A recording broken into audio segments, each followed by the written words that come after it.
Well, good morning, ladies, gentlemen, and everybody else, and welcome back to the Touch Rugby season. We are underway again here from Riverside, and it's the first round of the University Touch Championships. The Bucs Touch Rugby back amongst your screens in our opening game of the tournament. Live here from Field 1, it's Nottingham Trent T-Rexes taking on Manchester's first team from Division 2.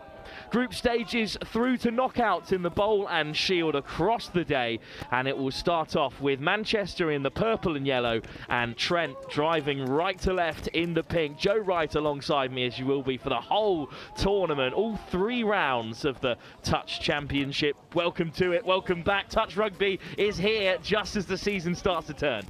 Yeah, and if last year was anything to go by, this year will be highly competitive. The regional rounds in the north and south, well, they're done and behind us. Manchester went pretty well last year in the national competition. I'll be looking to replicate that success. So top 2 in the pool stages will leave you in the Bowl semi-finals, or quarter-finals I should say, and there's also a Shield to play for below that for the 3rd and 4th place sides. It's a really busy tournament, more players than ever before at the University Touch Championships, and this is a difficult group, as they all are really. There's a high standard of touch. Surrey's second side, the Bucs, and Exeter's 3s, the Typhoons, are also in and amongst it. Yeah, it's really nice to see this tournament specifically growing. You know, sides like Loughborough sending 4 or 5 teams, Exeter sending 3, Bath also sending 3. It is growing massively. And what we're seeing here is that these extra divisions, well, they're also getting time on the live stream, which is good. We'll have 3 games from Div 2 to start the championships as Manchester play it wide, and this should be the opening score of the competition, sliding on the damp turf. Oh. But the ball, I think, has just been dislodged on the way through. You saw the referees there, 2 hands to deck. Oh, that's a big missed opportunity early here. That is. It's also a marker of what the referees are happy with, even though it's been raining all morning and, well, in England, raining for the entire year. The referees want that ball in hand. They want that downward pressure. Well, the weather is holding at the moment. There's a hint of sunlight trying to break through on the far side, but we're miles off the conditions stabilising here at Riverside. During the World Cup, you'll recall 2 years ago, it was torrential at times down here. There is a puddle of water between us and the pitch on this short side, but Nottingham Trent, possession on halfway. We're expecting big things from this Trent side. There's 2 Trent teams in Division 2. Of course, their seniors were champions of the Northern Division. We'll see them later on. But it's Manchester who've won the turnover. And as you said, Joe, the referees are going to be ruthless today. Yeah, and fair play. I think, you know, first couple rounds, we're very used to things sort of growing and emerging. Well, we have emerged, and there's no room for error, and the referee's going to play a big part in that. As you see, Manchester. There's numbers on the left-hand side if they can use them again. The wing is free, but we might not need them. And it's finally the opening score, and it's Manchester who have it. We're expecting good things from this Manchester side because it's a bit of a stalwart of touch rugby in the UK. It's surprising to see their university side in the 2nd tier. Yeah, Northern Rugby is very much sort of, you know, the epicentre is Manchester for the touch game, and this university side, for my money, might be lower in the divisions than they would have liked to have been, and you compare that to this Nottingham Trent's 3s team, where the Trent setup is fully fledged. It has been for years now. It's a marker of what they can do in this division. We'll see some more stalwarts of touch in our 2nd game when Nottingham's 2nd team take on Loughborough's 4s. Ooh, just yeah. a testament to the depth of this competition. Trent now playing left to right after the score. 20 minutes straight through, no half times here. So every score they change ends, and Trent have made it to that line of 7 and are now just trying to tease Manchester out. Yeah, just losing momentum. You see that ball, that half is isolated. Although they are going to get a penalty for the defence dropping early. First penalty of the day inside the 7, and a big chance here. We're still waiting on some team sheets this morning. It's been a tough setup, to be fair. Shout out to the camera crews on the top deck who have battled through the weather to get the cameras live as Manchester lead by a single try. And again, they're just a little bit slow to get moving here. That's nice footwork stepping off the left. I see. And those tracksuits are immediately stained for the foreseeable future. Yeah, I don't blame him, but he does get a second penalty. So I think the referee's just having a bit of a chat. The defending player did make the touch, is what she's claiming. So this is first touch. So a bit of not a lot of good communication coming through. That Big might be dummy. try. But the touch is made. Another penalty here, and Manchester will lose a player. You think that Trent really have to come away with something here. Yeah, they've also just got to take the ball in. You know, you see a lot of players just trying to run around the Manchester defence and then getting caught and then losing all their momentum. Just got to get the ball down, get them offside, and then attack. And it's the T-Rexes still on the offensive, still with touches in the chamber. And again, they just need a little bit more forward momentum on the carry. A bit static at the moment, Joe. It is, yeah, and you might be looking at this from maybe a layman's view, and you're thinking, well, trying to run round the defence seems like the best opportunity. Well, they're all on sides. You want to set that offside line by just ploughing that ball in, taking the touch deliberately, so then you can run against an offside defence. Manchester are doing that better than Trent at the moment. And in the end, the penalty. It's a very soft exit for Manchester, who still lead by a single try. 20 minutes in each game here, no stoppages. It's going to be pretty relentless, Joe. It is, but that's kind of what you want, is you see a really nice scoop through. He's half, so he can't score, needs to find his support, does. And Manchester double their lead from doing exactly what Nottingham Trent aren't doing, and just getting the ball down on the floor and getting it up quickly. Well, after a period of sustained pressure, Manchester go right down the other end, and they double their advantage in this early stage. Again, as a first team in a group full of sort of secondary sides, you're expecting them to go deep in this competition. Surrey 2s and Exeter 3s, they'll be a very strong team. So getting their tournament off to a win is exactly what Manchester will be after, as Trent look to rebuild, now going right to left at the change of ends after another score. Yeah, it looks a little bit better here from Trent, actually taking the ball in, not always trying to run around players. There's good evasion from the touch, good step. But again, ball's on the floor, a bit static for too long. We'll see if they can create something. Nice shape on the pass, but Manchester marking well, numbers up for the leaders. The T-Rexes, as they're called, of course. Not the perfect animal to play touch. Certainly doesn't have the reach that you'd want in defence. No, you're not going to be getting any long dives from a T-Rex, are you?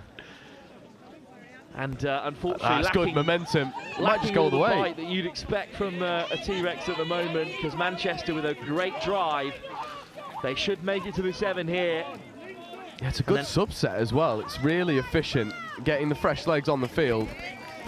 Not slowing down here at all. Manchester, nice ball back on the inside. That's really good. Should be try time. Should be try time. 2-on-1, and it's perfectly executed again by Manchester. And that is their third score. And Trent go behind early here. Manchester with 3 entries into the 7 and 3 scores to their name. Yeah, it's wonderful. It's just, you dump on the middle's a bit isolated, doesn't really defend any space, leaves a 3-on-2. Easily executed. Manchester, well, I mean, they're turning the screw. Nice moment for that winger as well, who let one slip earlier. 2 hands clutched onto it now. And again, it's Trent who have to go left to right now. Change of ends for the 4th time. Yet to get off the mark here. And that's the first real slip of the day. We'll see a few of those out there. The pitch is holding up well. Yeah, but it's really wet this morning. That'd be a first of many. If you've got a university touch bingo card falling over, well, it's dead set today. I mean, if you do wear tights, I have no sympathy if you're going to slip into the mud, I'm afraid. You're the only one with real protection out there. Oh, lovely footwork to get on the outside. Mismatch for Trent. Good touch. Diving touch to deny them. Back to the 7 they go, but it's a much better attack from Nottingham Trent. They have got a couple of sort of standout players, as you'd expect in a university team that runs so deep. Just diving in.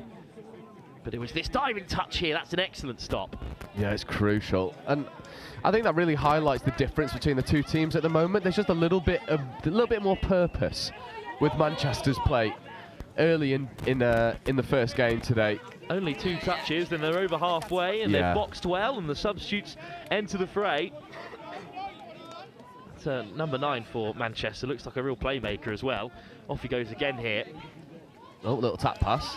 And they're on the edge. The winger looking for a second score. Yeah, try it's a dive from a long way out. Oh, it's going to happen again. Not been given, unfortunately, there. The weather again playing a factor. And that poor winger could have had a hat-trick at this stage, but the conditions not playing to her strengths. I've got to say, it's warning signs for Trent. Yeah, you've conceded 3. Could have been 5 quite easily. They really need to find some momentum. That's good, going up towards the box.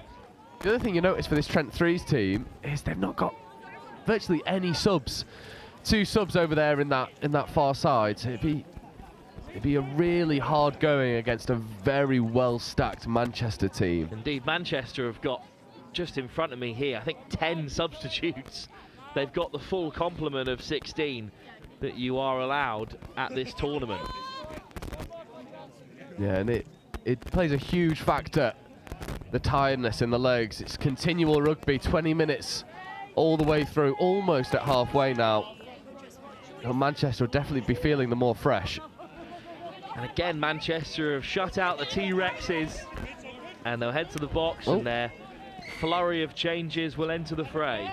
Gonna say, I wonder if that's just a bit of the mud playing a factor and not seeing where the lines are, because Manchester just run that ball out. Yeah, it's the blue lines you've got to watch out for if you can see them from your screens. They've been marked out. There's 8 pitches at play, and there were initially 12, so we're going to have some scheduling shuffles, but to be honest, I think they've done really well just to get 8 off the floor, considering the conditions we're playing in today. I mean, basically every pitch behind us is underwater, so... I mean, I think you can hear it over your over your screens this afternoon. That squelching sound you can hear, that is a team running past our pitch mic on the right-hand side. That's how damp it is pitch side here, as Trent with a little stutter step. Still trying to keep going here as we head towards the halfway mark in this first game. 3 matches from Division 2. I think we'll have a couple of the knockouts later on. As that's a good drive from Trent. You could tell who in this Trent team has played a bit of touch before. Yeah, absolutely. And the same in this Manchester team as well. There's certainly players who are really smooth at the pickup. It's such a tell, I think, for touch players. How quickly do you get that ball off the floor? That's a nice 2-on-1. That's a nice show and go. Well, I thought the touch might have been made there, but offside is the call. So Manchester's number 13 slides through for their 4th score. And at what point does this match start to get away from Nottingham, Trent? It is really ominous for Trent. So light on the ground in terms of numbers for the team, and Manchester are just punishing those tired legs. Well, Trent were convinced they got across there and made the touch, and now they'll have to attack right to left. Another change of ends here for the men and women in pink. Of course, mixed touch at this university level. And it's Trent still looking for their opening score. Their T-Rexes, the 3rd team. The seconds are also in this competition, this bowl and shield, depending on where one finishes in the group. Little stunner step, but the link catches her man. And now they've got to rebuild some momentum here, Trent. Oh, hint of an interception. Instead, it's going to be 6 more, I think. No, that was last touch for Notts Trent, so they throw a big speculative pass, and Manchester almost pick it off. Would have gone the full length. So of course, for any new touch fans amongst us, it doesn't matter if the ball goes forward or back. If it comes off the hand of the opposition and hits the deck, it is a fresh set of 6 touches. And they're darting in here. The wingers come across. Referee's in conversation. And I think it's going to be back to the line for Nottingham Trent. Good pick up for the T-Rexes. They head towards the open side. Oh, good take. Under real pressure there, and a penalty in the 7. That's 2 on the bounce for Manchester. First real defensive pressure they've been under here.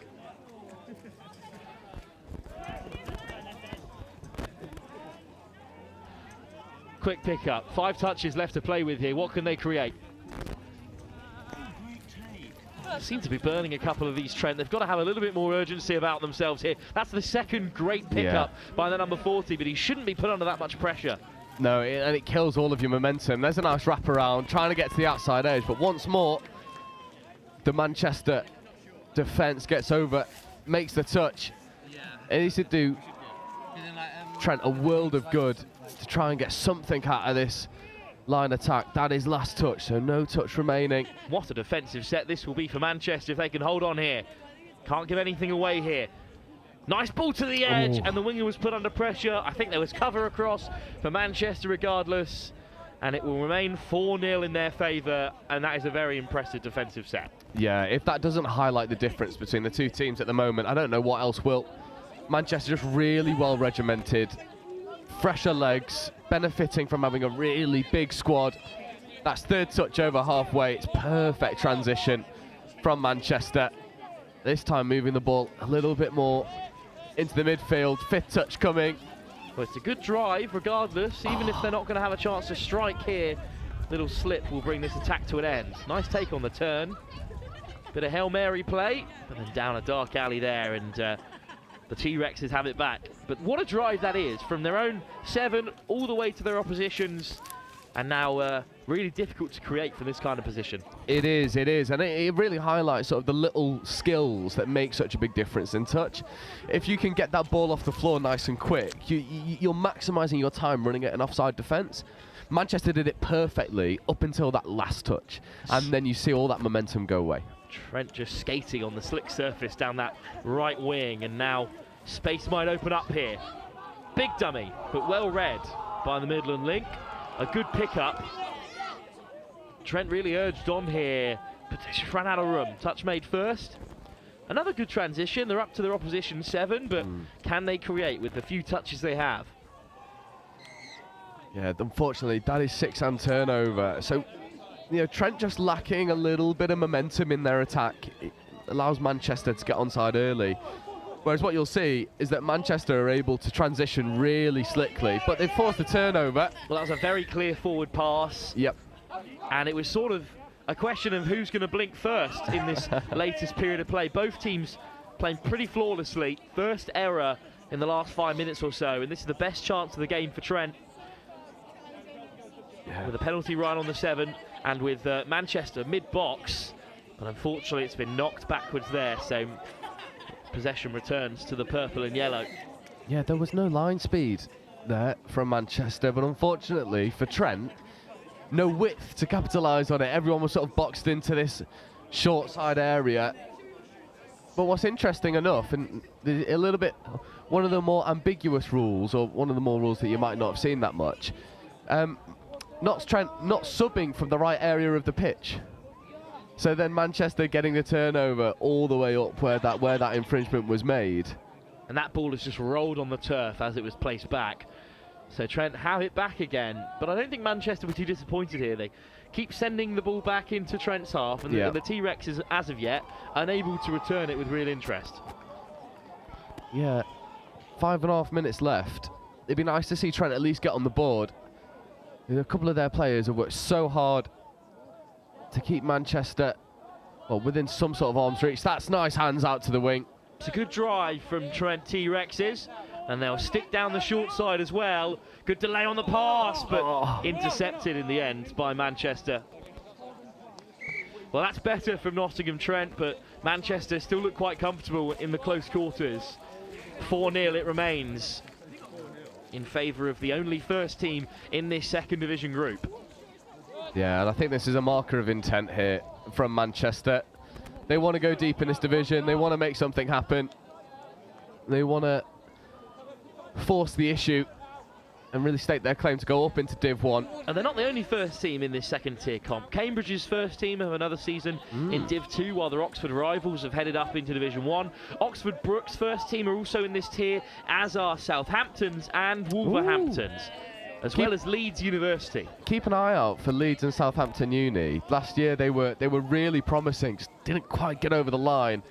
And Leeds and Durham had a few wonderful games against each other. So there are teams to really keep an eye out And it'd be interesting going later down into the tournament to see who's going to try and stake a claim to go up into Div 1. As we see Manchester just bounce around the outside, 2-on-1 on the wing, but that pass left a lot to be desired. Well, Sebastian Conahan of Southampton, of course, is top scorer in the first 2 rounds. 17 tries in that Southern Division, really impressive.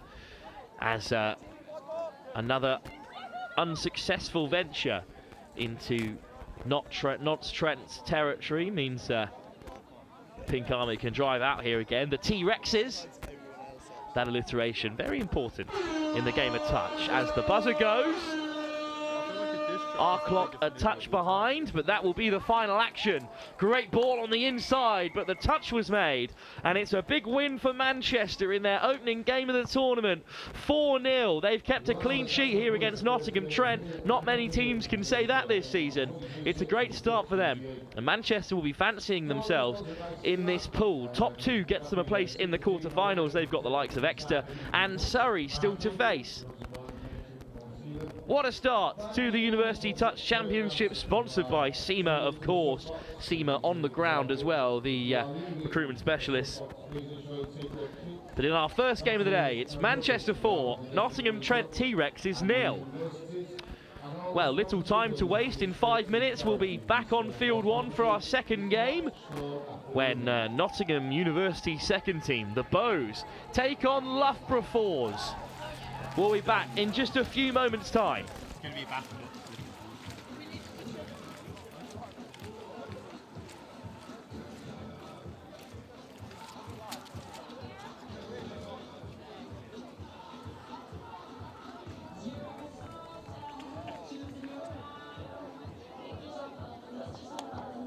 Are you interested in careers in finance and business? If so, come and follow us on Instagram and TikTok to find out more about SEMA's CGMA qualification.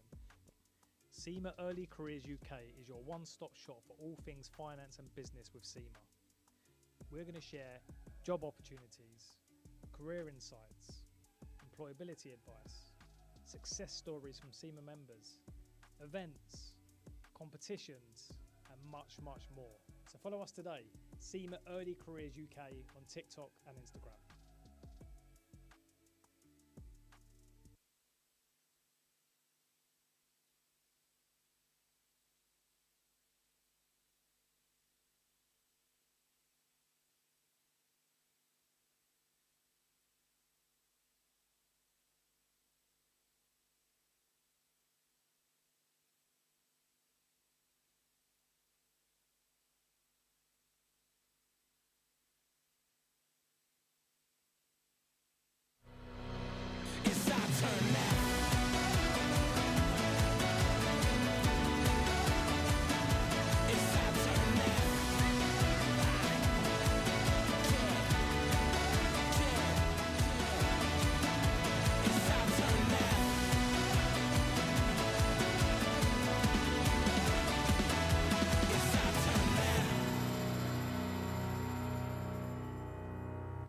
The CGMA designation has a really wide-ranging breadth of subjects, and that's so valuable because it gives you that expertise and that credibility across a variety of different topics, and that means that in any industry that you go into, you'll already have an inkling of what to expect and you'll already know what the climate is like. It also provides you with a mindset for innovation.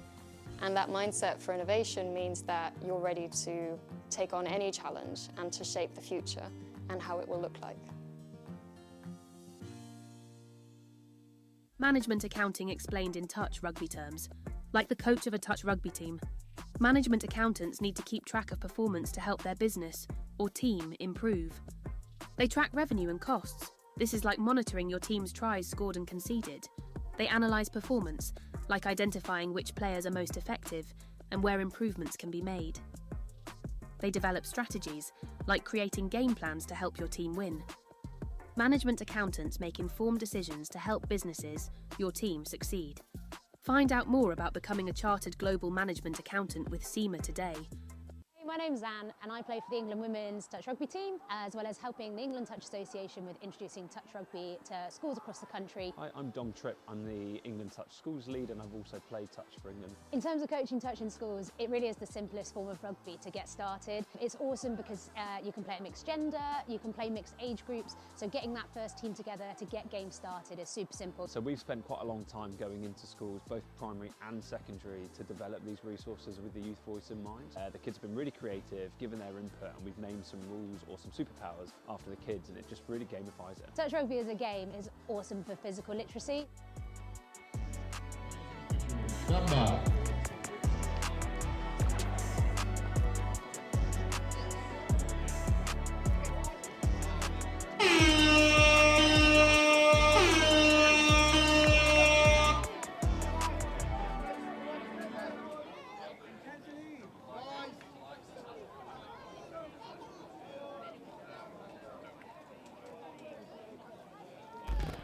So welcome back to game 2, where we have Loughborough 4s versus Uni of Notts 2s.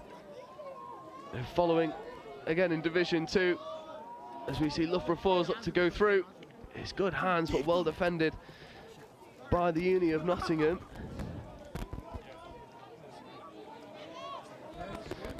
And I'm joined by Danny from Uni of Notts. Danny, first of all, how are you? I'm doing very well, thank you. How are you doing? Yeah, good. Bit cold, but good. What are you expecting to see from your second team today? As the first game, I'm expecting to get into shape pretty early, but I think honestly it's all about finding how we're working on our set plays and shorts and sweepers, because we're doing a lot of focus on sweepers at the moment. So that'll be good to see. And it'd be interesting to see how these teams shape up as well. This is your first game of the day. As we see a nice open side quickie trying to get over the line. That looked pretty good. Referee calls the touch, but it's danger signs early for Loughborough. And now our first look at transition from A to B. Fortunately enough for Loughborough 4s, that roll ball taken on the 7, so the loss of control doesn't matter. And now we're back underway. Good line speed from Uni of Notts. That's second. Third touch coming, not over the 10-metre line. Fourth touch coming, only just getting over the 10-metre line. This line speed, is that something that you drill at Uni of Notts? Our pistons are working very well now, which it's very good improvement, because we've been looking at that as a major focus in our training, because I think in the recent rounds we've just been lacking a little bit of organisation when we're defending. However, if you set your pistons correctly, it really does change the game. Absolutely, and you're seeing that hit for Uni of Notts as they look to check around the outside. Back inside, it's good hands in the weather. Second touch. Now attacking that short side, it's a brilliant pickup. But for the first time today, and not the last, a player has scored on the 7. It is muddy pitches out here. That's our Abby. It's a nice short side sweep. Oh, very good. I believe that is try time. Charlie Holland. It's a wonderful score. A nice way to open the Uni of Notts account. And we'll see it on the replay. Just quick reset. Oh no, we won't see it on the replay. We might see it in a moment. Saw the space. Well, once again, touchdown turnaround causing a menace of the restart with teams not used to the format. And if you are looking and thinking, why are they turning around? Well, there's no halves. So we're playing 20 minutes all the way through. Touchdown turnaround. And Loughborough, with some good momentum of their own, looking to get back onto that line and have a strike. This is fourth touch coming. There's good hands away. 2-on-1 there on the outside. Oh, the pass just behind the winger. I think that's what we're expecting from Loughborough. Maybe not as much structure in the 4s, but heads up play, always trying to wrap around defences. Yeah, I think so. If they get their checks off early, and because sometimes we send up shooters, and if they check around, that'll definitely work well for them. I think that's it's a good example of why your Pistons are so important, and getting your Pistons drilled and running as a set of 2 or 3, never isolated. It's going to be key against this Loughborough side. But this is wonderful momentum. Unfortunately, coming to nothing. The pass, leaving a lot to be desired. But it is game 1. I wonder if this was game 3, those passes start to stick a little bit. You'd hope so. We'll see. It's all it's going to be good fun. And what's the aim for this Uni of Not side? Obviously, Division 2. Is it just promotion at all costs, or just growing? It is. We're aiming for promotion definitely, and to prove what's what, and that we deserve to be in the is it the Premier Division? It is. Yeah, it is. And I think it's always interesting as well for Uni of Nots, because you ones. You have some really high-profile players in that ones team, and I think it'd be really good to see the 2s sort of stamp their marker down on Division 2. Absolutely. And that momentum. Also working on our subbing a lot in training now recently, just to make the latches work well. It's key. Getting fresh legs on as efficiently as possible. The half goes through, can't score, does find the extra player. Did the touch come in first? Doesn't look like it did. That'll be try time. And we will see this one on the replay. It's a good scoop coming through from number 1. And just finding the supporting player. Yeah, ball is down. Connor Hamilton with the try. Shout out, Connor. It's really good having a Uni of Nots representative on my left, because we've not had any team sheets yet. So everyone is just numbers. So, well, I know my names. I think you can call names. You see Loughborough back on their line attack. Look at it, bomb around the outside, and that is what Loughborough can do with a bit of momentum. Cracking dive. When that line speed is left a little bit short and a little bit slower, Loughborough just pick around the outside, find the space. It's good balance to stay on his feet initially. Looked like the turf was calling. In the end, saves the fall until over the try line, 2-1. And well, we're in a little bit of a game here. It's a nice contrast of styles. It's getting interesting now, isn't it? Yeah, University are not playing a lot of structure and finding a lot of reward for it. Loughborough just picking space. Yeah, absolutely. I think they capitalised on the link, sort of overcommitting a little bit too much there. But it was a good try. It was very good. As we see, Uni of looking to reply, trying to get the ball down. Good defensive line speed though from Loughborough. As we see, potentially 32 set up, although middle dropping early. Going to the opposite side, that is the recipe for success. Almost taking a knee to the head, but 6 touch and turnover. I was thinking we're trying to minimise little slip-ups like loss of control and over the mark, because that really just, if you mess up on those too much, that can cost you the game. I think especially in these conditions as well. We saw in game 1, the referees were not giving any leeway, even though you know, you're basically playing in a swamp. Absolutely, yeah. But what we're seeing here from Loughborough is a really good example of that. Overstepping, having to come back, losing momentum, everyone's then flat. And good example of that again there. And then you start to force the errors and ball starts to fall to the floor. But 8 minutes in to your first game, I'd say you'd be pretty happy with this so far. I think so. I think we're looking very we're not looking too stressed, and I mean, I think nerves are natural, but I don't think they've got to any of us. We're still staying composed, looking good. Line attack is a big focus for us, and we've seemed pretty not very panicked, which is good. And yeah, I'm happy with what it's. I think there's also something to be said for like regional advantage as well. University of Exeter travelling up at 3 o'clock in the morning today to get here, whereas you guys just down the road in Nottingham. We were up at 6 to get here. So you maybe more fresh.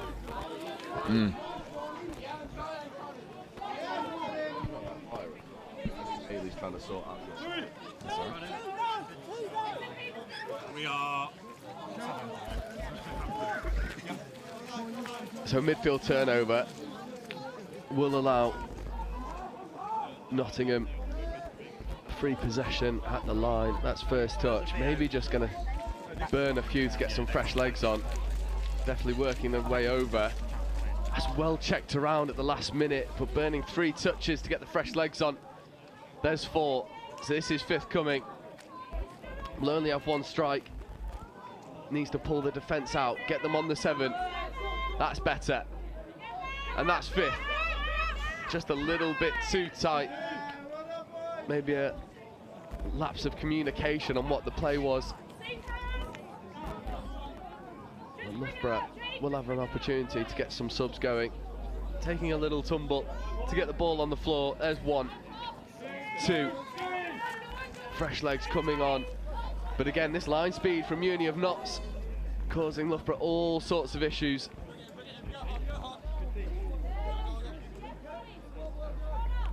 Not over halfway on 5th. The defensive line set on the half. Looking for opportunities to break, but nothing doing. A wonderful example of that Pistons defence we were talking about earlier. Shutting down the space.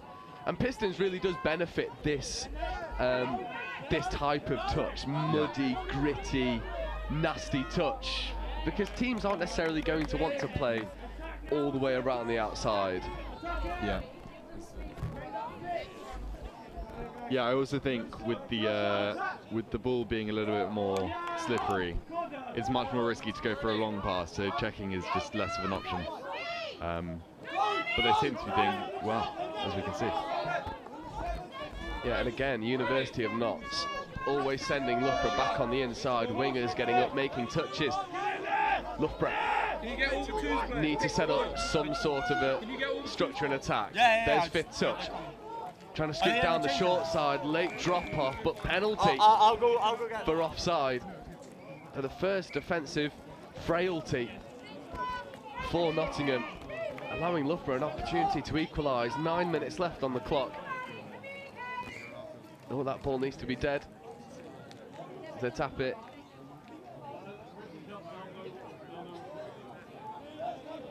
Playing around the middles are Loughborough, looking to set up a 32.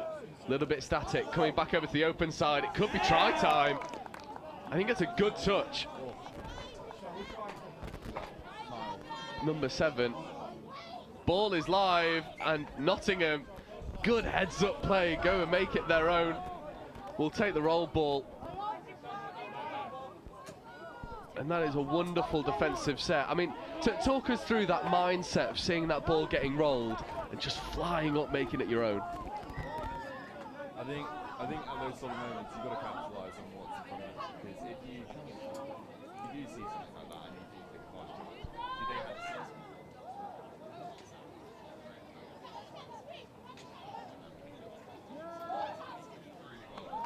Oh, what a try, Lily Flanagan. Called as a touch. My bad. No, it is so close. Great hands going round the outside. No touches remaining, looking for some switches. Nice dummy, bouncing around the outside. There's a pace mismatch. Can he go all the way through? Looks like he might have, but a wonderful diving touch from Loughborough's number 28. A try saver to keep this game at a 1-try difference. 2 opportunities there for Nottingham to go over. Stopped at the last minute. Good defensive efforts. And the flow of scores slowing down, but again, this line speed from Nottingham is relentless. This is 5th coming. Deep in their own half. That's 5th. And if you're a Loughborough fan or a Loughborough player watching this back, you've got to find a way to play around these Pistons, because they are a game changer. Yeah. I think also that's a really good example there of when your confidence is high from your defensive turnover and you think, let's make something happen in attack, but unfortunately you just surrender it. I think the touch was called. Yeah. I think there's a bit of a temptation to move into a bit of jouet. Yeah. Which is never advised by our coaches. I think never in game 1 as well. I think game 1 you build for the rest of the tournament. It's true. If you're trying to play Fiji touch on 1, yeah. There are some culprits. Paddy McGlinchey, we are looking at you. Call them out on live stream. Do it. When we have a team sheet, that's all we do. Good evasion there from Loughborough's 21, but again, touch is made. And we'll see if Nottingham have learned from their previous line attack and line defence. It's a nice ball out to the wing. But again, Loughborough not taking advantage of all the touches that they've got. This is 5th, so everyone is onside. Again, this ball goes long, but there's 6 touch and turnover. And I think everything you said at the start, that focus on defence, you're seeing it here, being so hard for Loughborough to unlock. I think Loughborough just need to settle a bit more. Set something, set a short, sweet, anything, not panic. Especially when your 5th is coming. Yeah, you got to get your defence offside. Yeah. This is a much better setup. Yeah. All off, but again, a little bit too narrow. It'd be interesting to see if Loughborough can adapt to this. 5 minutes left. You're only a try down. Some unforced errors have surrendered your good work in possession. Again, wraparounds are good. Ball goes to the wing, but you can't catch with your face. And that ball hits the deck.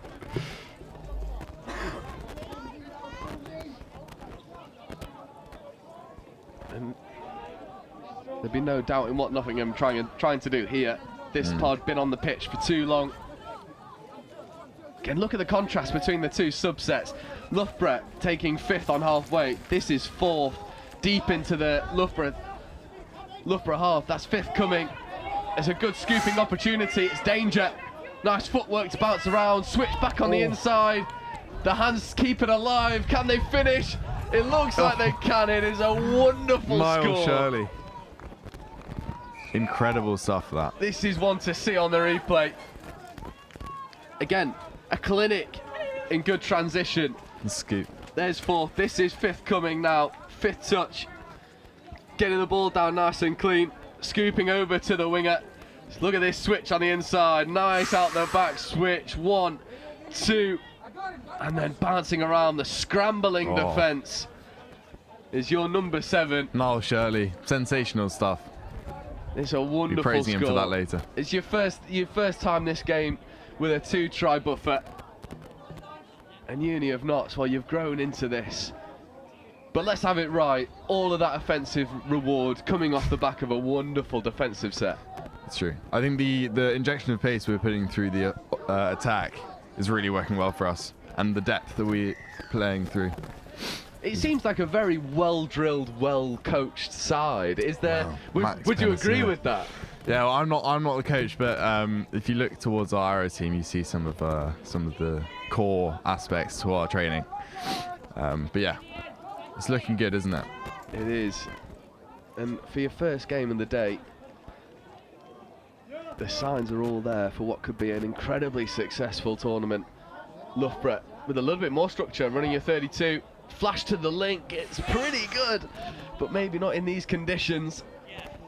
That pass just a little bit high. And once again, Nottingham rolling into their transition, escaping one touch. Beating the defence, not beating the conditions, falling to the floor. Half's a little bit isolated, but still finding good momentum. And there's a good latch, getting onto the middle and the link. That's 5th. So no fluid platform this time for the Uni of Notts on 5th, but they might try and make something happen. Nice dummy switch, running down a bit of a blind alley. Well, they won't mind that. 2 minutes left to go. 2 tries to the good. It feels like Nottingham will coast to a win in their first game. What are the aspects of this game so far that I think you know this team would be the most happy with?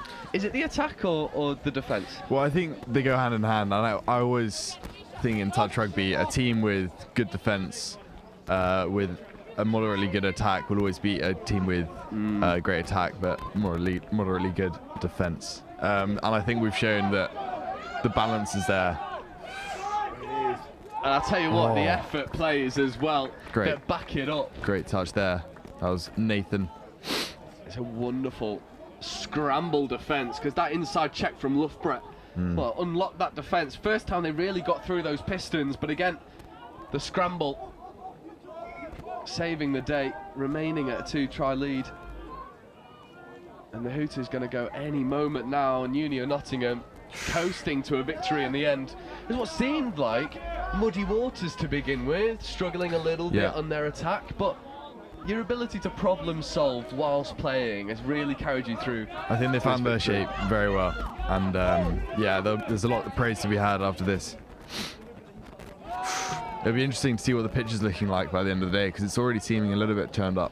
Oh, this is going to be a quagmire by the end of the day. I mean, testament to the ground staff for actually getting this tournament put together. Absolutely. The rescheduled round 1, so the weather already playing a factor once, playing a factor twice.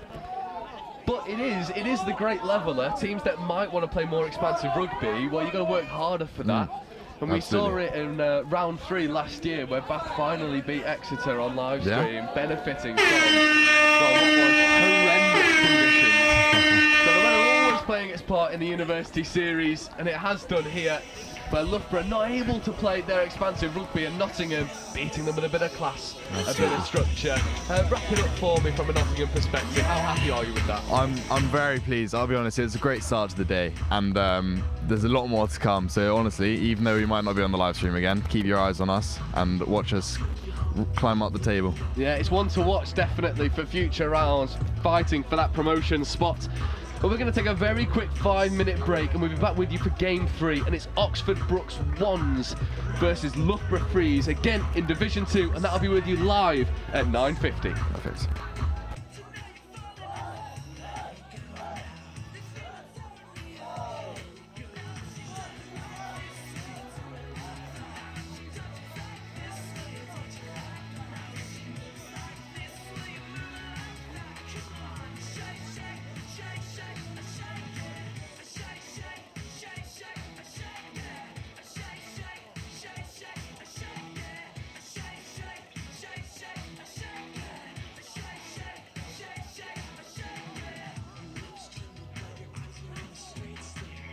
So I started on the graduate scheme, and as part of that, you do different placements in different teams, and you look after different sort of traditional roles in accounting and finance. And I did a couple, and I realized very quickly it wasn't really where my strengths were. I could do it, but I think I was more interested in the strategy of finance, and in particular in the people of finance and their development. So it's a little bit sort of off track compared to a traditional finance path. I am Diane Lorgerier, and I've discovered the power of opportunity with SEMA. Are you interested in careers in finance and business? If so, come and follow us on Instagram and TikTok to find out more about SEMA's CGMA qualification. SEMA Early Careers UK is your one-stop shop for all things finance and business with SEMA. We're going to share job opportunities, career insights, employability advice, success stories from SEMA members, events, competitions, and much, much more. So follow us today, SEMA Early Careers UK on TikTok and Instagram. It's our turn now.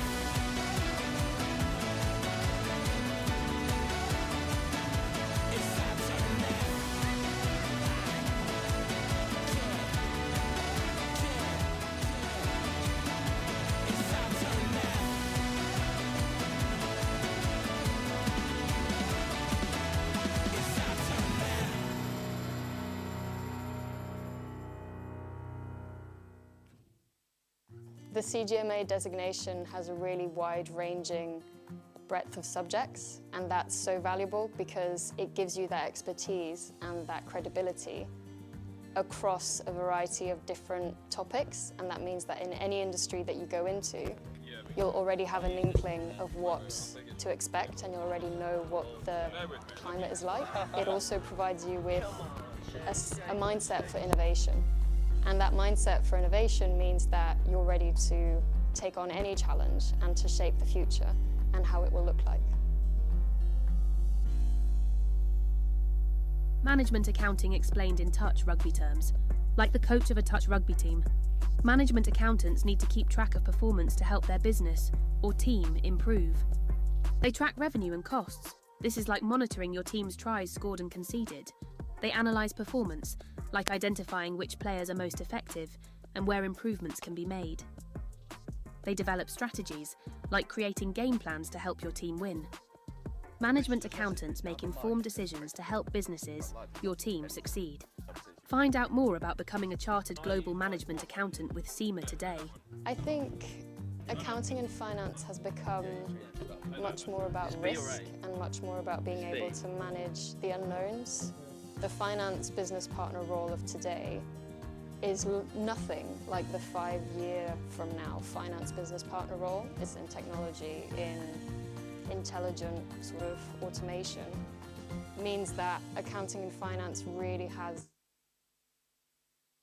Welcome back then to the University Touch Championships. This is our final game from Division 2 for a little while at least. It's Loughborough's third team taking on Oxford Brooks. There goes the familiar buzzer, and the Bears will tap off from halfway in the pink and grey gradient, taking on Loughborough in that traditional purple we know so well. They've got 2 teams in Division 2, 2 in Division 1. We're going to see an awful lot of the Violet today.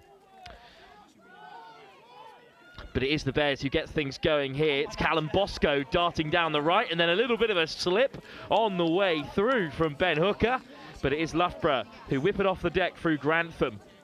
Well, there's some familiar names to fans of touch from across the club scene here in this third team. It's a strong side as Loughborough head to the box for the first time. Oh, just a slight knock-on the deck there. So we're going to have a little restart here with the Oxford Brook Bears, one of the few first teams in this secondary division.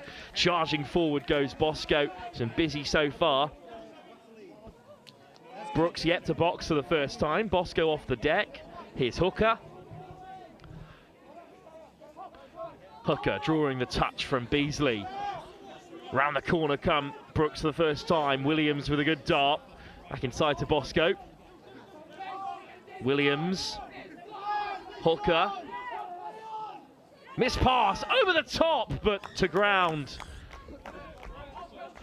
Amara Boda on this left wing gathered it up, but it bounced first. So it would have been possession back with Loughborough, but a penalty instead. Hands Brooks a fine opportunity. Bosco and Hooker in at the mids, looking to create something here. With Williams to his right and Myhill to his left. Here's Williams. Well, Hooker drawing the touch, handing off to Bosco instead. Myhill just goes down, unfortunately, there. The on-Freya Myhill opportunity over for Brooks for the moment. Chance for Loughborough to drive out for the first time, and it is a good little break, and the hitch kick too from Dylan Beasley. And they head to the box. That's a second box for Loughborough. In the same time that Oxford Brooks have kept the same 6 on the field, and they're going to have another chance to play with ball in hand from another unforced error on the far side. Finally they head to the box here because they'll be tired legs up against this fresh Loughborough defence.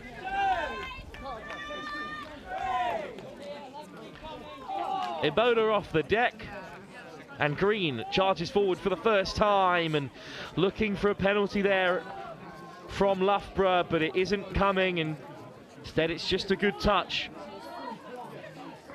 And Loughborough head towards the box again. They are not messing around when it comes to changes. Johan Kronji, who made the big touch, is now going to play half. Oh, but not yet, because a lovely break. He's got Loughborough in a good position here. And then a big slip from Owen Evanson. Possession back with Oxford Brooks. This is a nervous start in the opening 3 minutes in our final Division 2 game for a while. We jump up to Div 1 all the way through until the knockouts at 1 o'clock after this game.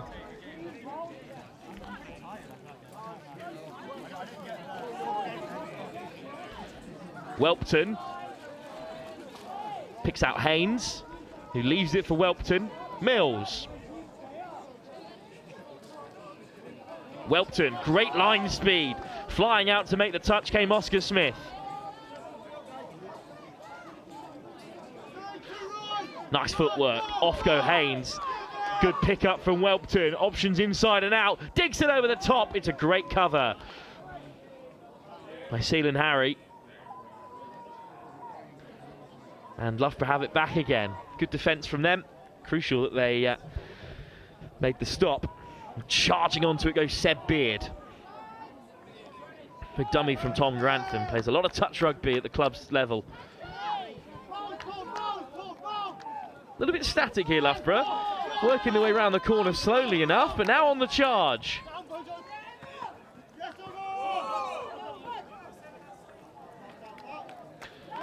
It's a decent carry.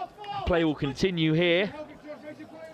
Oh, nice ball back on the inside. Soft hands, but not enough depth in the attack. Good idea from Beasley. Just didn't come off this time.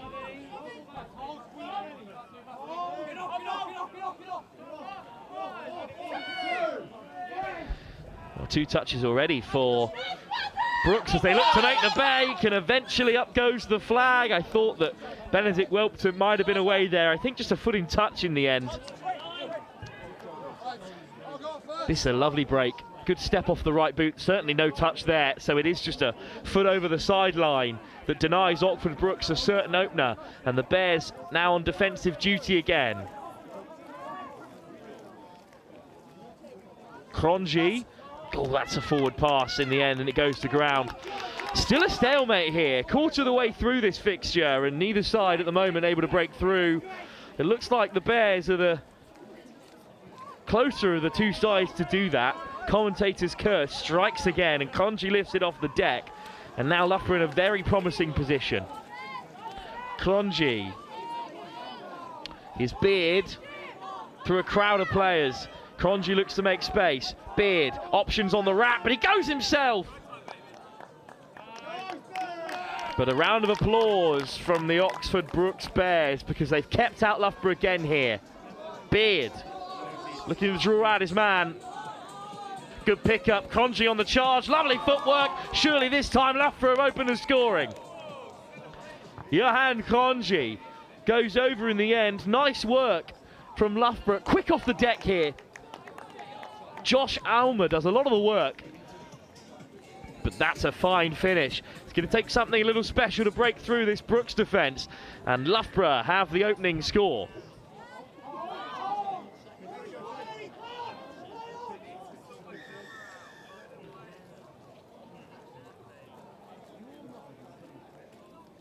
No, a change of ends. Oxford Brooks now left to right. In the purple, in grey, pink and grey gradient, I should say, as Welpton finds around the corner. Bit of space out wide here. Oh, the dummy was thrown. The pass had to go, but Mills held on to it. And he puts his hand up in apology there because he knows that's a huge missed opportunity. Had to go. Winger was free as a bird. Not an easy pass to make, but instead they took it direct and it hasn't gone to plan. And Loughborough head to the box. And around the corner come the substitutes. Here's Beasley. Good line speed. Strong touch from Tom Hayes. Beasley loves the little hitch kick. Quickly off the deck, a great scoop. Needs to move the ball. And does find Matthews. And then the momentum stopped on a dime. Great touch from Iboda. And Brooks will have it back again. And they all head to the box. Welpton, looking really dangerous, Benedict Welpton. And Welpton swinging round the corner again. Iboda off the deck. They do keep the same attacking pod on. Mills. Oh, looks to find Haynes, but can't do so. Missed opportunity again for the Oxford Brooks Bears. They've only got themselves to blame, really, for being behind here, because they have looked really sharp at times.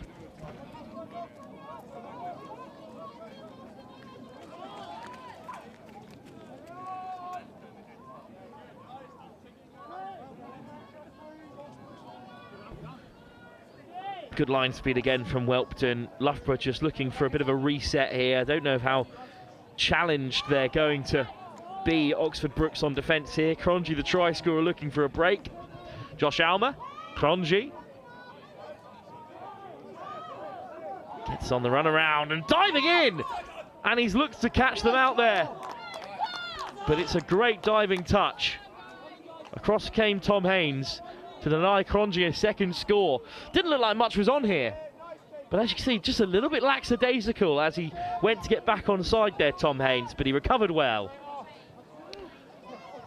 Iboda, Welpton, a little bit short of support at the moment. On come the changes. Welpton hits the deck and he's just blocked his teammate's path onto the field.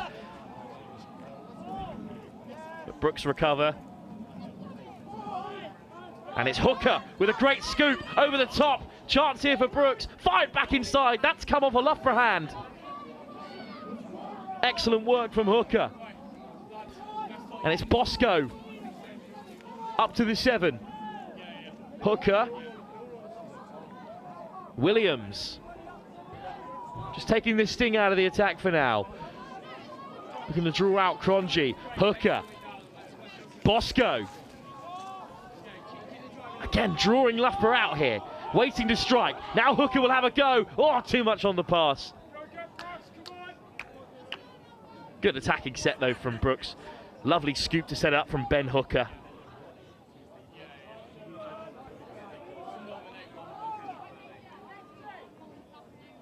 Loughborough can charge out instead. Oh, whistle goes. They had one too many on the field, I fear. A bit of a miscommunication there, and back amongst it here. It's Williams. Oxford Brooks looking to equalise. Bosco draws out the touch eventually. Hooker with the snipe. Great speed from Tom Grantham to make the touch. Good defence from an experienced touch player. And that experience coming through and making a big impact here. So this is an interesting group, just 3 teams in it, and it's only one game played so far. It's between Edinburgh's second team, the Unicorns, and this Loughborough Threes. They drew, so 2 points each. So a win here for either team will be massive. Everyone undefeated in this Oxford Brooks' first game of the tournament. But Loughborough still lead. Dummy line, well run, but the scoop is caught. The 9 is touched, and it's a turnover, and a Hooker. And Myhill, now they can play away.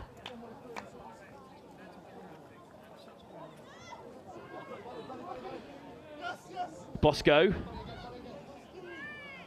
And looking threatening here. Hooker, Bosco, back on the inside for Hooker. This is the best attacking pod, one feels. Good line from Williams, but he puts it down. Also down a referee today, Todd Williams, so he's going to be busy. As Loughborough can play out, they head towards the box, still leading by a single score with 9 minutes to go in this contest. This would be Loughborough's first win of the tournament after an early draw with Edinburgh in this 3-team pool. So 2 of them are heading through to the Bowl semi-finals, the top-tier Division 2 competition. Touch drawn out by Beard. Here's Cronje. Wide pass. And it is not a clean pill this morning with all the wet weather we've had, and it slips through the fingers of Caelan Harry. Oh, great pressure. Look at the line speed from Loughborough. Flying out. Came, I believe Izzy, but I believe Katie Keys it was who won it back. And now they're in a really promising position. Cronje. Keys draws the touch out of Hooker. Josh Almer. Ball on the inside for Cronje. Lifts it off the deck. Beautiful hands. Down goes Seb Beard. But the referee says the touch was made. So back go Loughborough, looking for their second score. In such a narrow game, it'll be a bit of a mountain to climb for the Bears. Lovely hands from Cronje again. Roll on the roll, Seb Beard just couldn't get it away.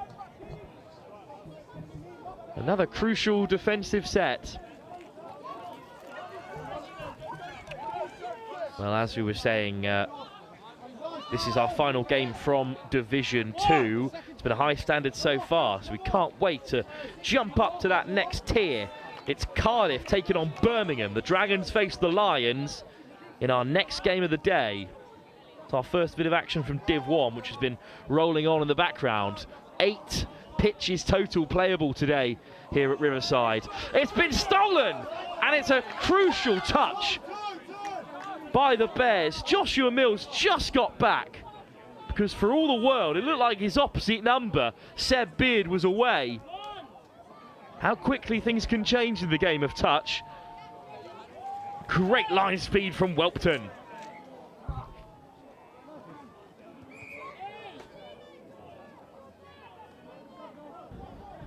And a couple of errors in conjunction eventually leaves it with the Bears, who are still attacking that right-hand try line. Just the one score in this game so far, with 5 minutes to go and a penalty against Loughborough. Big chance for Tom Haynes.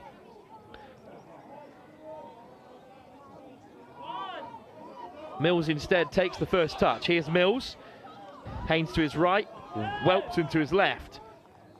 Oh, it's a bit of a misjudgment on the deck. Momentum slowed, momentum quelled, but Loughborough still on defensive duties here.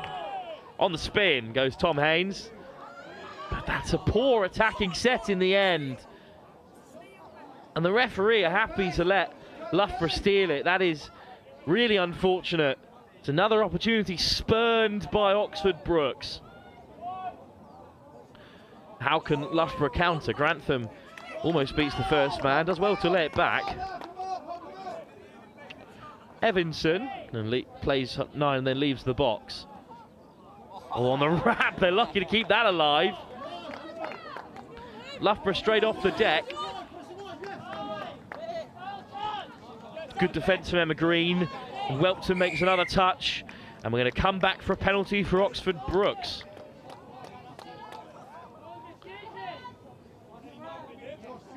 Time against them now. A draw in the opening game between Loughborough and Edinburgh in this pool. So a win would put Loughborough in a great position. In fact, they would qualify with a victory here, regardless of results elsewhere, with just 3 teams in the pool. Brooks looking to deny them that opportunity. Lovely ball over the top, but it's overcooked. Just too high for Cara Gattis on the edge. 4 or 5 times that Oxford Brooks have been in the attacking 7 and have yet to make Loughborough pay for it. And Loughborough, in fairness, have not been out of their half since Cronji went down the end and scored and came close to scoring their second. And he's looking to make a break here. Cronji hits the deck, ball on the inside from Seb Beard, slapped down. So a fresh set of 6 for Loughborough here. Cronji. He makes things happen, Johan Cronji. Ulmer. Cronji. Here's Beard. Directing traffic in the middle. Quick ball from Ulmer. Cronji slides in. Didn't look like he had a great grasp on that, but regardless, it's the second score. Johan Cronji has his second, and I think that might be the game for Loughborough. He's coming from a long way out, and the ball was dislodged, but I think he's touched that down cleanly enough before it slid away. And Johan Cronji has 2. And now Oxford Brooks attacked right to left. Another change of ends for them. But 2 behind. They need a quick score, and they need it now. Bosco. Williams. Hooker. 2 over here. Oh, it's dropped. It's dropped again. Flora Boyshunter. Unable to grasp a hold of it. And Medcroft was free on the left. Now Loughborough can run it out. 2 minutes to go. 2 tries up. In conditions like this, that is a defendable margin.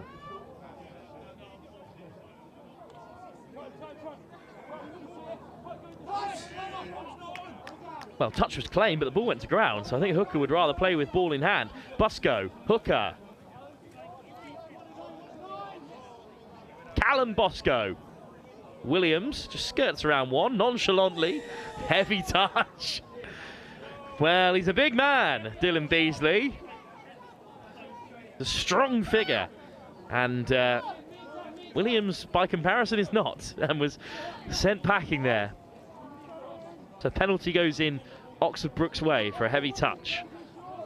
Bosco, Williams, Hooker injecting pace and diving in from a long way out. And denied. Hooker. Wide pass. Oh, almost a brilliant take, but the ball was right behind Medcroft and it's been put down.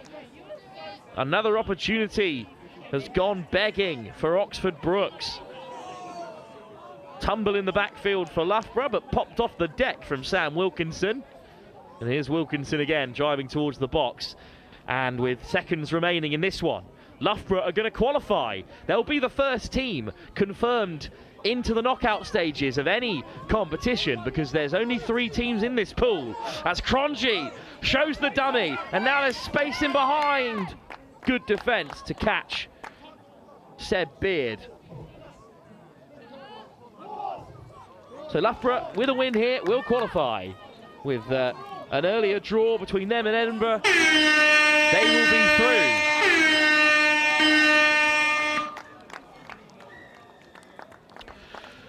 Well, that wraps up the group in effect, with Edinburgh's early draw. Now Oxford Brookes know that they have to beat Edinburgh in their final game of the pool to qualify to straight shootout between those two. But Loughborough are the first team through to the knockout stages. They're into the quarterfinals of the Bowl, the top tier competition in Division 2, with a draw and a win to their name and just 3 teams in the pool. Well, that's a wrap for Division 2 here on Field 1 for the time being at least. We jump up to the second tier, and it's a big game to get us started in this division. Tap off in just 5 minutes' time between Cardiff Dragons and the Birmingham Lions.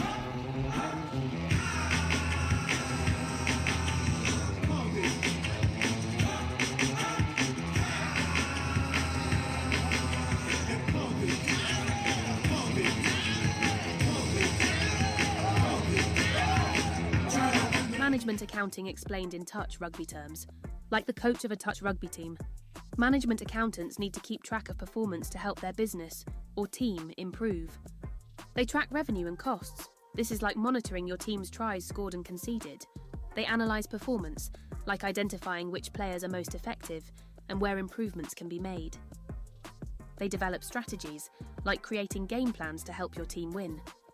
Management accountants make informed decisions to help businesses, your team, succeed.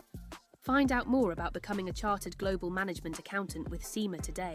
I think accounting and finance has become much more about risk and much more about being able to manage the unknowns.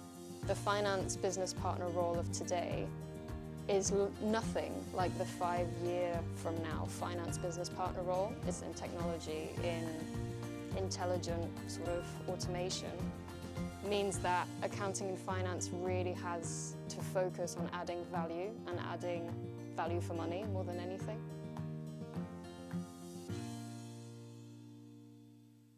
I think what I always liked about the SEMA qualification is it was much more than just tax advice or much more than just sort of corporate finance management. It was always very wide-ranging. So having the SEMA qualification kind of cemented that I knew a little bit about lots of different areas, about project management, about people management, about HR. So it really helped me understand lots of different areas which helped fit into the bigger picture. And for me, that's strategy. It's thinking big. It's kind of thinking, okay, this is all great, but what's the point of it?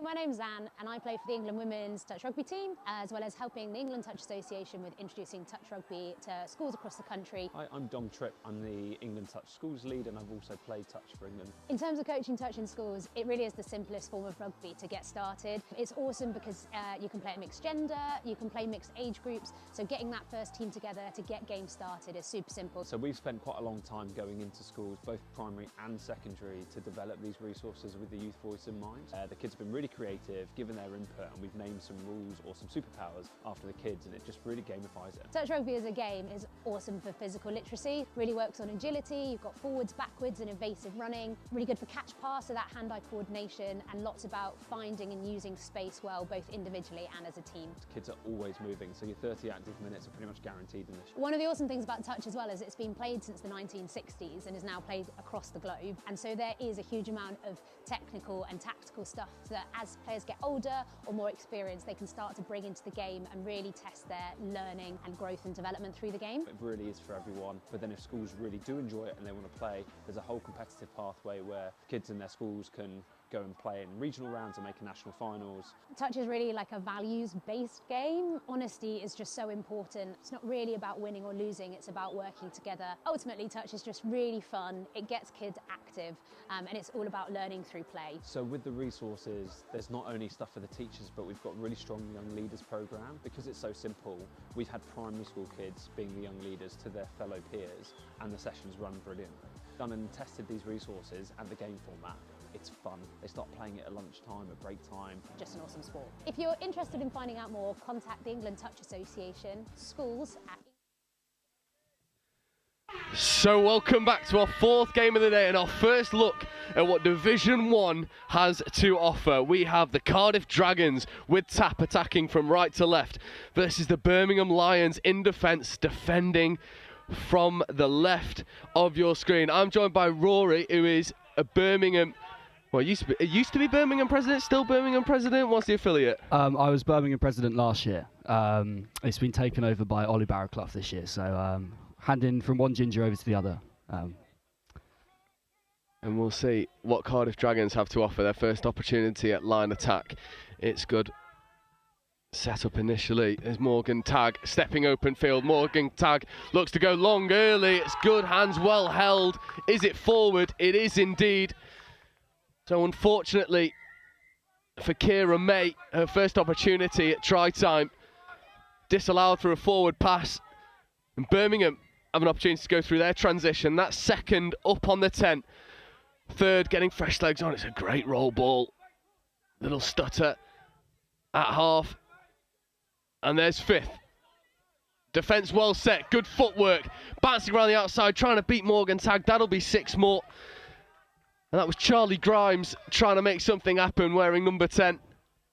It's a good transition early for Birmingham. Yeah, great scoop there from Charlie. Came into touch last year and he's just massively, massively grown. He came into this first team in the Nationals last year. And yeah, he's gone from bigger and better things for Charlie. And here he is. Open side quickly, trying to get the offside players. It's a nice check around Tagg. But offside penalty. And this is Grimes working with Zachary Slade. There is Slade. Grimes. Held up well in the roll ball. Back to Slade. Grimes. Looking for that middle setup. Gets it. Ball back in hand. Diving for the line. That has to be try time. It is indeed. And Charlie Grimes opens the account for Birmingham. Yeah, great score there from Charlie. Always looking for those dives on the short side.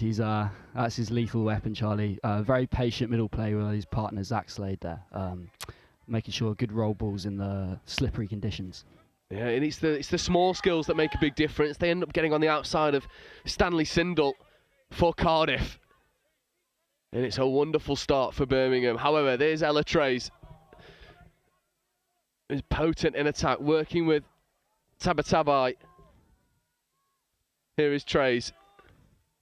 Orchestrating in the midfield. Sweeper play. Pick up. 2-on-1 if they want to execute.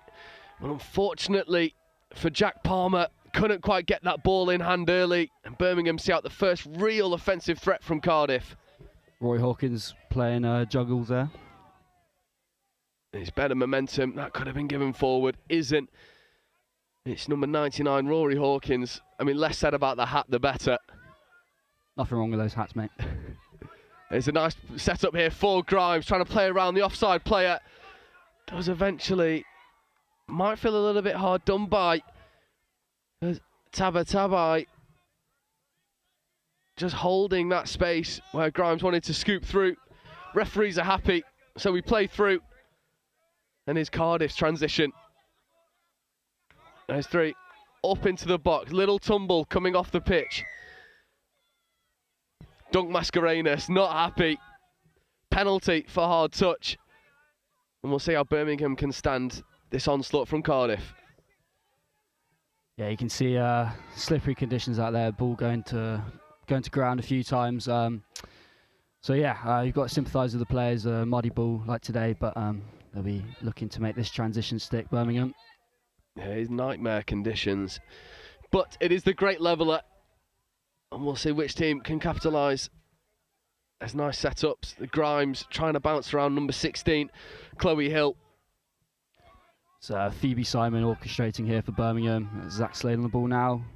Looks like a short. A little bit congested. The trail line is good, but it's well covered by Stanley Sindel, who was punished a little bit for their first score and not for the second. There's a good momentum. Chloe Hill. There's Kira May. Ella Trays checking away to Jack Palmer. Tabai. Trays trying to evade a touch. Not able. There's nice hands away to the wing. But unfortunately just going to ground, and Birmingham on 5th touch seem pretty confident in their defence. Yeah, I think it's something they've worked on a lot, is that transition D. It's certainly sometimes we came unstuck a little bit last year there, so they've really working on that, it looks like, over the last few months. It's only half the battle, but that transition is wonderful, working the ball all the way to the outside edge on first. There's second, good line speed coming in from Sindel. 5th coming, can they set a platform? Little bit static, there's some nice momentum. Offside defenders, but no touch called. So an unforced error at the roll ball surrenders the good work from Birmingham. We're in the grind here. Yeah, we really are. Yeah, see what Cardiff can do here. Not had too much opportunity at the line yet, so see if they can get a few attacking opportunities there and show what they can do in line attack. Yeah, Birmingham doing a really good job at trapping what is potentially the more threatening pod in defence. With that being said, Morgan Tagg on the ball now. Looking for an open side quickie, gets the ball back. Looking to use some footwork, but that pass a little bit speculative. Never really on. Such as the Birmingham defence doing such a good job at frustrating this Cardiff attack, and that should be a penalty.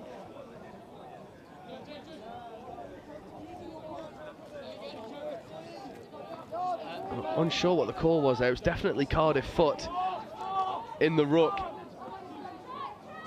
Nice tip on from Phoebe Simon there. Really good roll on from Birmingham here.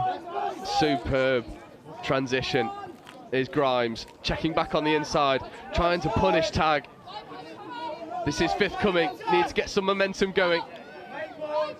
Very static. Looking for a scoop here. That's a really good setup. Grimes getting on the outside of Tagg, checking away, but it's a brilliant shot from the Cardiff Dragons 5, Kira May, saving what would have been a surefire score. Similarly, 57, Izzy Wiley making a really good touch for Birmingham. And there's another one there from Izzy, working really hard in defence of the team. Oh, just puts the hammer down for Cardiff, and that should be try time. Number 13 for Cardiff Dragons, Jack Palmer, just puts the hammer down, spots the gap off the back of good midfield defence for Birmingham. But just a pace mismatch, and Palmer levels the scoring. It is frustrating for Birmingham. Yeah, I think they'll be disappointed with that. Tom Pollard over there in the Birmingham box will certainly be, I'm sure, be having words with the middles there. But one of them, what can you do? You've got to put it to the back of your mind. As we see Birmingham looking to reply instantly. That's good, hands to the wing. Can Wiley finish? Wonderful covering touch.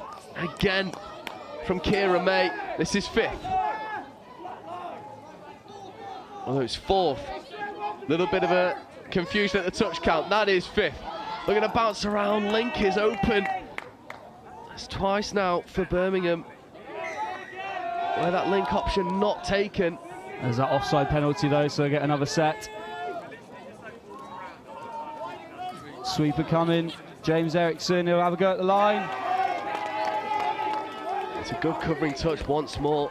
Tabatabai working hard with Trays in the midfield for Cardiff to try and see out this Birmingham onslaught. Another sweeper coming round, picking against the grain is good. Pass is a little bit static, but Ella Trays makes a wonderful defensive touch. And once more, Wiley over on this right side edge. Free as a bird if the ball wants to find its way there. It doesn't again, trying to go through the midfield, and you can hear the roars from the Dragons sub-box. They love that defensive set. Absolutely, really strong from Cardiff there. These Cardiff finished, they're ranked 8th coming into this tournament, Birmingham 9th, so this game so far very reflective of how evenly matched these teams are. It is as even as you would like it to be. Cardiff just surrendering another opportunity for line attack. And what we saw in previous games is teams burning too many touches to get fresh legs on after forcing a dangerous turnover. Birmingham hoping not to repeat that. There's 2. No touches made. Here's Grimes. Taking their time. There's Simon. Grimes. Open side quickie. That's how they got there first. Can they get the second? And the sideline ref has something to say. Forward pass from the base of the ruck. So Cardiff get away with giving Birmingham free possession. Yeah, I think you'd certainly say Birmingham have had the possession so far. What they did really well there is get to that box early, get fresh legs on rather than burning 2-3 touches in the middle. But they'll be disappointed with that forward off the ruck for sure. Yeah, and the likes of Morgan Tag now needs to get off the pitch effectively. They're a really good 2 touches, bit static there at the roll ball. Here's try scorer Palmer working over towards the box. Here is Tag looking to check away around Simon, but Simon's having none of it. Yeah, not getting around there. Tabatabai, this is 4th touch coming. There's 4, 5th touch coming now. Trays, we're going to work with Tabatabai. Here is Trays, good platform. Can Cardiff make something happen? And unfortunately for Birmingham, number 6, Zach Slade, back on side in time to make the touch. That's Ben Stoddart going up the link channel now as Birmingham transition off. A nice roll here. Slade. Poppy Priest at half. Brilliant meters as they get over the halfway line. This is 5th coming. Need to set a platform. And they do get inside both middles, but unfortunately that pickup inaccurate. But once more, good transition from Birmingham, doing a really good job at making yards on touches 1 to 3. Yeah, certainly. I think they'll be very pleased with their transition work. It's just that final touch, that finding that killer instinct is what they're struggling with so far. But yeah, 8 minutes or so to go in this game, so I think they'll be hoping to make their possession count. 2 on 1 here for Cardiff. That ball is away and good, but unfortunately for May, that ball just goes down. And from a Birmingham perspective, I'll put you on the spot a little bit. You're a try piece. Your first 10 minutes look really good. The last 2 minutes, Cardiff are really growing into it. Is there changes to be made or continuing with the same thing? I think they'll be looking to continue the same thing. Like I said, I think they've been up to the line quite a bit. It's not quite had opportunities to really make everything stick. But here we go, Charlie Grimes with another scoop here. But as you can see, the conditions there are really difficult. Ooh. Morgan Tagg's got to be careful, because if Charlie Grimes has got an injury, that is not very sportsmanlike at all. No, I'm going to have to side with Charlie here. I think Morgan should give him some time to get up there, but I suppose that is what touch can do to a man. You get passionate about playing in the mud. Absolutely, on a day like today. Ella Trays bouncing around, or trying to Charlie bounce putting around. his body on the line now. He's got, he's definitely up for it now, is Charlie. Yeah, he's got knowing him. The bit between his teeth. Absolutely. You see Cardiff coming over to the open side. Ella Trays checking away. That's away. Here's Tabatabai. Wrap around play. Looking for the dummy switch. That'll be 6 more off Grimes.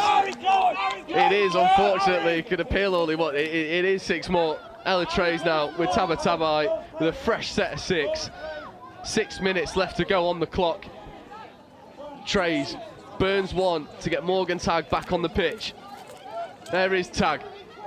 Checking away onto the link, looking for a link punish. Tag looking to dive at the line, but Charlie Grimes. But you can put the first notch in the column for Grimes in his battle between himself and Tag.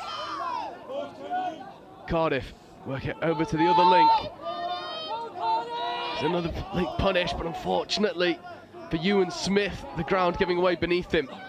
Yeah, looking for the link punish on Phoebe Simon there, which I wouldn't highly recommend. I've done it a few times in training last year myself. No, if you've played touch for long enough to know the second name Simons, you probably stay away from them in defence. Yeah, I think so. Well, it seems like Cardiff have a repeat set of 6 penalty for offside. So Tag and Trays working together. This time open side Quickie looking to step back on the inside. Might not be the recipe for success when the ground is giving way underneath you. Yeah, you can see the turf. The middle of the pitch there really started to churn up. So it's difficult looking for those steps in between the middles and outside them. But here we go, Eritreus looking for something now for Cardiff. It's good work from Slade in the midfield. It's his 4th coming now. Birmingham set with a really nice defence in terms of spacing, backing themselves to a man. As you see, Trays and the pick up against the grain. Looking to get around Simons, but once more Birmingham more than up to the task, and that is 12 touches consecutively defended for Birmingham going into the final 5 minutes. What a win, and what a morale booster that is for Birmingham. Absolutely, I think they'll be very, very pleased with their defence so far this game, especially in the transition. It's just that, unfortunately, that one try that Jack Palmer scored, they'll be a bit disappointed with. Let's see if they can capitalise on here. There's a sweeper coming now for Birmingham. Good pick-up. Opportunities. Is he played through? And that should be try time. And Cardiff, after really pitching a tent on the Birmingham line, well, exposing all sorts of frailties as Birmingham go clean through. Yeah, it's Grace Wiln there with the try eventually. Rory Hawkins listening to the whistle, and a lovely pass into the link hole, and a great finish from Vice President Grace Wiln. Earning the position, Vice President, I imagine. Absolutely. And Cardiff wasting no time with the reset, trying to get back into attack.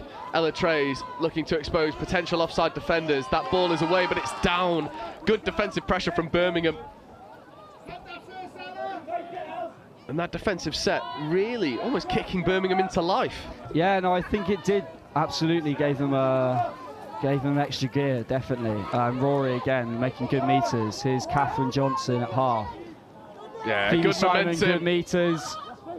This is dangerous now. 5th coming. Can they set for the likes of Grimes? Here he is working with Slade. Slade and Grimes together, checking back on the inside. But unfortunately, I think the referee's given a hard touch from the offence. He has indeed. Yeah, interesting that. I think on a dry day, he might not be given that one. Yeah, maybe the tumble for the turf has just made that a little bit more obvious. No touch though, Slade. A little bit of dark arts to get the ball back, trying to. Oh, I think Ken Pollard might want to give that one. Yeah, lucky not to get a penalty for delaying the restart, especially with the attacker there, ready for the ball. They know what they're doing there, Cardiff. Is Slade and Grimes once more. Slade picking up, back to Grimes. Should be try time, it should be. Refs are, touch is given. Ooh, Charlie Grimes, he'll be hearing about that one on the bus home, throwing the ball back to halfway. He won't like that. Let's see it on the replay. I thought this was down. Slade, back to Grimes. Ooh. I'm sure I'll be hearing about that one when I head to Birmingham box in a few minutes' time. Good pick up from Simons, checking around the link. Ball to the wingers. Lovely hand. Oh. It was stunning play. Really good hands. Great patience from Phoebe waiting to find Zach Slade there, but ball down from Cardiff there. So Birmingham will look to put this game beyond doubt. 2 minutes to go. Yeah, Phoebe Simons now wrapping round. 3-on-2. Lovely ball to the link. Ball goes to ground. Is that turnover? No touches given first. 90 seconds remain. Birmingham a try to the good. A try here will all but certainly secure their victory. Phoebe Simons looking to come back over to the short side. That is wonderfully taken for a moment before dropping. And unfortunately for Slade, that ball goes to floor. Ooh, could have been a loss of control. Nice dummy from Tag. It's getting a bit aggy, this game now. You can see a few words being exchanged between the sides. Oh, intercept from Charlie Grimes. And what a way to stamp your marker on this game. You open the scoring early in the affair, and then a minute left to go. Intercept on transition. And if Birmingham play their cards right, they should see this game out with ball in hand. Here is 1 Grimes. minute to go. Simons, back to Grimes, diving for the line. That one has to be. Refs are happy. Well done, Charlie. He finally got his second score of the game. Some choice language coming over from the Birmingham box, I think. Apologies if you heard that, but they are a passionate bunch. As you We see really Charlie are. Grimes, once again, I mean, the influence of Phoebe Simons has just grown more and more in this game, and the more she gets on the ball, the more threatening that Birmingham attacks look. And you put her with someone like Charlie Grimes, well, it's a recipe for success. Absolutely. When she joined last year, she's competitive coach this year as well. She, you can really tell she makes the players around her that much better. Pitch 5. Let's see if Cardiff can pull one back. It looks like they'll get a penalty for offside. Morgan Tagg really making that point clear, trying to fight through a field of offside defenders. See what but Cardiff can pull up. Come on. that is all she wrote. The first 10 minutes were all Birmingham, then Cardiff had a strong 5, but Birmingham finished stronger. It's 3 tries to 1, and you mentioned that you guys ranked so similarly. That really does feel like a bit of a notch in the Birmingham tally. Yeah, I think this is certainly what they'd be targeting. Try and look to finish in the top 2 in the group would be the target. But yeah, an absolute dogfight that first 15 odd minutes, as you say. But Birmingham will be really, really pleased with the character they showed, the calmness they showed, the composure to get that over the line. It was a wonderful game, and Birmingham come out the victor, 3 tries to 1. We're going to take a very quick break, just around 5 minutes. And the next game on pitch 1, again, more Division 1 action, Exeter 2s versus Loughborough 2s, here live at 10:40.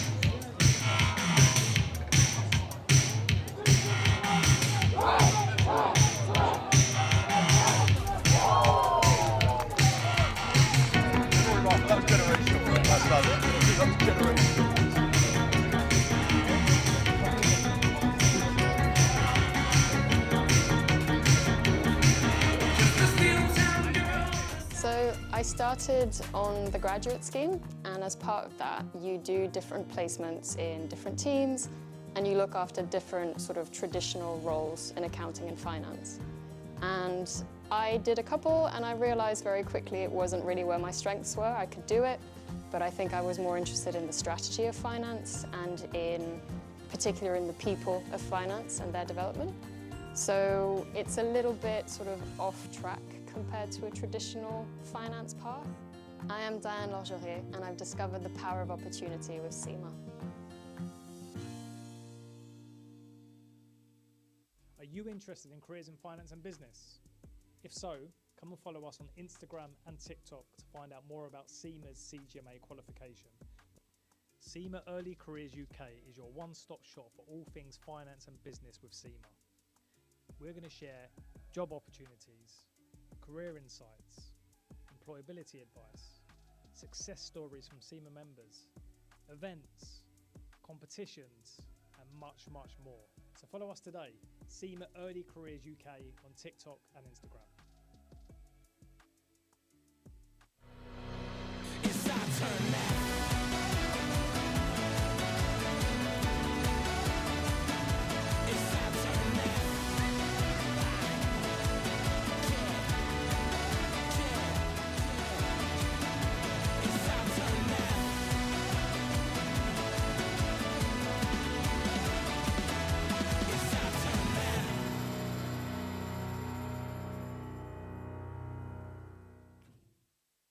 The CGMA designation has a really wide-ranging breadth of subjects, and that's so valuable because it gives you that expertise and that credibility across a variety of different topics, and that means that in any industry that you go into, you'll already have an inkling of what to expect and you already know what the climate is like. It also provides you with a mindset for innovation.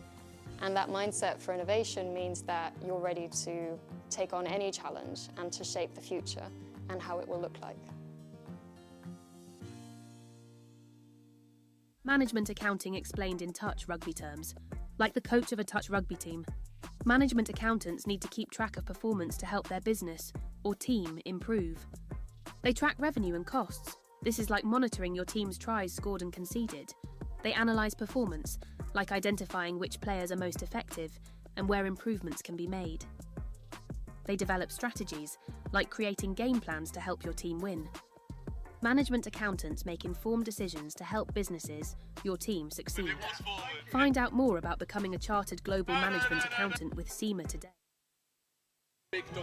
Welcome back then to the University Touch Championships. We continue with our action in Division 1 and it's a crucial game for two sides. It's the Exeter Monsoons, their second team, taking on Loughborough 2s in an interesting group which also includes Loughborough's first team.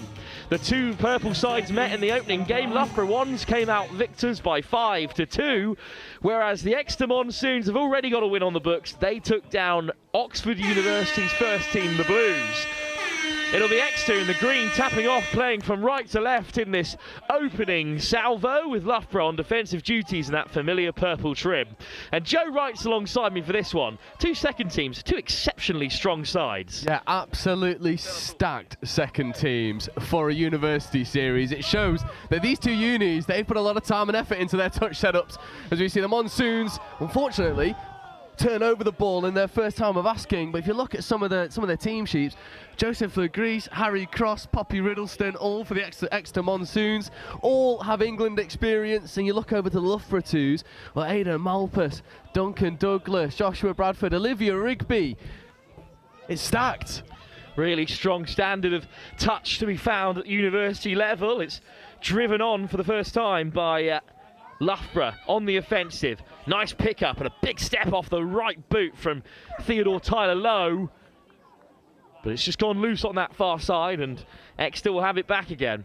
Yeah, both teams really warming into their line attack early. It seems like there's not a lot of midfield defence going on for both teams. This might get a game of sheer attack and defence as we see Loughborough putting on a bit of pressure for the Exeter transition. For this Loughborough second time to be drawn against their senior team that were champions in the second round of the regional tiers.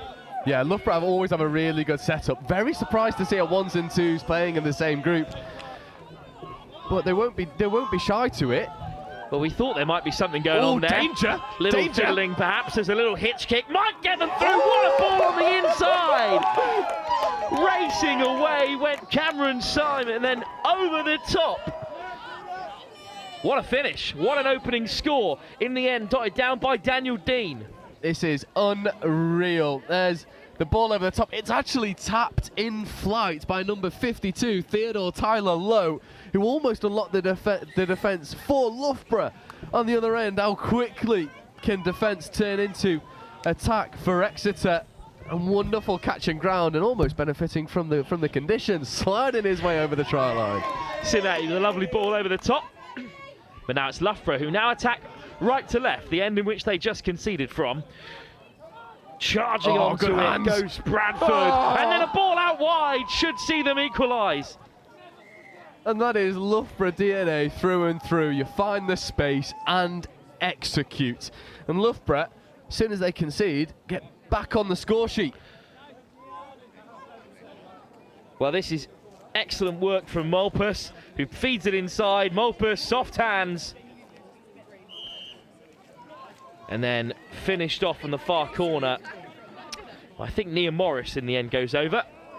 And we're still attacking this left-hand side because it's Exeter on the offensive. Dancing through goes Fred Reardon. Here's Reardon. Sweeper.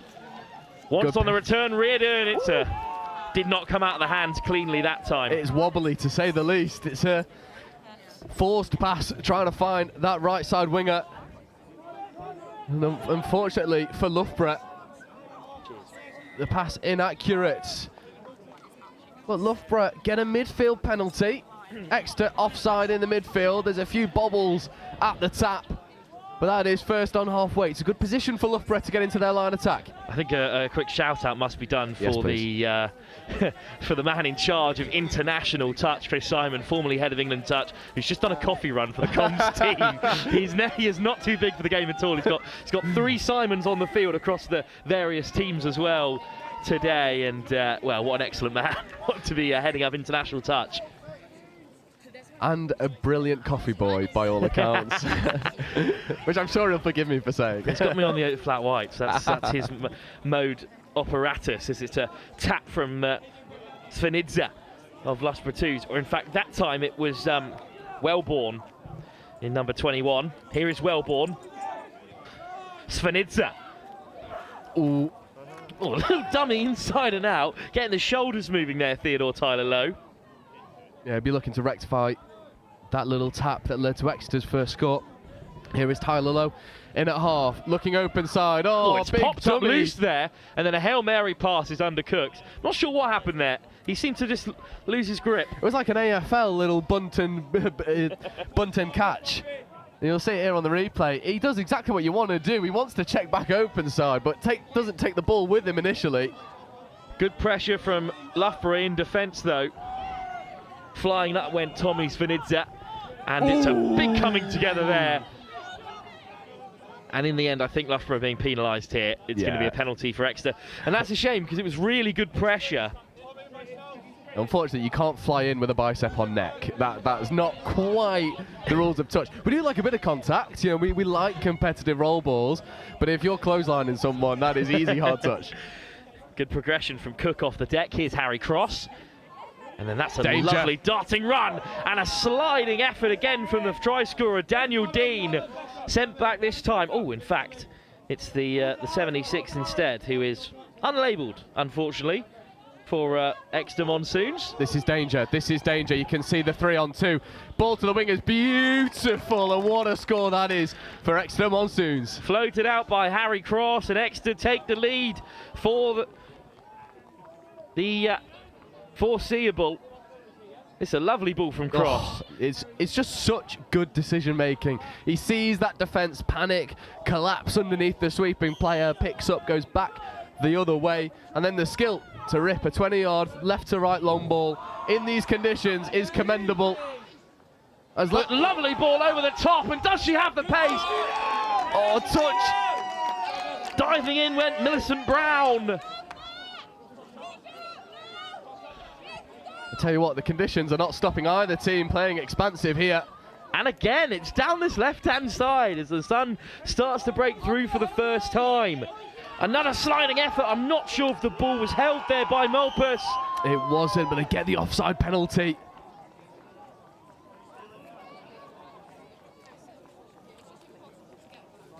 It is worrying signs here for Exeter Monsoons. Twice, Loughborough have almost gone through clean. Emma Phillips went over for Exeter previously, who lead by just 1, but Loughborough knocking on the door. Not a sliding effort from Malpas. Good touch. Sent back again. Douglas out there as well in the middle. Real experience for Loughborough. Bradford will play half. I'd love to see Loughborough go and use that right-hand edge a little bit more. Give some spacing for your links. That's a better setup. Douglas, Bradford, back to the open side, puts a man down. Good hands from Brown, but they've just run out of touches there. Another penalty, so that's 2. One more, and an Exeter player will go to the bin for the rest of the possession. Brown lays it back. Chance for Exeter here to equalise. Plenty of touches in the chamber. Bradford, Malpas. Danger. Quickly off the deck, Bradford. Oh, it's another penalty, and surely now Exeter are going to be down to 5. No, not. Oh, kindness from the referee, because not it was a penalty. Off the hand, as you said. It's a very interesting decision making in touch for something like that, as Malpas goes darting through. Bradford! Try time. That's try time. Phillips just couldn't get there, and Loughborough equalise, and again, it's going to be Exeter attacking this same end. It's 2 tries apiece.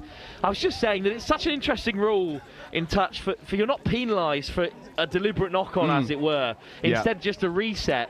And in fact, the extra defender didn't help them in the end, but Exeter were lucky there not to go down to 5. They were, but the other thing that does is it starts to plant the seed in the referee's mind that Exeter are infringing more than Loughborough. So some of these 50-50 calls you might start to see go towards the team in purple. And Exeter, well, they've got to work hard now. No momentum really in their attack at the moment. Always checking around laterally.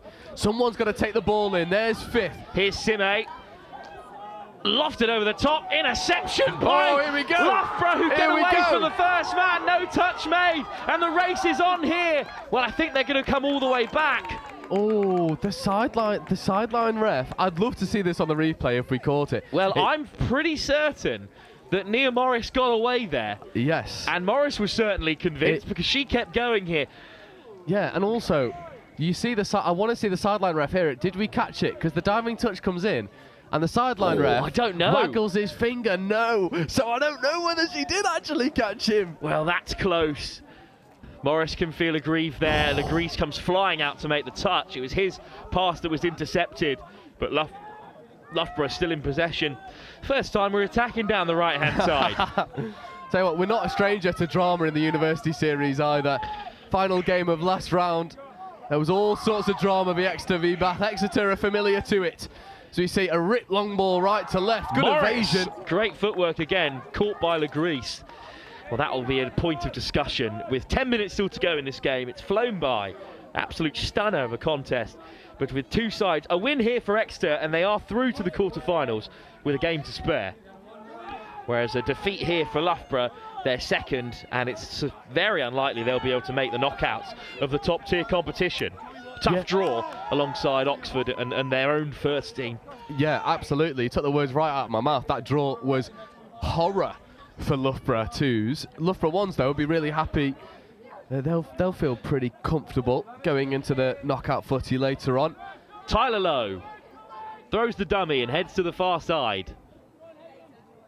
Tyler Lowe at half. Svenidze ignored this time. Here is Svenidze now. Stepping off the left. Svenidze gets away. Oh, it's a great diving touch from Harry Cross. Tommy Svenidze. Theodore Tyler Lowe. Svenidze. Tyler Lowe into the link. And again, it's a good read.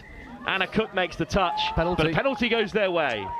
It's a really good isolation as well. Trying to attack down that link channel, get the offside call. And they might continue down here for Theodore one or two more Tyler touches. Lowe goes himself. Cook makes the touch. Looking to fish out another offside. Svenidze. Tyler Lowe. Wellborn. Tyler Lowe back with it. There's good cover there again for Exeter. Phillips makes the touch. Really impressive defence, Joe, from Exeter. The first time we've really seen either side stem the flow. Yeah, it's very stubborn defence as well. They're numbering up really well. Tyler Lowe. Oh, good hands from Morris, but cover is there again for Exeter. Great defence. Yeah, it's a nice endeavour, just trying to flash that ball to the wing early, try and catch that Exeter winger. Laps, there's a hard touch again. Well, the referee just wants ball down. So it's going to be possession back for Loughborough. That is a tough call. That's well, the touch god seems to have levelled things out there, because that's two 50-50s that have now gone one each way. Yeah. Tyler Lowe, Tommy Svenidze, slides in himself. Back to the 7. Tyler Lowe. Svenidze accelerates away, gives the pass, numbers up, good marking there. And Millicent Brown is caught. Still touches for Loughborough here as they look to take the lead. Tyler Lowe, Svenidze, good line. Is there space for Hayden Wellborn to sneak in and score? Not according to the referee. Loughborough have just got to stop pulling Exeter out a little bit more. They're set so deep on their line straight away. What a ball that is for Tyler Lowe. There's a player down, but across come Exeter to make the touch. Johnson caught in the link. That was nice hands though from the winger. Yeah, this is a big ball from Tyler Lowe. It's a stunning pass. I'd just love to see him start ripping these when the defence is offside, rather than when they're already set on 5th touch. That'll be key to if Loughborough can start to unlock this Exeter defence. At the moment, Exeter are able to just move across really gently and marshal up man to man. You've got to get the people like Tyler Lowe attacking offside defenders. Josh Legreese with the ball inside to Daniel Dean. Here's Dean again, opening try scorer. Excellent pickup. This is a great break from Exeter. There's the dummy over the top for Legreese. And if the referees keep the flags down, then this will be another score for the Monsoon. And they'll go 3-2 up. And Legreese will take his sweet time. Over comes Fanidza to hurry him along. But this is a great scoop from the Exeter Monsoons. Yeah, it's perfect transition. You get two middles in that defensive ruck. You scoop all the way through. You beat them in that foot race. And then can you find the extra player? Well, Exeter can. They take the lead. 3 tries to 2. And now the emphasis is on Loughborough to come back. About 5.5 minutes left in this game. Loughborough looking to get onto that link once more. 32 set up. It was a very impressive position for Loughborough to find themselves in. That pass is right behind Douglas, but he does well. There's 5th. Brown. Bradford looks to go himself. Diving touch. Great touch from Exeter to slow things down again. And their narrow lead is intact with just 5 minutes to go. It's a big touch on the roll to deny Josh Bradford. Behind Legreese, but oh, look at the hitch kick. Great acceleration. It's an excellent box from Exeter. Yeah, Exeter have done so well at just eating up the early yards on 1 to 3. Unfortunately, 5th touch coming now. Not really made any momentum since 3rd touch. There is 5th. Can they find some extra space? Good scoop, and he might go all the way through. That's Who's a great there touch. in support? Oh, the touch has been made, as you said. Good spot from the referee. Yeah, it calls from nowhere coming from the Exeter sub box. They love it. You'll see it here, little show and go, but a brilliant diving touch from number 7. That is Aidan Malpas. They got a little shout out early, and he's done well for his shout out as Aidan Malpas. Malpas off the deck. And in come the changes as Rugby runs it into the box. Oh, fresh legs then. A good opportunity Udalov, here. Good hands. And there is a bit of space over on the left. Brown caught. Oh, touch pass given. A late pass. Well, Cook was pretty adamant she'd made the touch. And now it will be Exeter with a bit of possession. They can run the clock down here. 4 minutes to go. They lead by 1. Here goes Cook. Sometimes you've just got to be loud in touch and you can get the decisions you need. And then, straight off the back of that, Exeter get another penalty, this time for foot in the ruck. Things are really going their way. That's 3. On the 7 now, they've got 2 touches to play with. Here's Reardon, runs it in, sweep around the corner. Legreese, well managed at the moment by Charlie Foy and Loughborough. This is 5th coming now, so do they have one last trick up their sleeve to unlock this Loughborough defence? There's a nice link punish. Coming over to the short side. Ball to the wingers, on, it's given, it's down, but a good covering touch. Across comes Brown to make the stop. Skipped out Riddleston there, who held the link well. And now Loughborough forced to exit. Makar Udalov with the first drive, and then off goes Tommy Svanidza. Well, they need to work their way down the field here. A loss for Loughborough, and they're out of the cup competition. After an earlier defeat, a win for Exeter confirms their place with just Oxford to face, who are unlikely to have turned over Loughborough ones. Brown off the deck. Theodore Tyler Lowe. Tyler Lowe there again, but it's a turnover. Just miscounting there, Loughborough. Yeah, and Loughborough did such a good job at getting over towards this Exeter sub-box in their own transition. You know, they fly really well, but those following touches are really static. Those supporting players aren't punching onto that ball, and that's the big difference at the moment between the 2 transitions. Exeter driving with purpose. Loughborough, a little bit pedestrian in their intensity. Cima draws the touch, wants it on the return. Lovely step. Oh, big lovely pass over the top. Well read by Brown. Nothing coming. And Loughborough, well, this is really their last roll of the dice. It's always drifting forward, that pass. Got to create something now. Still trailing. A draw will just about keep them in touching distance. They'll need results to go their way after Exeter's early victory against Oxford. That's a great pickup from Bradford. But unfortunately, forced to turn it over. And how many more attacks are Loughborough going to get here, really? Maybe just the one, Joe. If Exeter force a penalty out of Loughborough here, Exeter will finish this game with ball in hand quite easily. Cima. Phillips. Big dummy, but not bought this time. And Loughborough are just running down the clock. It's smart touch rugby from them here. Off goes Harry Cross. Feeds the pass out wide. That'll do. And that might seal it. Score given. And that's the game. Exeter make it 4-2. And that'll do. This is lovely work from Cross. Legris is there, but he doesn't need him this time. There's the dummy to get the winger on the wrong side of Loughborough tracking back. And that's the game. Harry Cross hasn't been on the field for too long here, but that's twice he's popped up and created scores. And now it's 4-2, and Exeter are going to seal this and a place in the Cup quarterfinals. Yeah, Exeter have been really good value for it. I know their ones are so prominent in this division. Their twos wanted to have something to say about it. It seems like Loughborough might get a try right on the hooter. Unfortunately, they don't, and Exeter do take the victory. They work so hard for it, and they get their reward. So between the two second teams here on field one, it's Exeter who are victorious, and after seeing off Oxford in their opening game, they'll be through to the quarterfinals. They've got a chance of topping the group if they can beat Loughborough's first team after seeing off their second.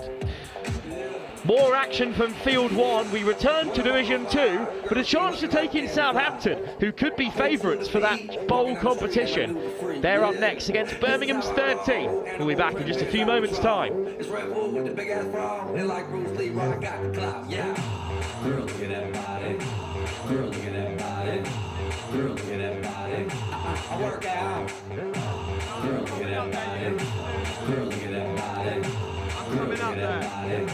I work out when I walk in the spot. This is what I see. Everybody stops and is staring at me. I got passion in my pants and I started on the graduate scheme. As part of that, you do different placements in different teams. My name's Anne, and I play for the England Women's Touch Rugby team, as well as helping the England Touch Association with introducing touch rugby to schools across the country. Hi, I'm Dom Tripp. I'm the England Touch Schools lead, and I've also played touch for England. In terms of coaching touch in schools, it really is the simplest form of rugby to get started. It's awesome because you can play at mixed gender, you can play mixed age groups, so getting that first team together to get games started is super simple. So we've spent quite a long time going into schools, both primary and secondary, to develop these resources with the youth voice in mind. The kids have been really creative, given their input, and we've named some rules or some superpowers after the kids, and it just really gamifies it. Touch rugby as a game is awesome for physical literacy, really works on agility, you've got forwards, backwards and evasive running, really good for catch pass, so that hand-eye coordination, and lots about finding and using space well, both individually and as a team. Kids are always moving, so your 30 active minutes are pretty much guaranteed in this. One of the awesome things about touch as well is it's been played since the 1960s and is now played across the globe, and so there is a huge amount of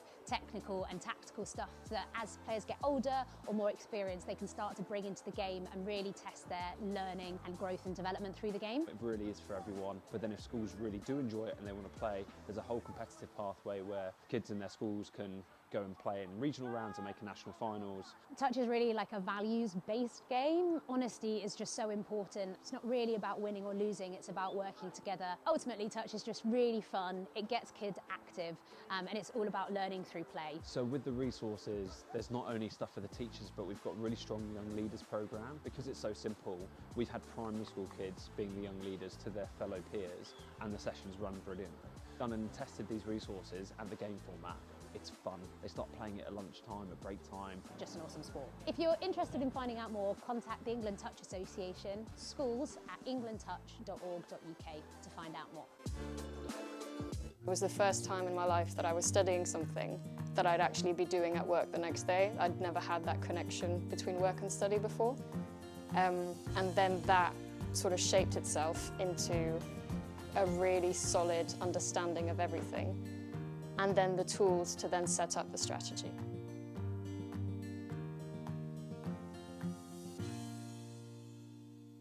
So I started on the graduate scheme, and as part of that, you do different placements in different teams, and you look after different sort of traditional roles in accounting and finance. And I did a couple, and I realized very quickly it wasn't really where my strengths were. I could do it, but I think I was more interested in the strategy of finance and in particular in the people of finance and their development.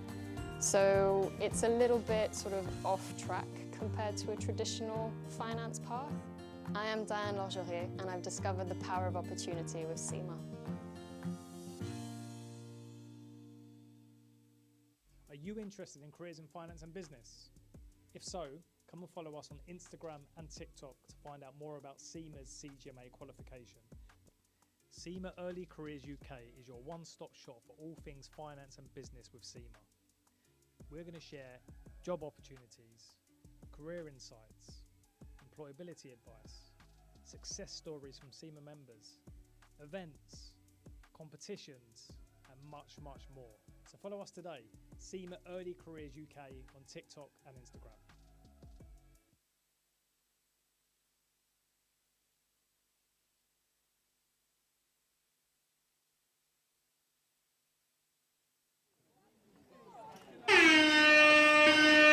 And so welcome back. We're back into Division 2, where we've got Birmingham Jaguars versus Southampton Uni. And Southampton Uni, they boast the top try scorer of the division, Seb Conahan, wearing number 9.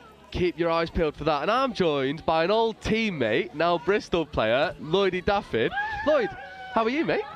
It's horrible and muddy, so my legs are on absolute ice after 2 games, but other than that, I'm doing great, thanks.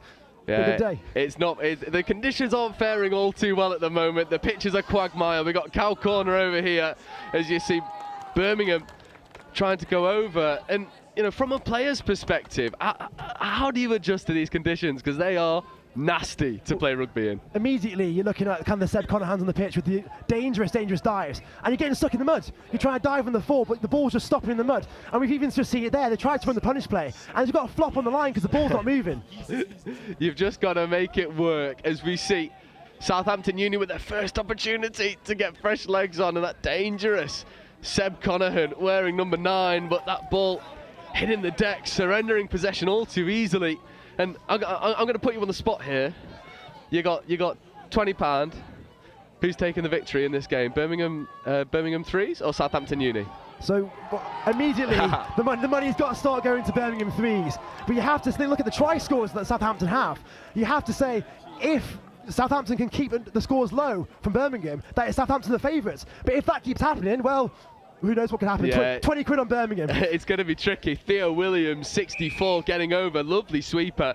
And it comes from Southampton not being able to get out of their defensive set easily. But here is Conahan. You see the magic immediately. Touch one, they're already all the way there. On the 7 for touch 3, they're going to get 2 strikes on line. You fancy him here, don't you? Oh, you do. Here is Seb Conahan. Playing Matador with the defence. Here is Conahan.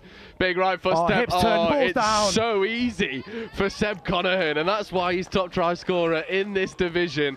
17, I believe it was. Well, that can turn into 18 very quickly. We were just talking about the dive there, though, and because he's got such a good step, he only needs to dive from 2 metres out because the angles are absolutely cooked. Yeah, and he gets defensive players offside too easily. That was Felix Bork in the midfield, who ends up sort of defending no one in that space. Seb's there 1 minute, then he's gone.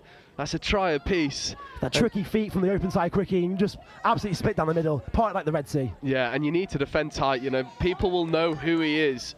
I mean, he's been plastered all over the University Touch Series Instagram for the past few weeks. So we see Birmingham trying to manufacture a bit of go forward. That's Nathaniel Mountain wearing number 1. Is 68. Strike comes on 4th, or 5th called. Here's Rimmer. Rimmer trying to get around the outside. Not quite happening. It's good defensive set from Birmingham. Birmingham feels they got 2 good touches in the first few drives, and they try to get a bit too tricky with it. In this kind of weather, you can't get tricky. You've got to play direct. You've got to play good direct touch. Yeah, you've got to take the ball forward at all costs. Southampton doing a really good job at this. That's 3. Lovely ball off the pitch. Getting people onto the pitch early. It's a good snipe there coming in. The ball's been good and been let down by the halves, been a bit slow, but the fly play is on. Oh, danger. That has to be try time. He's in all the way. Oh, what a touch. What a touch that is. Number 30 for Birmingham. Getting over Seb Connahan, though, bouncing away from Making 1, something from 2. nothing. He's still got it. Oh, touch is made, and that's sick. That's well hounded there from number 36, Emily Podmore. And Birmingham, well, they're doing well at defending that transition initially. They've come unstuck in the line attack, but you'll take lots of confidence from that defensive set. Especially when you have the Seb Collins of the world with their little tricky steps on the line. They're not letting it bother them. They're going, I'm going to not let you pass me. I know you've got a good step, but it's sick touch coming. All I've got to do is get a finger on you. Yeah, we've got to hold space. And here is Birmingham into their line attack. There's fifth. Ball's on the floor for a little bit too long. Oh, passive option. Has he got the legs? The wing is on. Oh, just ball to ground. Yeah, she didn't have much space anyway. It's unfortunate for 92. Zara Weimer can't quite reel that in for Birmingham as we see Southampton Uni come trucking up into their subsets. Here is Connahan. This Birmingham, time, again, they're getting their first 2 touches nice and direct. Fifth coming there, they're stopping. They're letting the players get on side. And if they just keep the rolling defence going, they're going to get some more tries here. yeah, but they need to find some more momentum. That is fifth. It's a good scoop coming in from 21, Sam Regan. Ooh. Regan just leaving that ball behind. So again, good turnover in transition for Birmingham. They're giving them no time on the ball there. It's led to an error. It's a well-won ball from Birmingham. They'll get a chance to transition now. Yeah, and we'll see if Birmingham can find a little bit more momentum. Yeah, in this division too, Southampton feel like they're a shoo-in for the final. You know, they have the premier player in this division in Seb Connahan. But against teams like Birmingham 3s, where they're all very well drilled and they've all played potentially Birmingham 2s at some point, and that I know that from speaking to a couple of the Birmingham players last season, they all train and play together on a regular basis. It'd be interesting to see if one standout player can overcome a very well drilled team as a whole. 'Cause at the moment, Birmingham are on top. Because we talk about the Seb Connahans of the world, but also Birmingham in that university camp have got the Phoebe Simons of the world. Yeah. They've got absolute quality at the top, and that feeds down. Yeah. It feeds down all the time. That's why teams like Exeter and Bath have had such success, because their ones feed into their twos, and when the twos develop, they become the ones. Oh, Seb Connahan dancing around one, almost touch, two. It's a good fly, as you see Connahan trying to bounce around the outside. Here is Connahan. He's got to go early. Feet. Trying to maybe buy an offside penalty. Seb Connahan going the long way round, then finding the winger, checking back on the inside. There is a touch, but Sick referee's touch. happy that that's just sick. And no dropping. I agree with your call, Lloyd. 3-on-1 on the outside. He's trying to take it in. Should have gone. Sometimes, though, that comes with that. When you're such an experienced player and you have less experience around you, maybe you don't have that trust that you need to have. You've got to remember, everyone's here because they've earned a spot in the team. They can catch a ball, they can put it over the line, and you've got to trust the players around you. Yeah, and that was a really good opportunity. There was a really good opportunity there for Southampton Uni to go ahead in this game.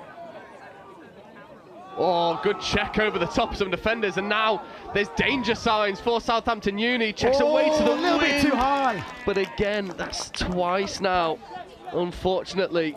You have to feel, if that goes early, you've got to execute those 3-on-1s, those 3-on-2s. It's classic stuff. You learn it if you play tag rugby in school. You learn it if you play touch rugby in school now, Yeah. thanks to all the new school stuff coming in. Yeah. And it's just got to go.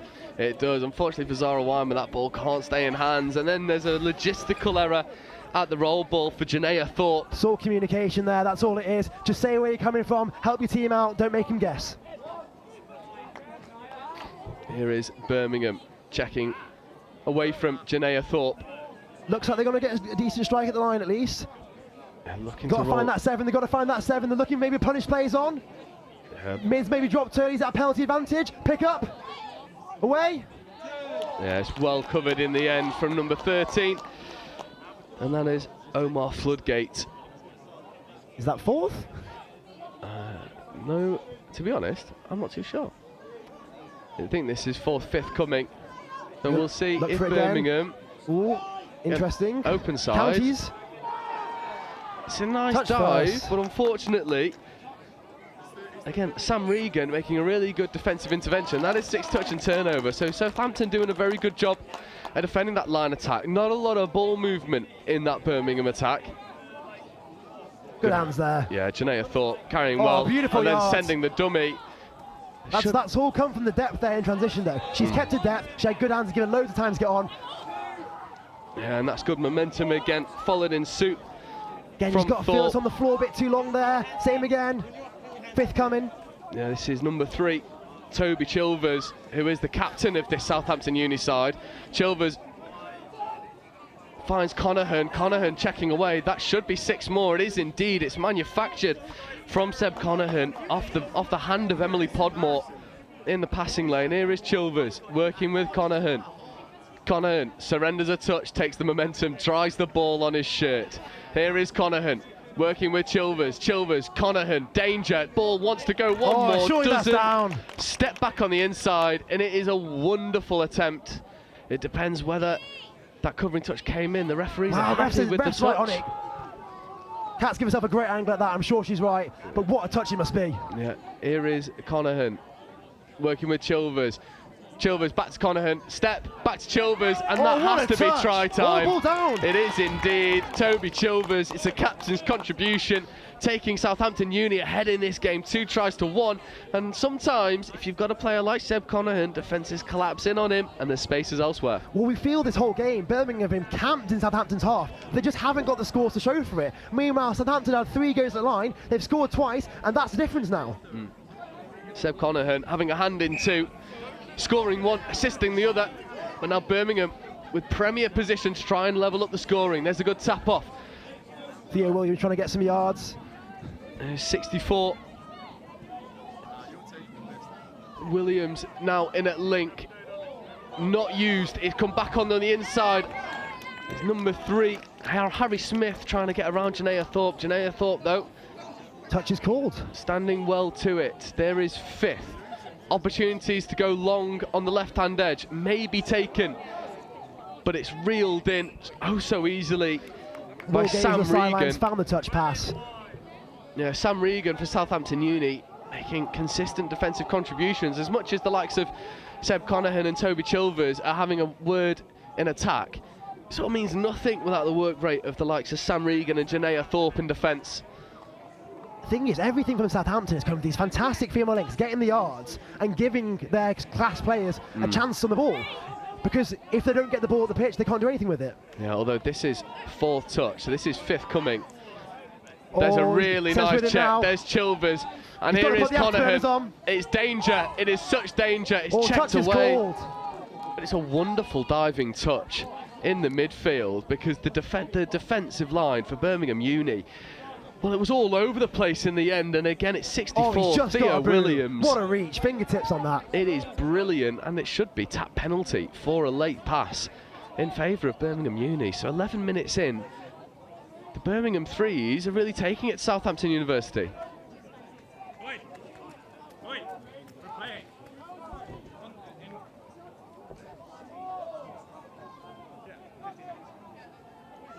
Birmingham Uni checking around.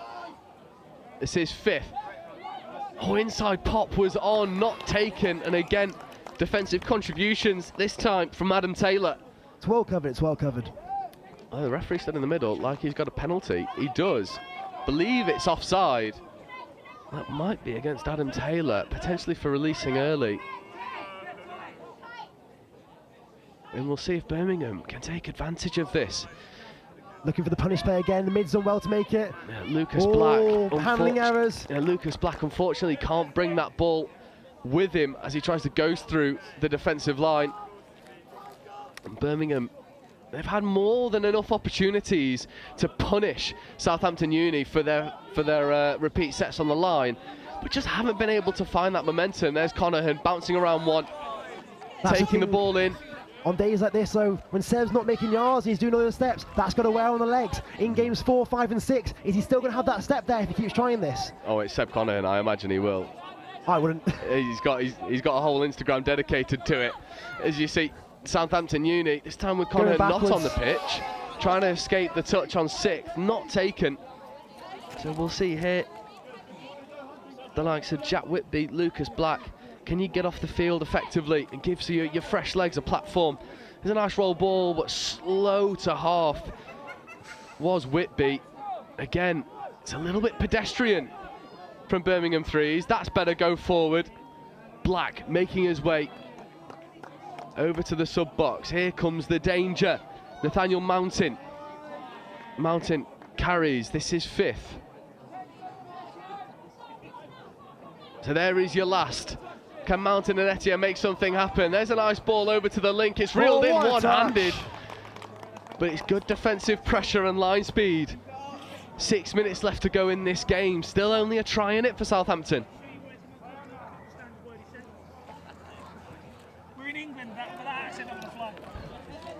And Southampton driving up the box. There's 2. Better transition from Southampton Uni. 3. Getting there, and here comes Connahan and Chilvers.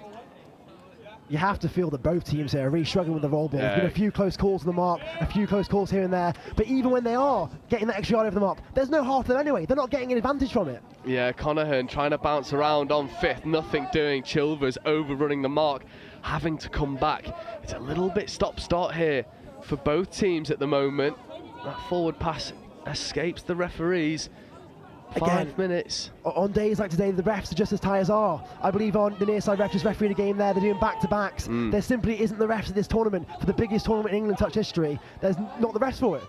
Unfortunately so, but we play what's in front of us. As you see, Birmingham Uni trying to get around the outside, but again, there's the issue in the roll ball. That one's off the mark. Just struggling. Maybe need to start slowing down that momentum rolling into contact. You have to feel Seb might want this direct now. Oh, check back inside. Nice check. Escaping 2. Good footwork. Back to Chilvers. First is still coming. Yeah, there's first on 5th. They don't want to sub. Connahan and Chilvers staying for the long haul. Evading 2. Ungentlemanly, but that's the game. If you're not going to make strike at the line. If you're not going to make the touch, you're not going to make the touch. Here is Chilvers and Connahan. They'll take a reset. Here is Connahan, just bringing the players back to the 7. 4th. Connahan getting 3 players up into that defensive line. That'll be try time. And if 3 of you go to make a touch on Seb Connahan, there's no one defending underneath. And Connahan doubles his tally and extends the lead for Southampton Uni to 2. Again, we've got to look, when was the last time Southampton had an attack? It was the last time they scored. Every single time they get into the line, they're making use of it. And that's the big difference here. Birmingham, they've got no end product in front of us. You've got to say, how are they going to get back into this game? Yeah, they need to find a little bit of that ruthless nature that Southampton Uni have when Connahan and Chilvers start operating together. Birmingham, though, will have the tap. It's the premier position to try and make something happen. It's good line speed from Southampton Uni. Yeah, they're catching Birmingham quite static, quite stagnant, and it means it's going to be forthcoming now. They're maybe going to get 1 strike at the line if they're lucky. Yeah, there's Black working with Whitby. There's Black checking away. Trying to go to the wing. Does find its way there, but that is a touch and pass. So the likes of Lucas Black, Jack Whitby and Felix Bork finding good line speed. You know, they're making good meters in their attack. Unfortunately, maybe lacking a little bit of that cutting edge that Southampton Uni have. Speaking of the cutting edge, there's number 23, Victoria Mudd, getting up and making good yards. Must wear at you two. You keep getting to the line and keep nothing happening. There, you're thinking, oh, you've run a slow strike on 4th, maybe have another go on 5th. But instead, they're throwing it away, they're having the touch passes. And when Southampton are looking absolutely gorgeous up there, what do you expect? Yeah, speaking of, here's Seb Connahan bouncing around 3 or 4, going a long way around to find the clean space. And that is a clinical transition. 5th touch taken on the 7. And you give Connahan 6 offside players to attack against. Well, he goes and finds his hat-trick. That's 3 for him, taking his tally to 20 total. And Southampton Uni really feeling themselves late in this game. Again, Birmingham here, they're getting tired, obviously, it's 3rd game of the day. But at the end of the day, you've got to switch on. And when they are scoring past you over and over again, it's disheartening. It is. Oh, that's not going to add well to the heart. And you'll know that Southampton Uni have found so much success in this transition. Unfortunately there, though, for Janaea Thorpe, that one just goes to ground. She looks a little bit perplexed as to how she's not got the penalty, but Birmingham Uni, with 2 minutes left to go, will be looking to get another score on the board. It's good carries. And Mountain checking away. Maybe fortunate to not get away, to not get penalised there, front off the mark. There's Rimmer checking away. It's coming back to Mountain. 32 platform. As Rimmer, as Etienne. Offside player. Oh, it's a great touch. Janaea Thorpe getting up, making things happen in defence. It's good endeavour here once again for Birmingham. Birmingham threes. Here is Rimmer.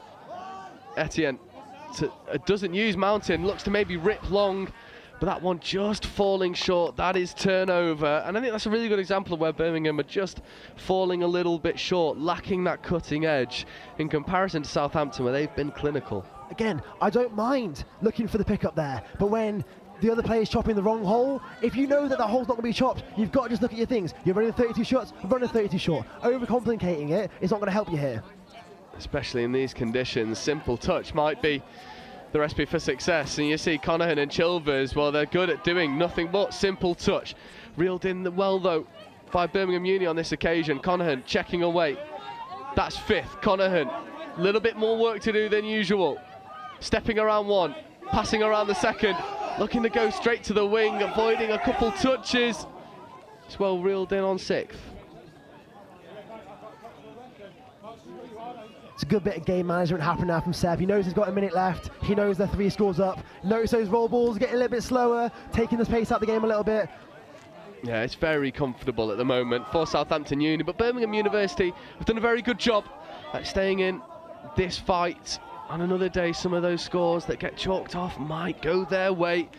But when you're up against a combination of Connahan and Chilvers, well, you sort of give yourself a mountain to climb. Speaking of, there is Connahan. Unfortunately, I think that's half court. I think that is half court. I think we're going back for an offside penalty. Yeah, we are. Just taking the roll ball. Connahan might want to do something on last. Finds the delayed pass away from Chilvers, back to Connahan. It's a bit of jouet at the end, and it all means nothing because Southampton Uni had the game wrapped in the bag early. 4 tries to 1 over Birmingham. A Seb Connahan hat-trick, but it's hard to argue with that. That's an absolutely excellent game. Speaking of games, I could go play mine now. Yeah, enjoy, Lloydie. Thank you so much for joining me on comms. I'm sure we'll get you back on later on. But coming up for you next, we are back to Division 1, and a game that we touted as 1 to watch. We have Edinburgh 1s, the Nessies, versus Bath 1 Hawks, who ended up taking the victory in the final game of last year's tournament against what has been a phenomenal Exeter team. It's our first look at them on live stream, and that'll be with you in 5 minutes' time.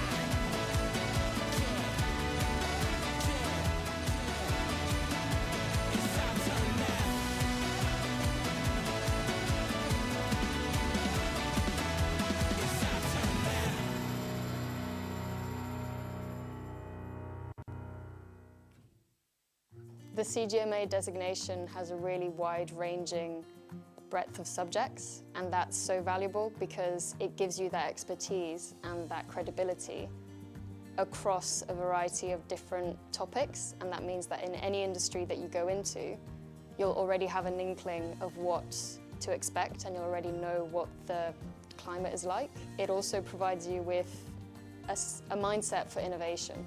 And that mindset for innovation means that you're ready to take on any challenge and to shape the future and how it will look like.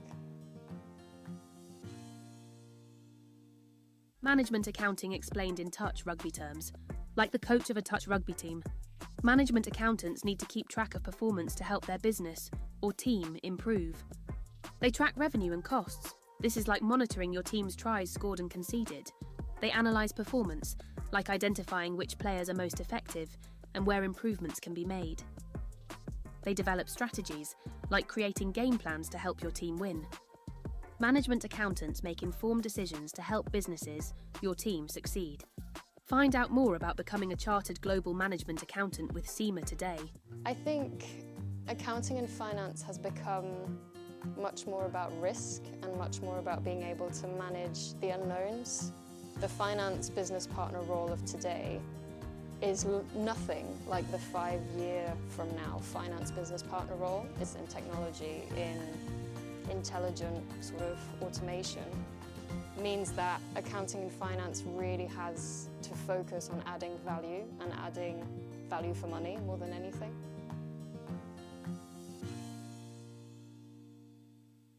think what I always liked about the SEMA qualification is it was much more than just tax advice or much more than just sort of corporate finance management. It was always very wide-ranging. So having the SEMA qualification kind of cemented that I knew a little bit about lots of different areas, about project management, about people management, about HR. So it really helped me understand lots of different areas, which helped fit into the bigger picture. And for me, that's strategy. It's thinking big. It's kind of thinking, okay, this is all great, but what's the point of it?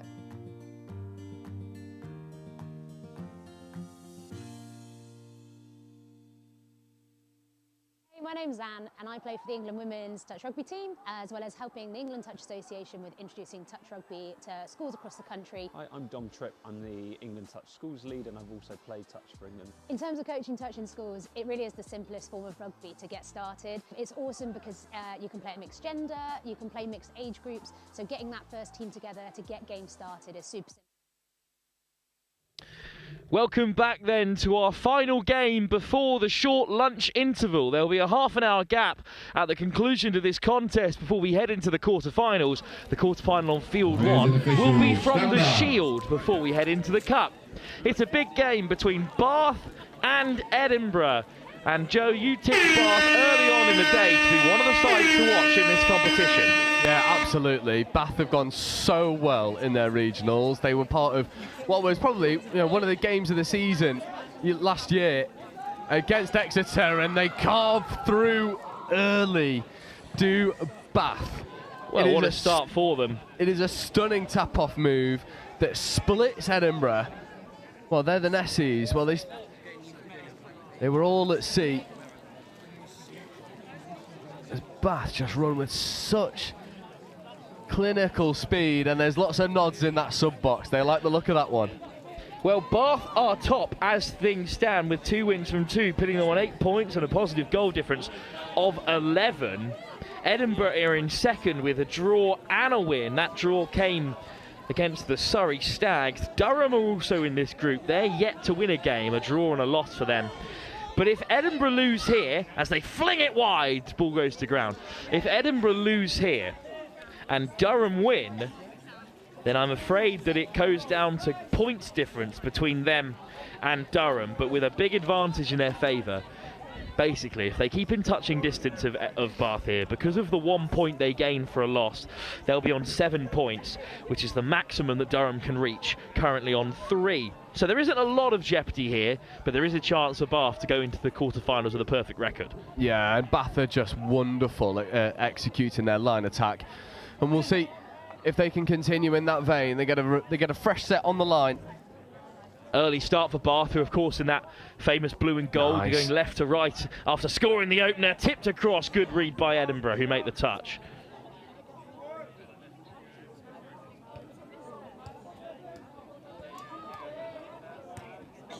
And it is Bath playing brightly here. Big miss pass out to the right-hand side, and that's the second score. And the Bath Hawks are on top here.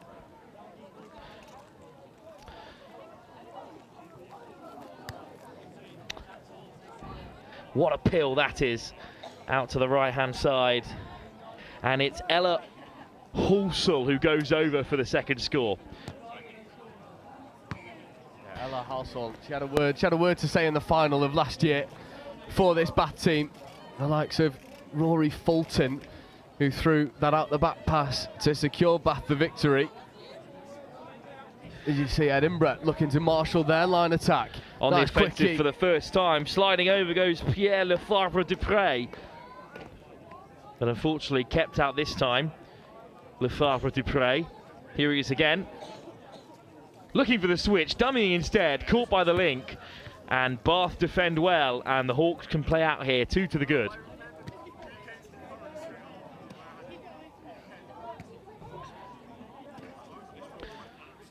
Big dummy as Bath look to head towards the box. Another show and go. That time from Danny Ticehurst. Lots of experience in this Bath first team. International and at the very top end of regionals and the club level. Hint of a forward pass there. Call comes from the bench, ignored by the referees. Step off the right boot and off go Bath again. Fulton with a good drive. Pops up again for Rory Fulton, who's caught. And the referee's in conversation. I think there's a touch of a miscount there. Good defence from Edinburgh, Joe. Yeah, very good defence from Edinburgh. And it's a marker of a good team that can see out a Bath attack. Yes, a Bath attack that might not boast as many of the weapons as last season, but still just as potent. Hint of a gap for Kira Lessels. Change is made. Austin Cross amongst them. Here's Cross on the scoop, weaving his way towards the left-hand side. Cross on the switch, and then it's just spilt. Good link up with him and Owen Black, but nothing coming. Bath have it back again. The Hawks head to the box. Really top team, and they will go through as group winners here, and Edinburgh will be eliminated if Durham can do the job elsewhere. But again, it's about a 10-point swing in total. 9 tries it will need to be, which is very possible. If Bath run away with this here, Edinburgh are in deep trouble. Well, it is definitely possible. Great line, and look at the yards. Nothing from the referee, so I think it will be a score for Bath. Will Lewis, who slides through.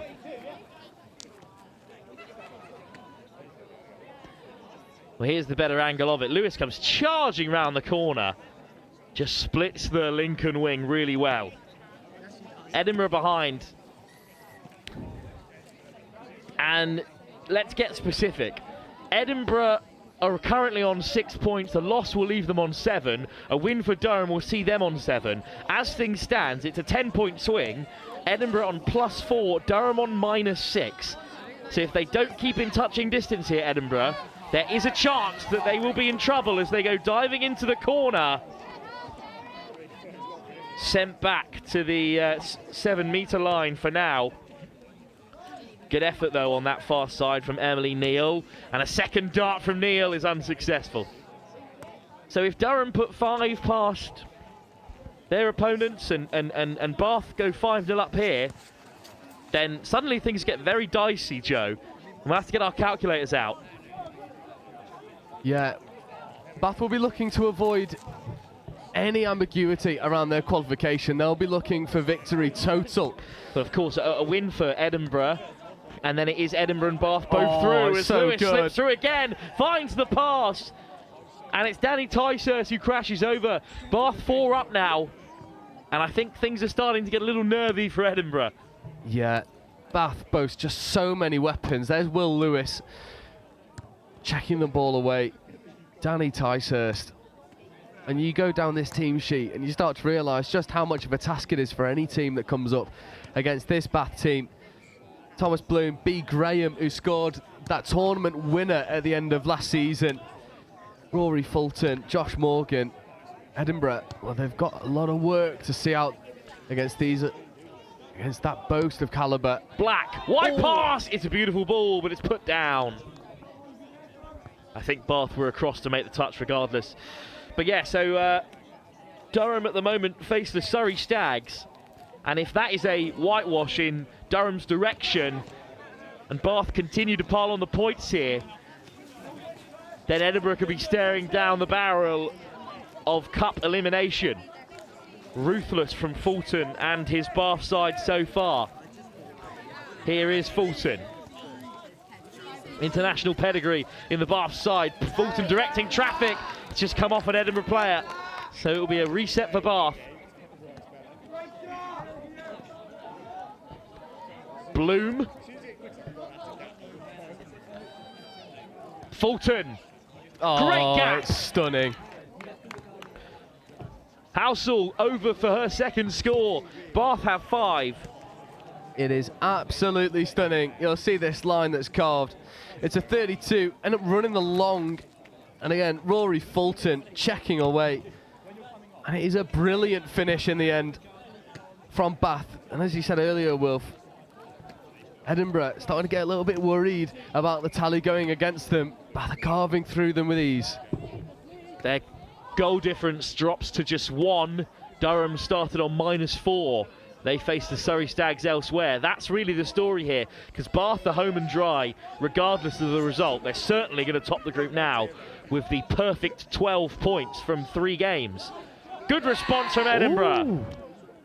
Unfortunately, he's grounded the ball on the toe of the Bath defender. Well, that is a shame, but Edinburgh can keep the play alive. Murdoch caught, and Housel can play away. Yeah, it's good touch by Ainscough there. Good line speed though from Edinburgh. Trying to control them here, but half a break. There's the dummy, and straight through goes Lewis again. Who will catch him? He'll go the length. It's a second try for William Lewis.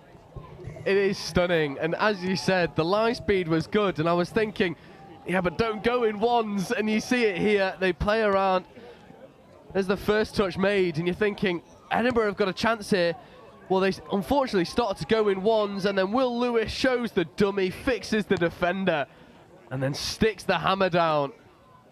And Bath, well, this feels like a bit of a statement victory, because it's not even at halfway mark, and 6 tries to the good over Edinburgh. And it's a real morale muffler for Edinburgh. 6 tries against in 9 minutes is, well, it's pretty comprehensive from a touch perspective. And they've lost it as well from the fresh set of 6 they get on halfway after conceding, and that is usually such an important process here. Danger. And it's straight through the hole again. Just a dip of the shoulder this time, a flick of the head. Bath through yet again. Josh Morgan with his opening score, and the Durham Knights, who are currently facing Surrey elsewhere, well, they have been handed a lifeline by this massive performance by Bath. This was a little bit too easy. Yeah, and this comes from Edinburgh being too worried about other threats. This comes from Edinburgh overcompensating in the midfield and forgetting about that short side. And you know, you start to get worried from an Edinburgh perspective that this final scoreline can end up looking like 15 in the end, which is the last thing that you want. That's nice play around. Really nice hands back on the inside. Good connection between winger and link. Driving back Bath now, that's a good scoop. What can they create here, Edinburgh? Oh, they just ran out of space. A lot better from the likes of Murdoch, and some really nice hands from Myla Hendra. Yeah, Edinburgh are finding a lot of success with those little switches, changing the angle of attack when they've got the ball in hand. That should be blocking. It absolutely is. Yeah, Lewis isn't going to get away with that one. He's worked well with Tyser so far. He might just want to tap and go quick. Cunningham looking to catch them offside. Good pick up from Cunningham. But Pierre Lefebvre-Dupre is caught. Yeah, Will Lewis is such a menace in defence. His line speed is brilliant. Lefebvre-Dupre dives in. Might be try time, at least a penalty. It is. Ticehurst penalised. Keep working them! Keep working them! Lefebvre-Dupre draws out the first touch from Lewis. Goes to ground though, no momentum for Edinburgh. They need a few scores to cut this deficit. They don't need a win here. No. But they do need to close the gap. Lefebvre-Dupre takes a tumble but gets it on the return. Great delay on the pass. Good touch. As Hendra got down, I think that's great defence in the end. Yeah, Halsall once again making touches for Bath. Pierre Lefebvre-Dupre. Great pickup, straight through. Who's there in support? Half can't be caught. Gets the ball away to Hendra, but I don't think she's hung on to it. No, that Mirrors defence is superb from Bath. They just leave that half alone, slowly converge on him, defend everyone else. They're the threats in that scenario. And you see here, Bath are on third touch coming now, and are up onto halfway with the fresh legs coming on with the likes of Rory Fulton, who'll be looking to come and make something happen. Bath progressing really eagerly down the field, not willing to accept this late result. Oh, good touch. Flying touch from Murdoch. Almost through again there, Josh Morgan. But now Bath on defensive duties instead, and Edinburgh head towards the box. Big dummy, not bought by Bath in defence. Round the corner come Edinburgh. Cross. Oh, it's just been dislodged. It's a good touch from B. Graham. Yeah, penalty though. You heard the call from the referee, play on, offside was B. Graham on that occasion. And Edinburgh have sort of done the first task that they needed to do 10 minutes into this game, and they've stopped the flow of tries going against them. But they need to start capitalising on these possessions, because if you're doing stuff like that, if you are giving free ball to Bath, well, they're just going to go and kill you at the opposite end of the pitch. And that's what we've seen so far.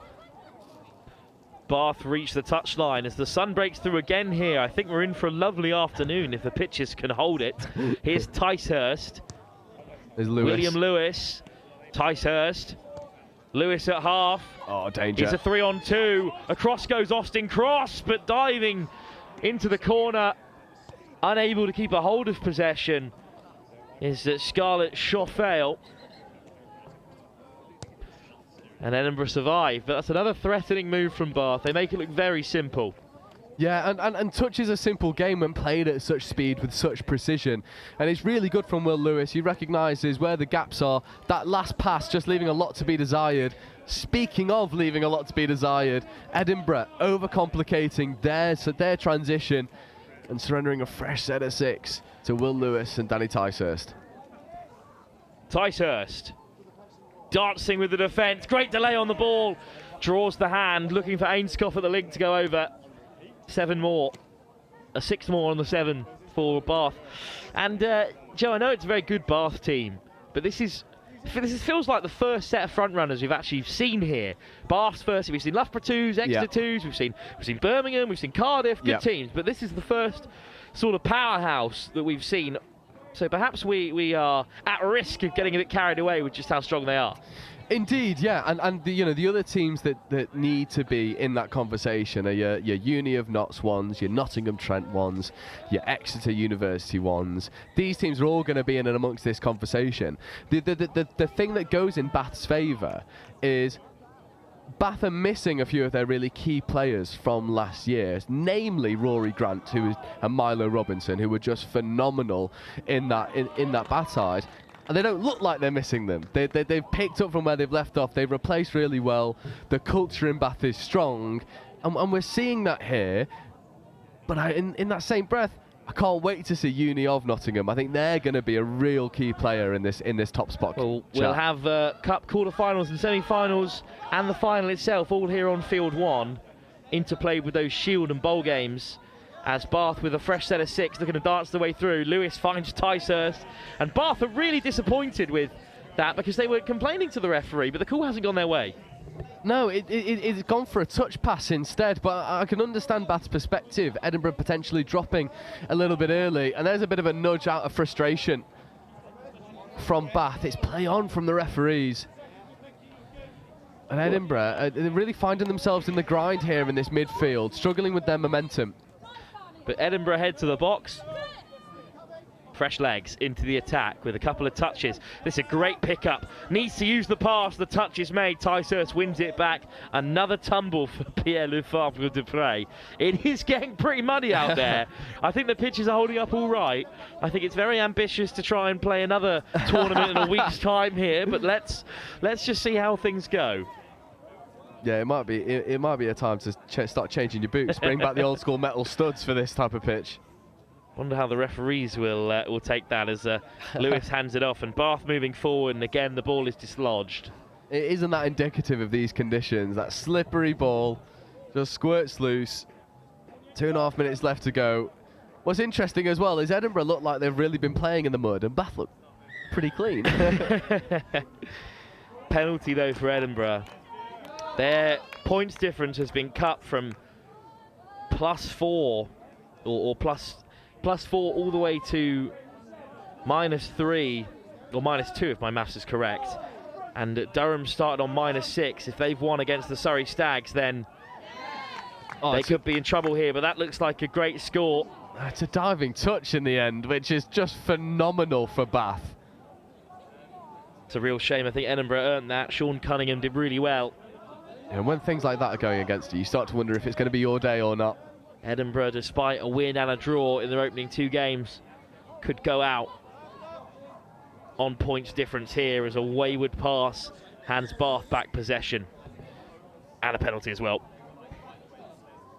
Yeah, full credit to Edinburgh. They've really stayed in the fight. They've worked really hard to stop the flow of scores going against them. It does feel like Bath kind of have taken the foot off the gas. They know that this game doesn't come with any jeopardy for them.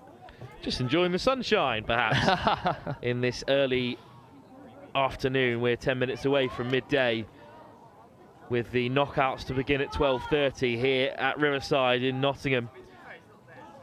Uni of on home turf. Yeah, I'm really looking forward to seeing Uni of. If we get them in one of the quarters of the Cups, it'd be really interesting to see them, because I know that they've brought in some really strong players in this university series. They were also growing loads in last year's tournament. So Uni of, Notts Trent, Exeter, Bath, I think these are going to be the key players, and if we start to get some of those early matchups, maybe in a cup semi or a cup quarter, I think you really start to see both teams sort of dive really deep into their playbooks. That was the better attack, the likes of Lessels and Cross driving it on, but Lewis got across to make the touch and turn it over. Our first game back at half-12 will be a Shield quarter-final. That's the 4th tier competition for sides who finished third and fourth, I should say, in their Division 2 groups.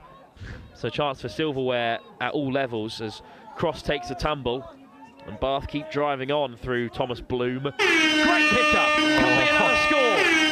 Fulton needs support, picks out Morgan, and they will end with an 8th try, and that could be devastating for Edinburgh, depending on results elsewhere. 8-0 in the end. Bath deserved victors, and now it's a very nervous few moments for Edinburgh, who have to wait on results elsewhere to learn whether or not they've been knocked out of the cup by the Durham Knights. And if you're watching this from any other team, you're looking at Bath and you're thinking, how do we stop some of this rolling momentum? You know, Edinburgh, they tried so hard to shut down that play, and Bath are just able to turn the screw, get the defence rolling. The likes of Rory Fulton making something happen. It's ominous for everyone else in this Division 1. Bath really put a statement out here. The Hawks hardly released the handbrake, but they still go 8-0 up in their final game of the group stages. A perfect 12 for them in their opening 3 fixtures. They'll be heading into the Cup quarter-finals. Well, that's the morning session done and dusted here in the first round of the University Touch Championship. So half-hour break now for lunch, as you can hear over the tannoy, half an hour break. We'll be back at 12:30 for our first quarter-final in the Shield competition. For myself and Joe, we'll be back in half an hour. Down on the corner of the pavilion.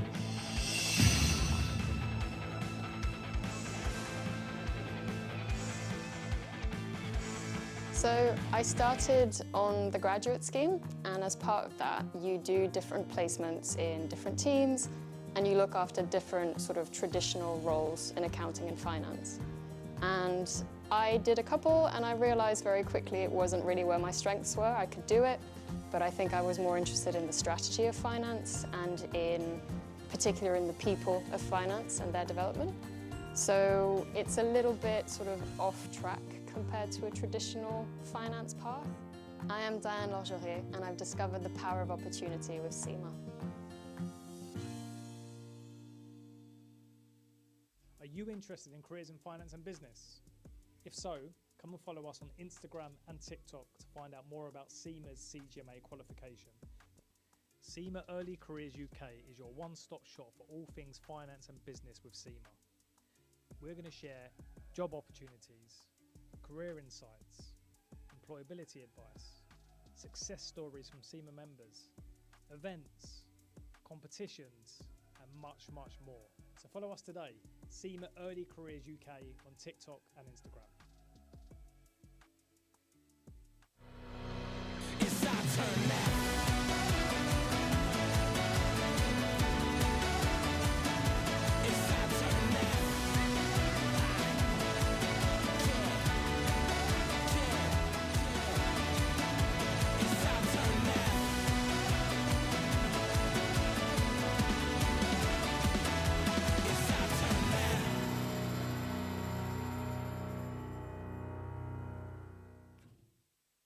The CGMA designation has a really wide-ranging breadth of subjects, and that's so valuable because it gives you that expertise and that credibility across a variety of different topics, and that means that in any industry that you go into, you'll already have an inkling of what to expect and you'll already know what the climate is like. It also provides you with a mindset for innovation, and that mindset for innovation means that you're ready to take on any challenge and to shape the future and how it will look like. Management accounting explained in touch rugby terms. Like the coach of a touch rugby team, management accountants need to keep track of performance to help their business or team improve. They track revenue and costs. This is like monitoring your team's tries scored and conceded. They analyse performance, like identifying which players are most effective and where improvements can be made. They develop strategies, like creating game plans to help your team win. Management accountants make informed decisions to help businesses, your team, succeed.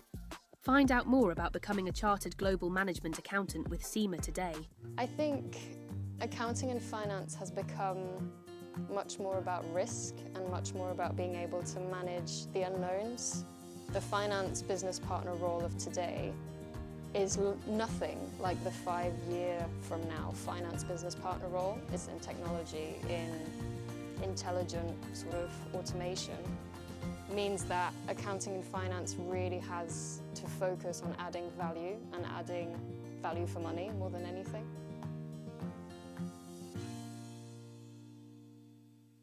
I think what I always liked about the SEMA qualification is it was much more than just tax advice or much more than just sort of corporate finance management. It was always very wide-ranging. So having the SEMA qualification kind of cemented that I knew a little bit about lots of different areas, about project management, about people management, about HR. So it really helped me understand lots of different areas which helped fit into the bigger picture. And for me, that's strategy. It's thinking big. It's kind of thinking, okay, this is all great, but what's the point of it?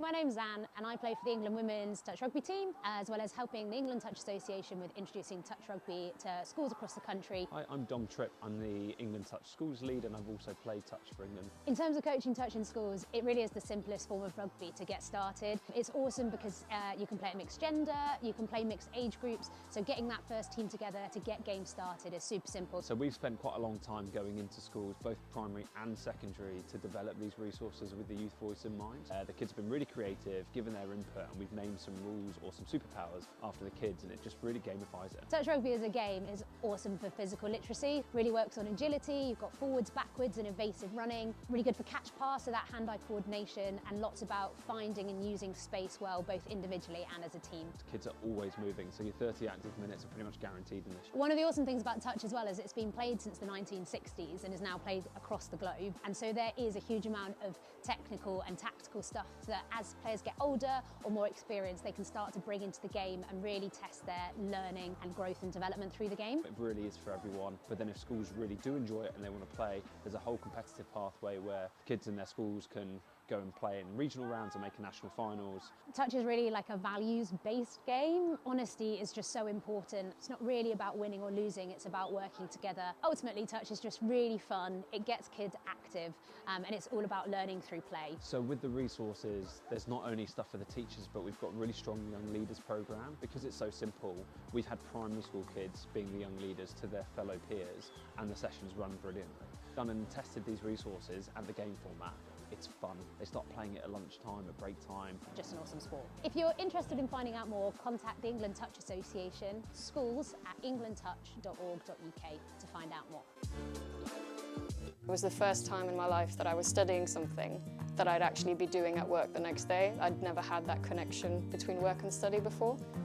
And then that sort of shaped itself into a really solid understanding of everything, and then the tools to then set up the strategy.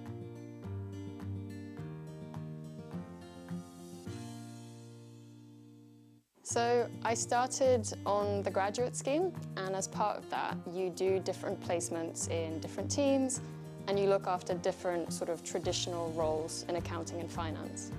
And I did a couple and I realized very quickly it wasn't really where my strengths were. I could do it, but I think I was more interested in the strategy of finance and in particular in the people of finance and their development. So it's a little bit sort of off track compared to a traditional finance path. I am Diane Lorgerier and I've discovered the power of opportunity with SEMA. Are you interested in careers in finance and business? If so, come and follow us on Instagram and TikTok to find out more about SEMA's CGMA qualification. SEMA Early Careers UK is your one-stop shop for all things finance and business with SEMA.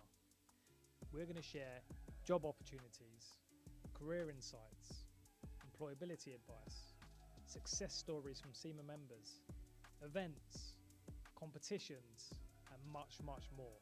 So follow us today, SEMA Early Careers UK on TikTok and Instagram. It's our turn now.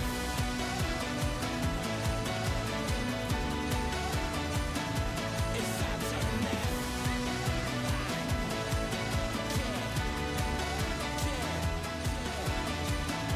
It's our turn now.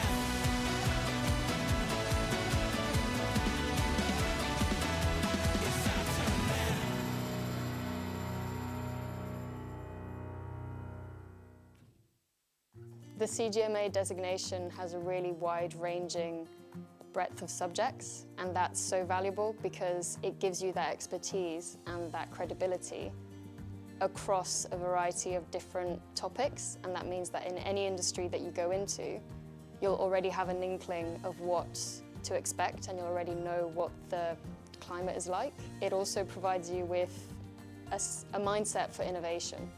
And that mindset for innovation means that you're ready to take on any challenge and to shape the future and how it will look like. Management accounting explained in touch rugby terms. Like the coach of a touch rugby team, management accountants need to keep track of performance to help their business or team improve.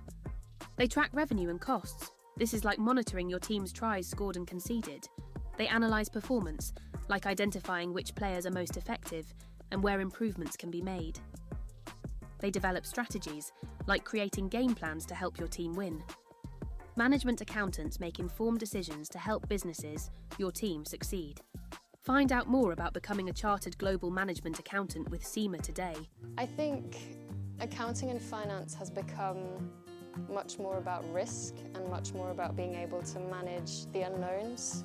The finance business partner role of today is nothing like the 5-year from now finance business partner role. It's in technology, in intelligent sort of automation. Means that accounting and finance really has to focus on adding value and adding value for money more than anything.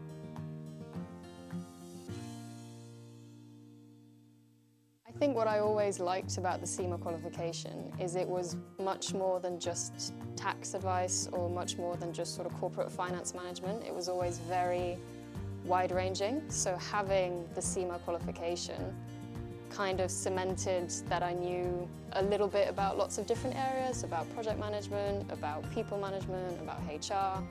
So it really helped me understand lots of different areas which helped fit into the bigger picture. And for me, that's strategy. It's thinking big. It's kind of thinking, okay, this is all great, but what's the point of it?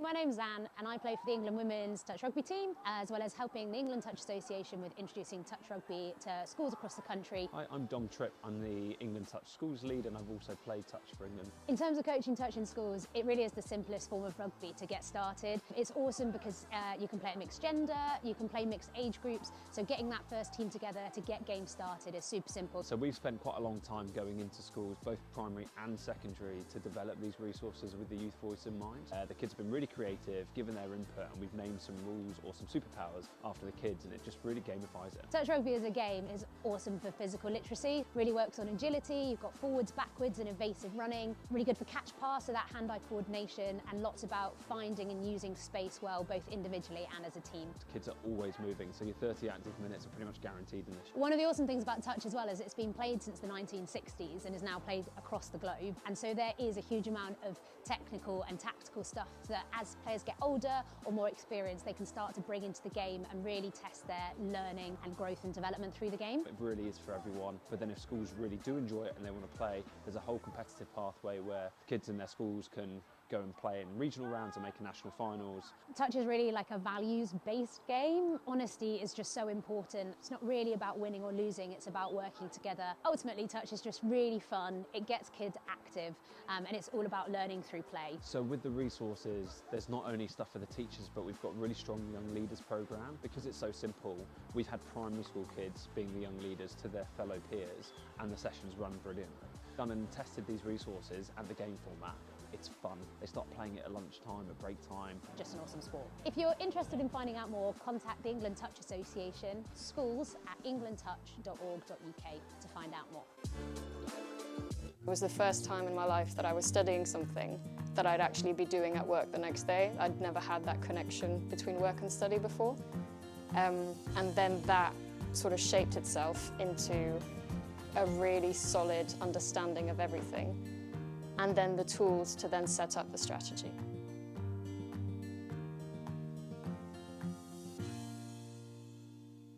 So I started on the graduate scheme, and as part of that you do different placements in different teams and you look after different sort of traditional roles in accounting and finance.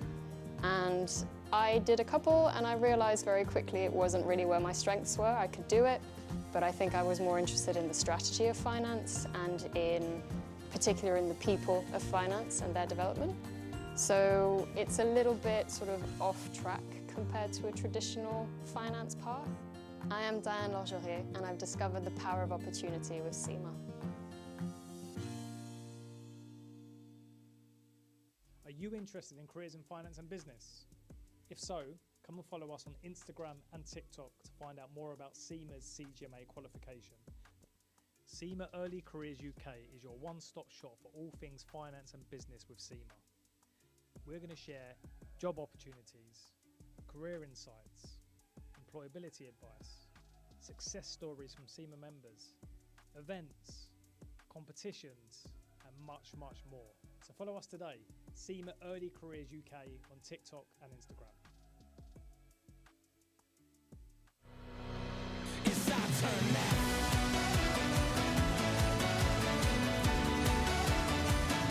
It's our turn now. It's our turn now.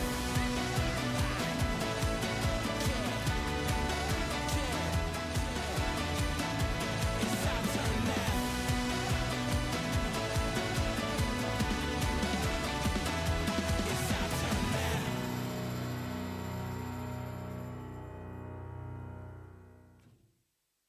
The CGMA designation has a really wide-ranging breadth of subjects, and that's so valuable because it gives you that expertise and that credibility across a variety of different topics, and that means that in any industry that you go into, you'll already have an inkling of what to expect and you'll already know what the climate is like. It also provides you with a mindset for innovation. And that mindset for innovation means that you're ready to take on any challenge and to shape the future and how it will look like. Management accounting explained in touch rugby terms. Like the coach of a touch rugby team, management accountants need to keep track of performance to help their business or team improve. They track revenue and costs. This is like monitoring your team's tries scored and conceded.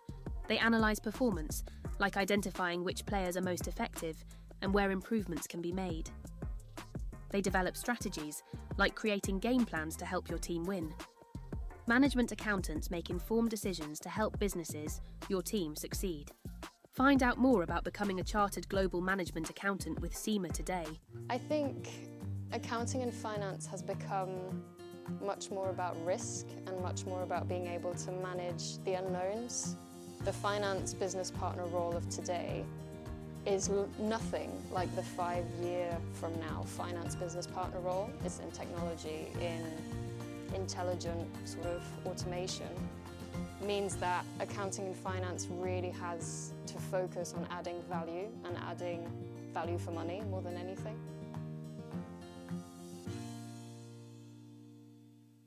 I think what I always liked about the SEMA qualification is it was much more than just tax advice or much more than just sort of corporate finance management. It was always very wide-ranging. So having the SEMA qualification kind of cemented that I knew a little bit about lots of different areas, about project management, about people management, about HR.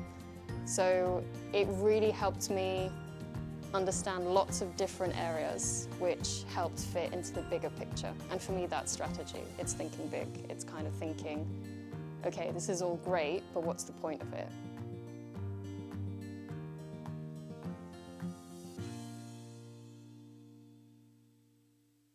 My name's Anne and I play for the England Women's Touch Rugby team, as well as helping the England Touch Association with introducing touch rugby to schools across the country. Hi, I'm Dom Tripp. I'm the England Touch Schools lead and I've also played touch for England. In terms of coaching touch in schools, it really is the simplest form of rugby to get started. It's awesome because you can play at mixed gender, you can play mixed age groups, so getting that first team together to get games started is super simple. So we've spent quite a long time going into schools, both primary and secondary, to develop these resources with the youth voice in mind. The kids have been really creative, given their input, and we've named some rules or some superpowers after the kids, and it just really gamifies it. Touch rugby as a game is awesome for physical literacy, really works on agility, you've got forwards, backwards and evasive running, really good for catch pass, so that hand-eye coordination, and lots about finding and using space well, both individually and as a team. Kids are always moving, so your 30 active minutes are pretty much guaranteed in this. One of the awesome things about touch as well is it's been played since the 1960s and is now played across the globe, and so there is a huge amount of technical and tactical stuff that as players get older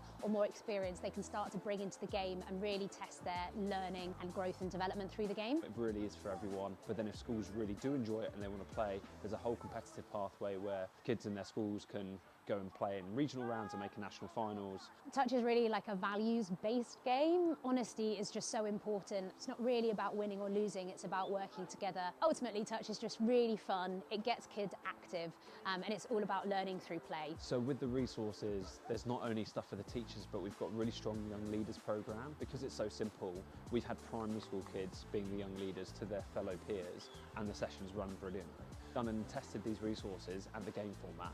It's fun. They start playing it at lunchtime, at break time. Just an awesome sport. If you're interested in finding out more, contact the England Touch Association, schools@englandtouch.org.uk to find out more.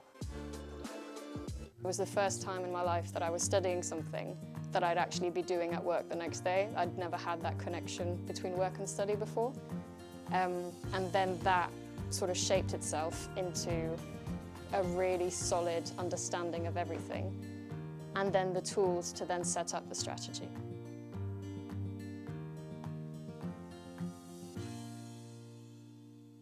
So I started on the graduate scheme, and as part of that, you do different placements in different teams, and you look after different sort of traditional roles in accounting and finance. And I did a couple, and I realized very quickly it wasn't really where my strengths were. I could do it, but I think I was more interested in the strategy of finance and in particular in the people of finance and their development. So it's a little bit sort of off track compared to a traditional finance path. I am Diane Lorgerier, and I've discovered the power of opportunity with SEMA. Are you interested in careers in finance and business? If so, come and follow us on Instagram and TikTok to find out more about SEMA's CGMA qualification. SEMA Early Careers UK is your one-stop shop for all things finance and business with SEMA.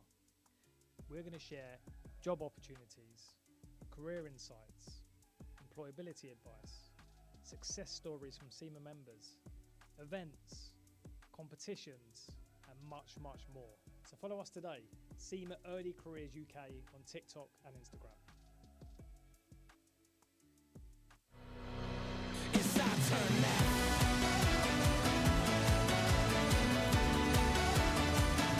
It's our turn now. Yeah.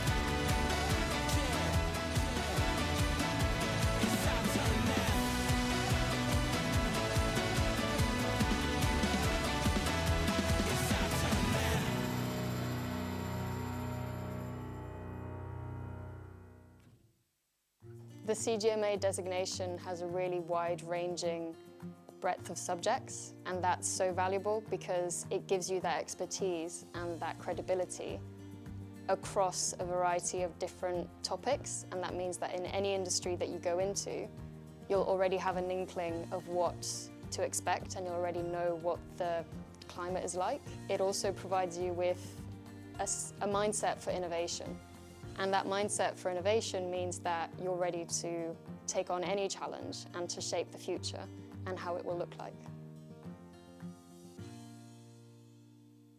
Management accounting explained in touch rugby terms, like the coach of a touch rugby team. Management accountants need to keep track of performance to help their business or team improve. They track revenue and costs. This is like monitoring your team's tries scored and conceded. They analyse performance, like identifying which players are most effective and where improvements can be made. They develop strategies, like creating game plans to help your team win. Management accountants make informed decisions to help businesses, your team, succeed. Find out more about becoming a chartered global management accountant with SEMA today. I think accounting and finance has become much more about risk and much more about being able to manage the unknowns. The finance business partner role of today is nothing like the 5-year from now finance business partner role. It's in technology, in intelligent sort of automation. Means that accounting and finance really has to focus on adding value and adding value for money more than anything.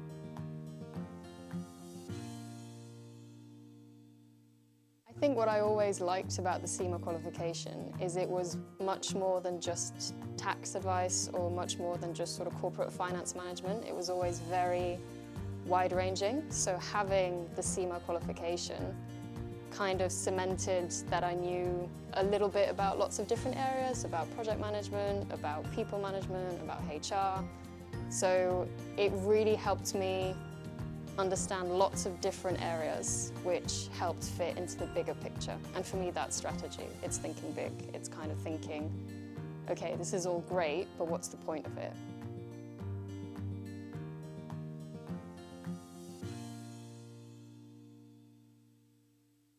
My name's Anne and I play for the England Women's Touch Rugby team, as well as helping the England Touch Association with introducing touch rugby to schools across the country. Hi, I'm Dom Tripp. I'm the England Touch Schools lead and I've also played touch for England. In terms of coaching touch in schools, it really is the simplest form of rugby to get started. It's awesome because you can play it mixed gender, you can play mixed age groups, so getting that first team together to get games started is super simple. So we've spent quite a long time going into schools, both primary and secondary, to develop these resources with the youth voice in mind. The kids have been really creative, given their input, and we've named some rules or some superpowers after the kids, and it just really gamifies it. Touch rugby as a game is awesome for physical literacy, really works on agility, you've got forwards, backwards and evasive running, really good for catch pass, so that hand-eye coordination, and lots about finding and using space well, both individually and as a team. Kids are always moving, so your 30 active minutes are pretty much guaranteed in this. One of the awesome things about touch as well is it's been played since the 1960s and is now played across the globe, and so there is a huge amount of technical and tactical stuff that as players get older or more experienced, they can start to bring into the game and really test their learning and growth and development through the game. It really is for everyone, but then if schools really do enjoy it and they want to play, there's a whole competitive pathway where kids in their schools can go and play in regional rounds and make a national finals. Touch is really like a values-based game. Honesty is just so important. It's not really about winning or losing, it's about working together. Ultimately, touch is just really fun. It gets kids active, and it's all about learning through play. So with the resources, there's not only stuff for the teachers, but we've got a really strong young leaders program. Because it's so simple, we've had primary school kids being the young leaders to their fellow peers, and the sessions run brilliantly. Done and tested these resources and the game format. It's fun. They start playing it at lunchtime, at break time. Just an awesome sport. If you're interested in finding out more, contact the England Touch Association, schools@englandtouch.org.uk to find out more. It was the first time in my life that I was studying something that I'd actually be doing at work the next day. I'd never had that connection between work and study before. And then that sort of shaped itself into a really solid understanding of everything, and then the tools to then set up the strategy.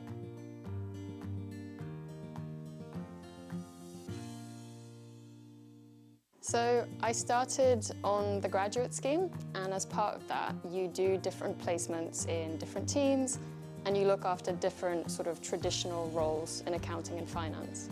And I did a couple and I realised very quickly it wasn't really where my strengths were. I could do it, but I think I was more interested in the strategy of finance and in particular in the people of finance and their development. So it's a little bit sort of off track compared to a traditional finance path. I am Diane Lorgerie and I've discovered the power of opportunity with SEMA. Are you interested in careers in finance and business? If so, come and follow us on Instagram and TikTok to find out more about SEMA's CGMA qualification. SEMA Early Careers UK is your one-stop shop for all things finance and business with SEMA. We're going to share job opportunities, career insights, employability advice, success stories from SEMA members, events, competitions, and much, much more. So follow us today, SEMA Early Careers UK on TikTok and Instagram. It's our turn now.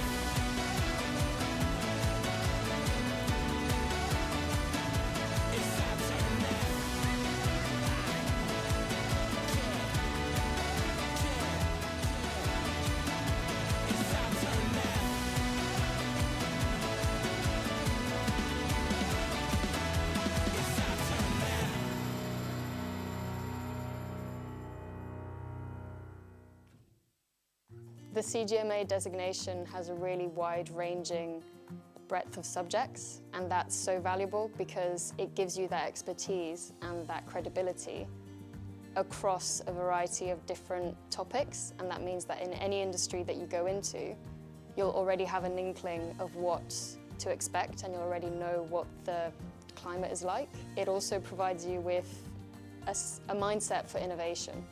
And that mindset for innovation means that you're ready to take on any challenge and to shape the future and how it will look like. Management accounting explained in touch rugby terms. Like the coach of a touch rugby team, management accountants need to keep track of performance to help their business or team improve. They track revenue and costs. This is like monitoring your team's tries scored and conceded. They analyse performance, like identifying which players are most effective and where improvements can be made. They develop strategies, like creating game plans to help your team win. Management accountants make informed decisions to help businesses, your team, succeed. Find out more about becoming a chartered global management accountant with SEMA today. I think accounting and finance has become much more about risk and much more about being able to manage the unknowns. The finance business partner role of today is nothing like the 5-year from now finance business partner role. It's in technology, in intelligent sort of automation. It means that accounting and finance really has to focus on adding value and adding value for money more than anything.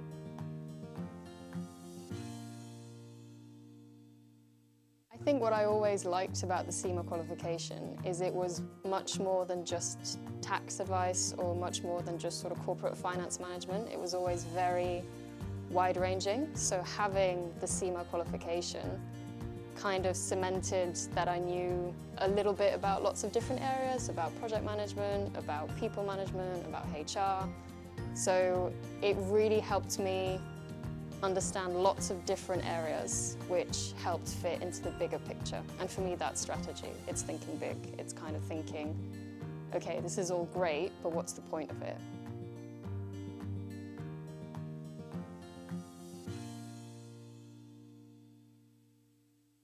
My name's Anne and I play for the England Women's Touch Rugby team, as well as helping the England Touch Association with introducing touch rugby to schools across the country. Hi, I'm Dom Tripp. I'm the England Touch Schools lead and I've also played touch for England. In terms of coaching touch in schools, it really is the simplest form of rugby to get started. It's awesome because you can play at mixed gender, you can play mixed age groups, so getting that first team together to get games started is super simple. So we've spent quite a long time going into schools, both primary and secondary, to develop these resources with the youth voice in mind. The kids have been really creative, given their input, and we've named some rules or some superpowers after the kids, and it just really gamifies it. Touch rugby as a game is awesome for physical literacy, really works on agility, you've got forwards, backwards and evasive running, really good for catch pass, so that hand-eye coordination, and lots about finding and using space well, both individually and as a team. Kids are always moving, so your 30 active minutes are pretty much guaranteed in this. One of the awesome things about touch as well is it's been played since the 1960s and is now played across the globe, and so there is a huge amount of technical and tactical stuff that as players get older or more experienced they can start to bring into the game and really test their learning and growth and development through the game. It really is for everyone, but then if schools really do enjoy it and they want to play, there's a whole competitive pathway where kids in their schools can go and play in regional rounds and make national finals. Touch is really like a values-based game. Honesty is just so important. It's not really about winning or losing, it's about working together. Ultimately, touch is just really fun. It gets kids active, and it's all about learning through play. So with the resources, there's not only stuff for the teachers, but we've got a really strong young leaders program. Because it's so simple, we've had primary school kids being the young leaders to their fellow peers, and the sessions run brilliantly. Done and tested these resources and the game format. It's fun. They start playing it at lunchtime, at break time. Just an awesome sport. If you're interested in finding out more, contact the England Touch Association, schools@englandtouch.org.uk to find out more. It was the first time in my life that I was studying something that I'd actually be doing at work the next day. I'd never had that connection between work and study before. And then that sort of shaped itself into a really solid understanding of everything, and then the tools to then set up the strategy.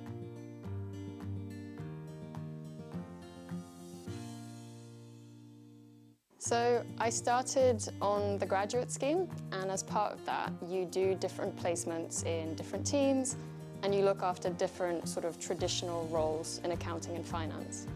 And I did a couple and I realised very quickly it wasn't really where my strengths were. I could do it, but I think I was more interested in the strategy of finance and in particular in the people of finance and their development. So it's a little bit sort of off track compared to a traditional finance path. I am Diane Lorgerier and I've discovered the power of opportunity with SEMA. Are you interested in careers in finance and business?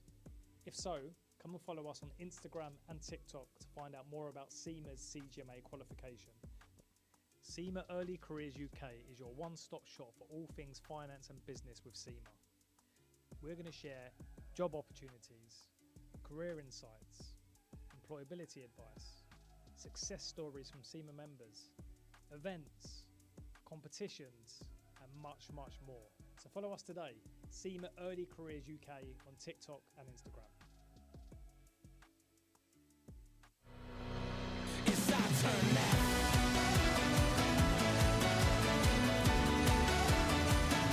It's our turn now. It's our turn now.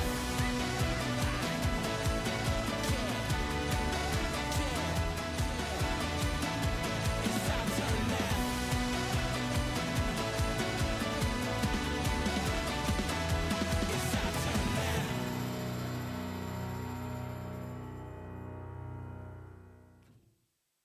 The CGMA designation has a really wide-ranging breadth of subjects, and that's so valuable because it gives you that expertise and that credibility across a variety of different topics, and that means that in any industry that you go into, you'll already have an inkling of what to expect and you'll already know what the climate is like. It also provides you with a mindset for innovation. And that mindset for innovation means that you're ready to take on any challenge and to shape the future and how it will look like. Management accounting explained in touch rugby terms, like the coach of a touch rugby team. Management accountants need to keep track of performance to help their business or team improve. They track revenue and costs. This is like monitoring your team's tries scored and conceded. They analyse performance, like identifying which players are most effective and where improvements can be made. They develop strategies, like creating game plans to help your team win. Management accountants make informed decisions to help businesses, your team, succeed. Find out more about becoming a chartered global management accountant with SEMA today. I think accounting and finance has become much more about risk and much more about being able to manage the unknowns The finance business partner role of today is nothing like the 5-year from now finance business partner role. It's in technology, in intelligent sort of automation. Means that accounting and finance really has to focus on adding value and adding value for money more than anything.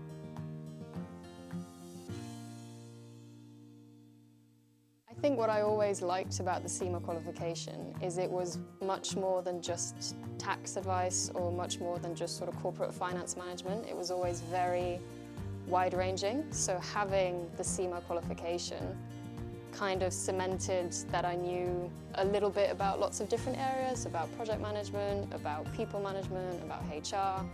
So it really helped me understand lots of different areas which helped fit into the bigger picture. And for me, that's strategy. It's thinking big. It's kind of thinking, okay, this is all great, but what's the point of it?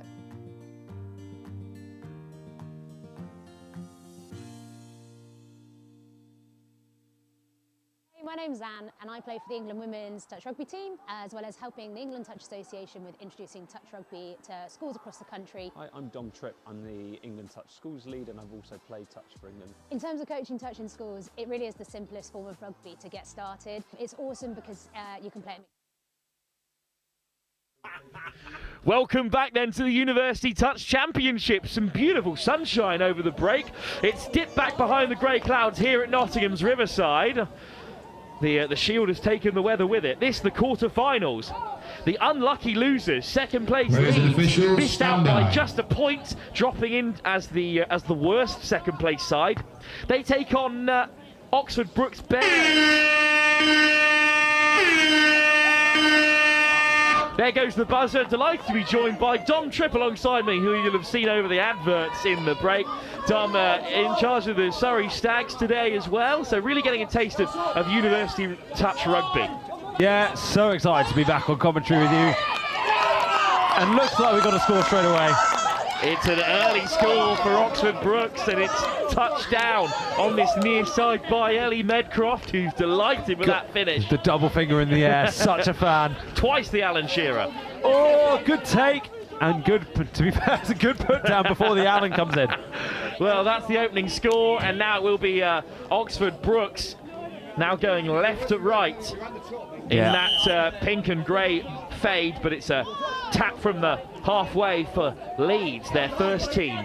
Two first teams in Div 2, and an early break here, flying across to make the touch. Great change of pace as you're coming out there. Nice little hold and just lifting around the outside of the defence. I feel like the conditions really favour the attack as we're coming around the outside. But now left to right, Ben Daniels sliding over. It's another diving challenge. Oh, brings it to 1-1, is that? That's a fantastic start. Great reply as well, having gone down early. That's a really nice out ball and good finish, good speed to get that through. First Ali Napier, and then Daniels down the other side, just gets away from Josh Mills. Great effort from Josh there. Well, we saw this Brookes side defeated earlier on in our opening game of the day down in Div 2, and they're, again, unfortunate out of that 3-team group to drop into the Shield, but there's still silverware on the line, and there's 3 rounds to be played.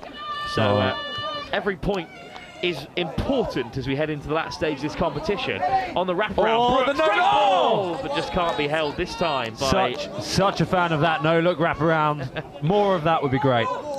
Really good interplay between Haynes and his middle partner in this pod, Josh Mills. Bit of a switch-up as well with Toby Oakes coming in to play middle alongside Mills. And Haynes at link. Turnover. Yeah, a bit of an opportunity if they're gone a little bit faster, but just getting set now. Feeling like we're about to see some sort of set play that they've got planned. Oakes. Haynes. Mills.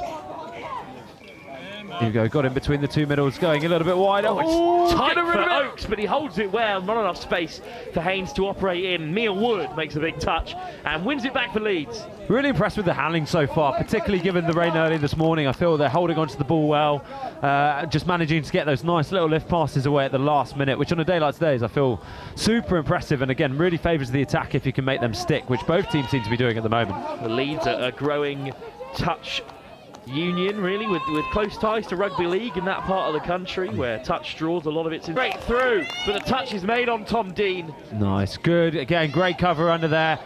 As Leeds look to inject the pace off the back of the roll ball.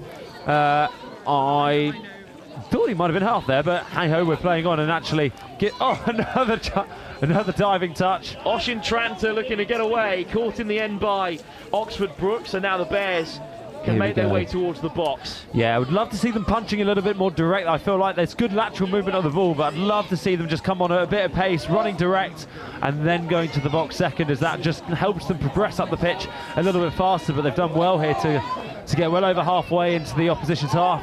Williams puts it right on the toes of Hooker. Yeah, here we go. So same thing from Leeds. Good direct running line, really sets the pace, buys them some space and some time, and then Leeds earn the right to go to the box. Dean takes the first touch of the transition. Onto the field comes Halliwell. Here we go. Halliwell, a half, scooping through. Ball on the inside for Hutchings. Hutchings is going to go the length. It's a beautiful score. I think there's a call here. Well, Halliwell and Hutchings seem very pleased with their work, but I think they have been called back. That's a nice pass on the inside. Good, and it's good pass to finish. I mean, again, that goes in the highlight reel of the tries that never were.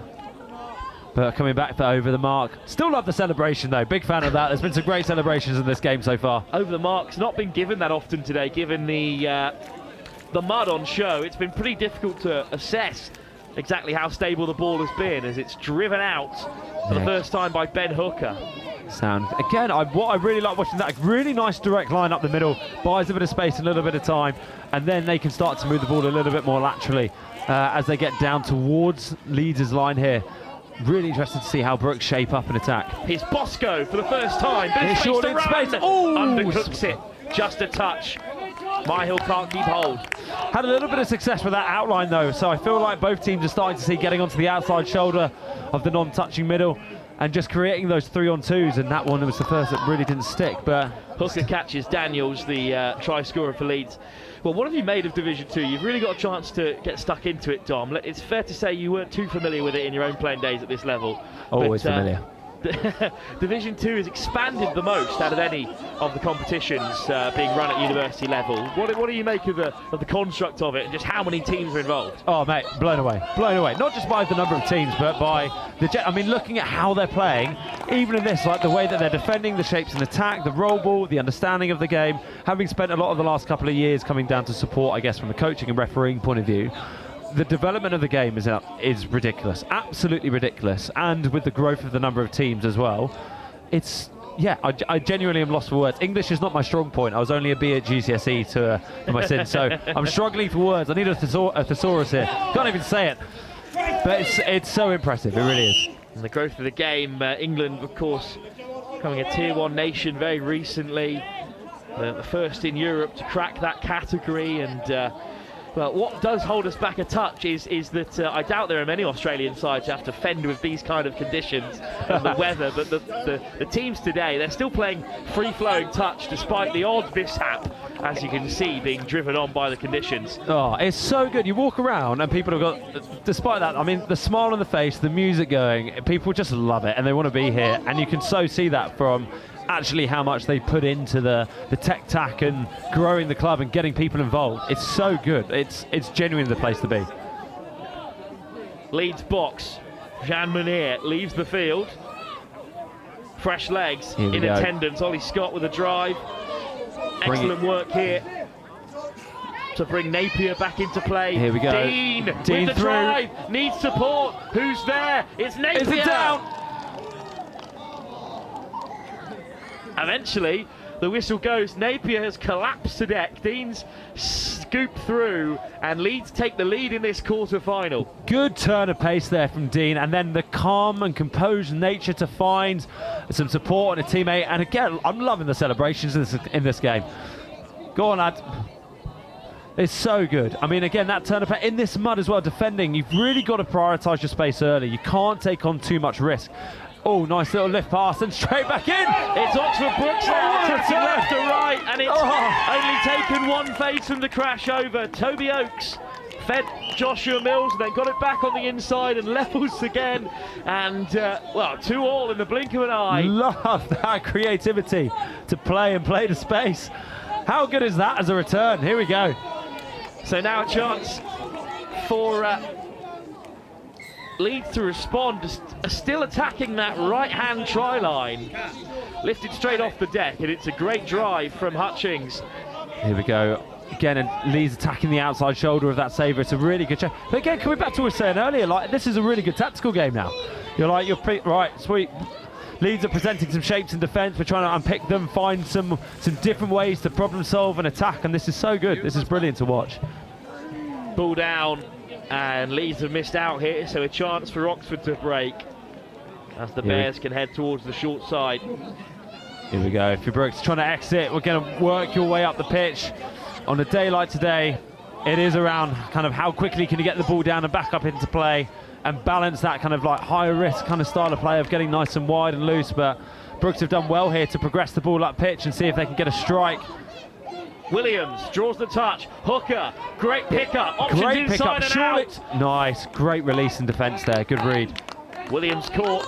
Leeds have it back again. We will go to a drop-off if things are level at the end of this game, but still 10 minutes until that outcome. You're calling it early. Straight 10 minutes out to go. Drop off. Here we go. Get ready, everyone. Every tournament, they seem to avoid field one, and yet they kick off elsewhere every time. And from a neutral perspective, it's one of the finest parts of the game of touch. It's so unique to the sport.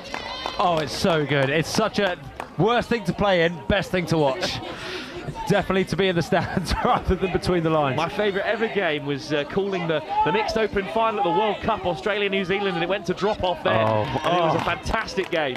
Was it Buzz? It was Buzz coming in, the rookie coming in to seal the score in the World Cup final. Unbelievable. Yeah, it's pretty special. Down to 3-on-3 in the end. I again vividly remember watching that and being heart in mouth. And this is good. I'll tell you what, Oxford have done really well there as they move the point of attack all the way nearer their box. They could almost use a couple of passes or touches up the middle to kind of help them there, but they've still got 3 by their box. And they're coming out here. Here we go, 1 to strike, 1 to score. Soft hands. Here we go. And a big dummy. Here we go. Through the line goes Mills as he made it through unscathed. Joshua Mills will score. On the other end of Oaks' pass this time, assist and a try each. We're coming back. But I think it has been written off. Well, let's have another look at this one. I think there was a touch in there. Yeah, certainly nothing on Mills coming through. Yeah, there we go. I just claimed just 6 touches turnover. Hell of an effort, fingertips, and again, game of inches, classic cliche. I love how they're running onto the ball, but unfortunately put down. Here comes Oaks on the counter. Ball back on the inside for Haynes. Nice step from Tom Haynes, but driven back to the 7. Brooks, yeah, they're doing so well to stay square and keep that ball alive. It's hard to read where they're going to go. Gets a grain. Josh Mills. 3-on-2. Great line from Haynes. Straight through the middle and link. Great play, particularly in these conditions where the defence can't change direction as easily. Fake the quickie. Here we go, against the grain, 3-on-2, and what a line off the ball. Good, nice timing, good hold. What a finish as well. And after that try with back level pegging, and it will be up for Leeds to tap from halfway and attack this left try line again. Here we go. For the good of the spectators, we want Leeds to get one more. One more in deadlock, come on. Deans draws the touch. He gets on the return. I can say, seems like a lot of the attack goes through Dean. Here we go, same play against the grain, into space, score! Crashing over for Leeds goes Beth Hayward, and it is Dean again involved. That's whatever you can do, we can do as well. Same play, faking going one way, coming back from the half. Little bit of a slip, just buys a bit of time. And a good finish, really good finish. And with that equaliser, we are still going to go right to left here with Oxford Brooks Bears this time attacking the try line. Change of ends yet again here. It's a different dynamic in this short format, the change of ends after every score. What kind of impact does it have on the team? I'll tell you what, the difficult thing with it is, from our point of view, is at half time you want to be able to make some tactical changes. and if you don't have everyone in the same place at the same time, it's more difficult to do that. So it's much more on the players to figure out and problem solve as they go, rather than a big change at half-time. Good take from Pritchard, but unfortunately out of touches. But yeah, so it's good. It's a really good way, again, from a tournament and like a speed, and it's relatively unique, I'd say, to most sports. You don't really score, change ends. Tennis is probably the only other exception, slightly different. But yeah, it just keeps the game flowing, it keeps it moving, it's interesting. But yeah, that tactical adjustment, it falls, I'd say, much more on the players, or how quickly can you get communications through the team if you've seen something from the sideline. Leeds playing with a bit of broken field. It's a good run onto the ball. And some pace in behind, flicked out the back, and is that going to open it up? What an offload! Luke Johnson benefits. Beautiful play, and that will put Leeds ahead. The round the back flick to go up by 1. Oh, beautiful offload. No look as well. After it was Juan Munir. He passed it before he turned back just to see if it made his target. Oh no. But hang on a minute. Hold on. He's put it down on the wrong line, swallowed the try line, and Luke Johnson's put it down early, and Juan Munir has been denied. Perhaps the assist of the tournament. I feel we've had 2. It's like the highlight reels of the tries that never were. I feel we've got 2 from the same game.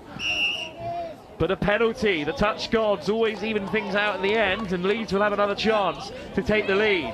Quick tap, and off to the races goes Hutchings. Great speed of thinking, here we go, we got an opportunity, surely! Johnson this time over the right line. And the score has been given. There we go. Oh, up by 1, 5 minutes to go. Great response in return to scoring on the wrong line. Not nearly as impressive as the previous try that was disallowed, but Johnson made sure he crossed over into the try box this time. There we go. Good quick thinking as well on that turnover. The composure to go forwards, to take space. And then so often you see people stopping and pausing, but clearly they saw that opportunity. The Bears will attack the same way in which they just conceded. It's a good pick up from Oakes on the inside for Haynes. Here we go. Mills. Down by 1. Had a couple of successes with the half picking up and going the other way. Good scoop from Hayes. Nice play. 2 on 1 on the left. Caught. Good release by the defence. I like that play. That's a really nice kind of like really bring the attack. The defence infield. Switch back to the short side. That's nice. That's a really nice little shape. Mills round the corner. Looks for the switch option and 2 on 1. Hint of a 2 on 1, but it's really good cover. Good from Leeds. 5th and final. Here we go. Show us the magic. No touches. Mills. Hail Mary leaves it short. Oh, Leeds breathe a sigh of relief as they are up by 1. They turn the ball over. 4 minutes to go. That's a good stop. Dean's lifted off the decks. I think he'll play half as they head towards the box. Oh dear, it's been spilt. If you're in the Brooks box, this is the opportunity you wanted. 6 touches inside the 7. Round the corner. Here we go. Round the corner. 2 on 1. Oh, flashes straight through. Oh, Dom, they didn't need to go on first phase there. Oh, that's an interesting call because you go, actually, you're right. You've got so much time. You've got so much, but also you've got the 2 on 1. Oh, it's tricky. It's there, but it's on the first attempt. You've got 3 others as well if you play your cards right. It was behind Karagatis, and Tom Dean makes no mistake this time, driving out towards the Leeds box. Here we go, 3 minutes to go. If you're in the Leeds box here, a score you're thinking will probably seal it. And you've got a great platform in the mid for your scoop. Kick into the short side. Can they get rid of it? Good touch by Hannah Pritchard. Great Turn release. it back over. And that keeps the game alive, really, for Oxford Brooks Bears. That does. Right in the box. You want some fresh legs on. You want to try and have a crack at scoring here. First touch. They're near the box. Legs looking a little bit heavier. Well, the freshest of legs is Benedict Welpton, who was really bright in their opening game and is yet to be seen so far. And he's joined by Ben Hooker. Here's Welpton. Hooker injecting some pace. Go. Welpton with a scoop. Here he is for the first time. Winger outside him. Good release. Gattis is well covered. Ref signalling 5. We've got an extra on. Hooker. Welpton keeps it alive. Where is the space? Hooker on the switch. Got to create some space. You've got to run. You've got to move them. You've got to move. Welpton intercepted. Leeds have it. Heavy legs on the regather, but now it's open space for the corner. It's Johnson back on the inside. It's a beautiful score to seal it. It's James Halliwell. A swing from Brooks levelling to take us to drop off to surely the score that seals it for Leeds. Oshin Tranter with the interception. He was running through the thick mud and it never looked heavier than when Tranter was trying to get away. Good support from Johnson, and then ball on the inside. Halliwell shown the way.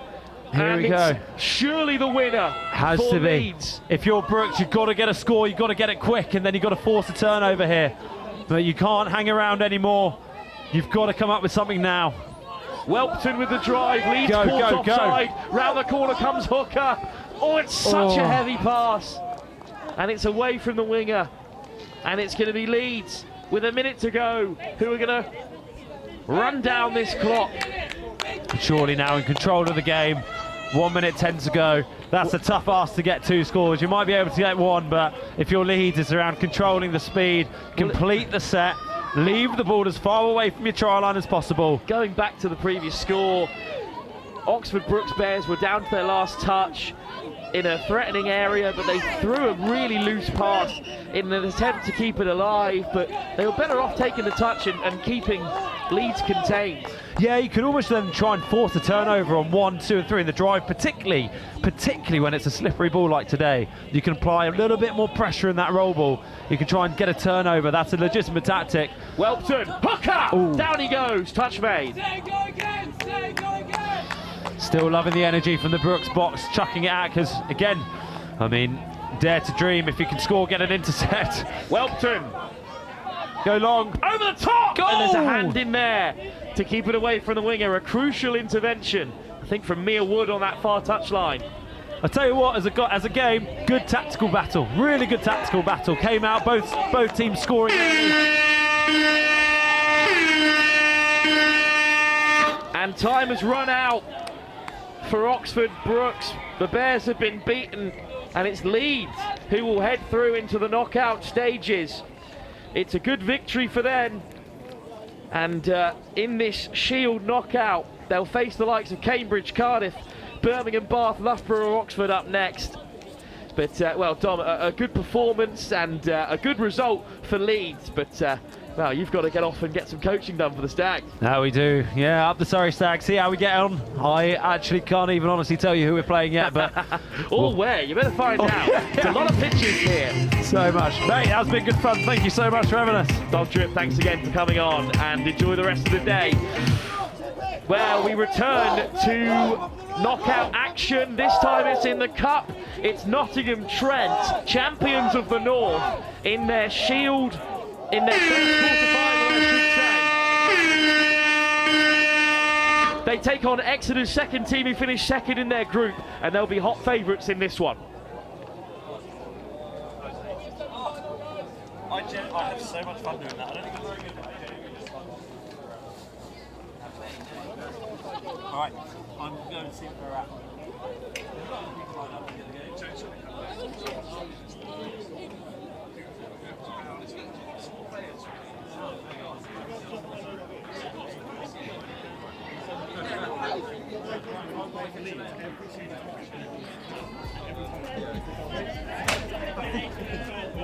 He's squatting.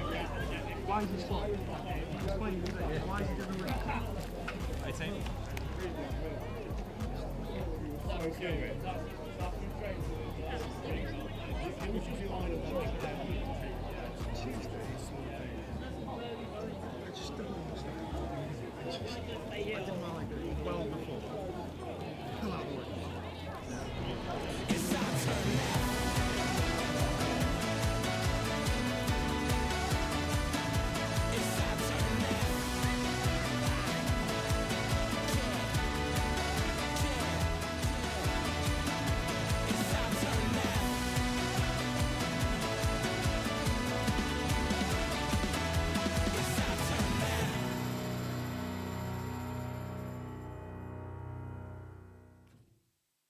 The CGMA designation has a really wide-ranging breadth of subjects, and that's so valuable because it gives you that expertise and that credibility across a variety of different topics, and that means that in any industry that you go into, you'll already have an inkling of what to expect and you'll already know what the climate is like. It also provides you with a mindset for innovation.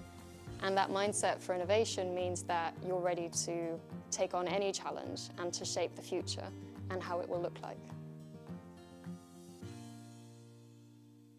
Management accounting explained in touch rugby terms, like the coach of a touch rugby team. Management accountants need to keep track of performance to help their business or team improve.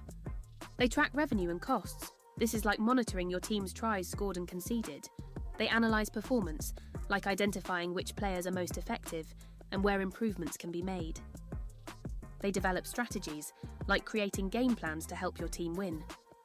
Management accountants make informed decisions to help businesses, your team, succeed. Find out more about becoming a chartered global management accountant with SEMA today. I think accounting and finance has become much more about risk and much more about being able to manage the unknowns. The finance business partner role of today is nothing like the 5-year from now finance business partner role. It's in technology, in intelligent sort of automation, means that accounting and finance really has to focus on adding value and adding value for money more than anything.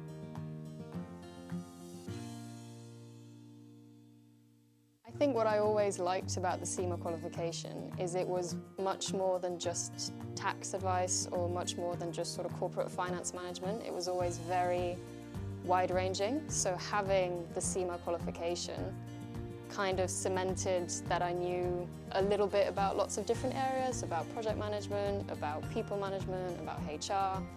So it really helped me understand lots of different areas which helped fit into the bigger picture. And for me, that's strategy. It's thinking big. It's kind of thinking, okay, this is all great, but what's the point of it?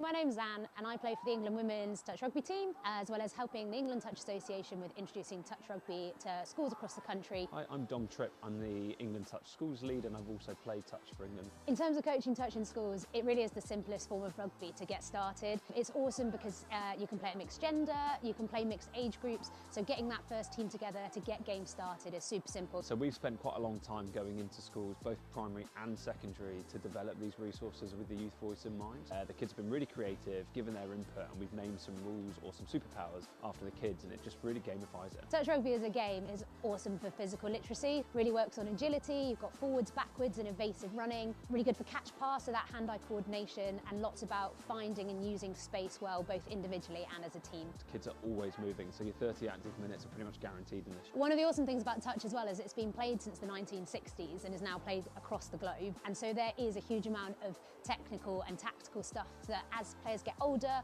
or more experienced, they can start to bring into the game and really test their learning and growth and development through the game. It really is for everyone, but then if schools really do enjoy it and they want to play, there's a whole competitive pathway where kids in their schools can go and play in regional rounds and make a national finals. Touch is really like a values-based game. Honesty is just so important. It's not really about winning or losing, it's about working together. Ultimately, touch is just really fun. It gets kids active, and it's all about learning through play. So with the resources, there's not only stuff for the teachers, but we've got a really strong young leaders program. Because it's so simple, we've had primary school kids being the young leaders to their fellow peers, and the sessions run brilliantly. Done and tested these resources and the game format. It's fun. They start playing it at lunchtime, at break time. Just an awesome sport. If you're interested in finding out more, contact the England Touch Association, schools@englandtouch.org.uk to find out more. It was the first time in my life that I was studying something that I'd actually be doing at work the next day. I'd never had that connection between work and study before. And then that sort of shaped itself into a really solid understanding of everything, and then the tools to then set up the strategy.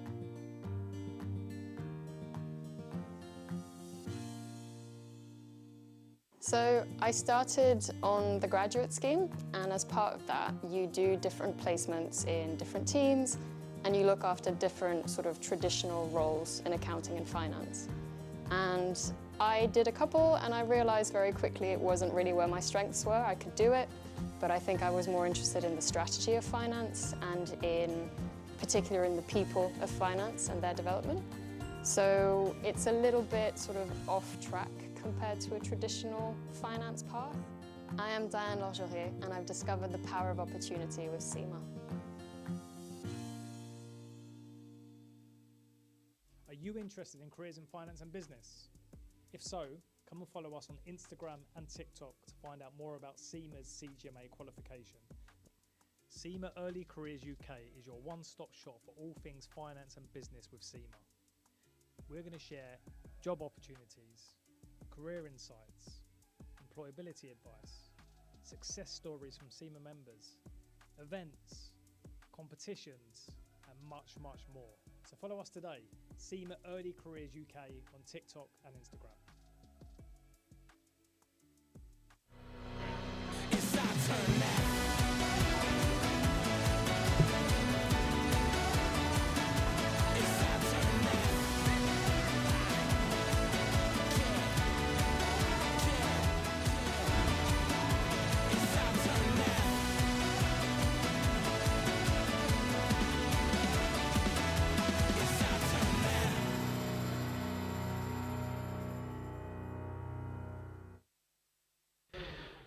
Welcome back then to the University Touch Championships, and it's the first Cup quarter-final. It is one of the heavy favourites, Nottingham Trent. Their first team taking on the Exeter Monsoons, Exeter's second side, who came through second place in the group, and it's a tough draw for them, Joe.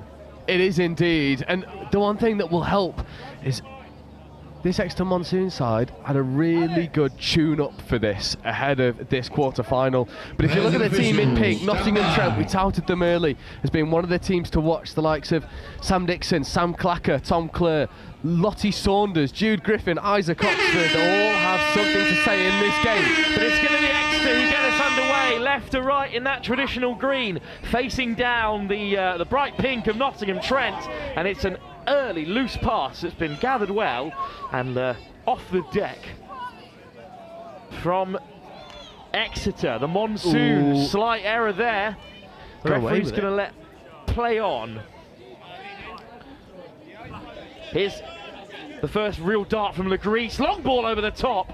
A winding run back on the inside. This is loose play, and then it opens up on the short side, and diving into the corner goes Harry Cross, and Nottingham are behind. Yeah, and we shouted out Harry Cross when we saw the Monsoons last. Gets the opening score. It's really good work from number 55, or 58 even, Emma Phillips, who ends up wrapping round with Harry Cross. And Cross making something happen for him. I do think you're right. I think it is the 55, and unfortunately it's an unnamed player within the Exeter ranks. There are a couple of them. First attack in the meantime for the Trent Timberwolves. Yeah, this is Sam Clacker on the ball, wearing 19. Clacker checking away to Simon. Here is Oliver Simon. Simon steps off the left. Little dummy, goes himself. And indeed, I think the score was almost given. Certainly that chant from the sideline, but Simon sent back. Of course, son of Chris Simon, the head of International Touch, formerly head of England Touch as well. There's 3 Simons out there competing today for their various institutions. Yeah, and Oliver Simon just pulling strings here in the midfield, trying to get around onto the link. It's well worked in the end. Can they finish? It's 6 more once more. Off the hand of Daniel Dean, who had to fly up and make an interception. And I'll tell you what, the Monsoons, they could 100% make a bit of an upset here, but they've got to defend these sets consistently. Simon, back to Clacker. Well, let's have a look here. Oh, it's stunning. What an opening score for the Timberwolves. Well, let's have another look at that one, because we were just catching up on the interception from Dean, but Clacker lays it back. Simon on the return. It's pretty textbook stuff. It is. They fix defenders. They find space. Monsoons biting on the dummy when it wasn't needed. So the other quarterfinals, Bath take on Nottingham, the Arrows and the Hawks. Exeter's first team are also in there against Edinburgh's Nessies, and then it's Loughborough against Birmingham. Exeter Monsoons, the only second team to make the cut. They beat Loughborough's second team to make it to this point. Yeah, Exeter Monsoons are really well drilled as a side. Might not boast the same personnel man for man than Nottingham Trent, but they work so well together. It would be a huge upset if Exeter were to win this game, and they'd face the likes of Bath or Nottingham Arrows in that semi-final, avoiding their own first team here on the other side of the draw. Yeah, there's Sam Dixon trucking the ball up. Got to be careful though. He hurt his shoulder in the high performance camp last weekend. That's why he's got heavy strapping there. There's Here's Simon. Beautiful hands, and it's a race into the corner that will be won by the Trent Timberwolves. Over goes Cleveland in the end. And this is textbook. This is a textbook fly. It comes off the back of the injection of pace over on the far side, and then Simon flashes it across. Well, Tom Curry whips it away at the very last. Beautiful shape on the pass. And now it's Exeter going right to left, a change of ends for them. They've conceded twice in quick succession, but a chance for Cameron Sime to launch an attack. Dean holds it up. Yeah, Monsoons will just take a couple touches here, get settled, look, strike of the line, let's get players offside. Again, come to this link platform, trying to... Riddleston slides it herself. Simon makes the touch. Offside. So a fresh set of 6 for the Monsoons. This is a kind draw for Nottingham Trent against the only second team left in the competition, but they're being really challenged here. Riddleston on the inside for Deans, well marshalled by Clacker. Dean, what can they create from here? On the wraparound comes Sime, but it's to the open side instead. Scooping through! Too much on the pass. I think it was just drifting forward. Yeah, it Looking was. for Snowden on the edge. You're absolutely right, and he'd done the hard part, and he knows it. He'd identified the space, got through the defensive line, but that pass almost maybe putting a little bit too much on it in the end. Drifting forward allows Nottingham Trent an easy exit. Feels like Trent heading to the box for the first time in an age. 4.5 minutes gone in this quarter-final, where they are heavy favourites. Skipping away goes Emily Simon. Well, that's what happens if you score off both of your possessions early doors. Nice ball on the inside. Momentum now with Trent, and the Timberwolves are rolling here. Oh, it's just beyond Simon. Another great drive from the Nottingham Trent Timberwolves, but this time Exeter survive. Yeah, that was Sam Dixon working off the back of a Jude Griffin platform. It's really well run, but it's well marshalled as well by the Monsoons. They know that Dixon's main threat is his ability, his stride length, his pace and attack. Unforced error, and you can't afford to give those away against sides like Nottingham Trent as Oxford gets us rolling. Oh, here comes the rain as well. Well, the weather's held out really well so far, but the clouds are looking ominous. Dixon on the ball. We'll look for this open side quickie. Gets the ball back. Oxford. Might rip long. Dixon keeps it in hand. There's another penalty. Yeah. And I sense another score might be coming. It's ominous. Dixon will lay it back for Isaac Oxford. Another famous touch family. Simon. Dixon. Oh, well done. Just drops it up for Oxford, who springs out of the trap, but it's a good touch from Anna Cook. Sent back to the 7. That's a try saver from Anna Cook. Here's Oxford. This Takes time a little tumble in the weather. 32 platform. Interception! Stolen! And then ball on the inside to keep it alive. That's a touch pass. Dixon gets away with one there, gives the intercept, then makes the touch before the pass is given. Well, that is a shame. Harry Cross was absolutely gongo. And there's the touch from Dixon. Just didn't have the acceleration he needed there, Daniel Dean. But it is hard to get going in that mud. Yeah, ground giving way beneath him. There's Dixon. Oh, this is ominous. That should be try time. Might all be offside. It is indeed. And Sam Dixon gets underneath both middles. Good score from Dixon, fed by Simon. Back onto the field in the Oliver variety. And, well, a couple more scores. And this starts to become a bit of a mountain for the Monsoons to climb, given the wet weather that's starting to pour down again here. We haven't seen rain since about 9 o'clock this morning, and we've seen bright sunshine in the lunch break. Something very cruel about the weather falling just as the cup begins to kick off. Lovely ball back to the outside channel, but a good read, an early read from the Timberwolves. You want to be able to tell that the rain's pouring with hands like that. Online attack, but this is 5th. No touches remaining for the Monsoons. Cima Oh, lovely footwork, but caught by Clacker, and it's Trent who come away with it. Yeah, here is Clacker. Simon's in at half. It's a long series as Nottingham Trent box down the far side, but having had such great success in the Northern Division, which is populated with a lot of strong teams. Oh, it's away. You can expect this Trent team to really start racking up the points. And that's their aim, you know. I was talking to Sam Dixon in the break. I was asking him, you know, what's the aim here? He was like, well, we want to win Bucs. We don't want to be second anymore. We don't want to be third. We want to win it. Great read from Exeter. They defend very well in the end. Every defensive shift met with a roar from the box on the near side, because I think they just know that how impressive it is to stand up to this very strong Nottingham Trent side. There's Emma Phillips with a big touch that time, and now Dean heads towards the box. It's a brilliant roll ball. There's two, generating a lot of momentum. Here comes Reardon, cross, almost away with that interception. Reardon accelerates, draws the touch, and it's a great scoop and some nice footwork, and Exeter could be away here. It's a diving touch to turn it over from Jude Griffin.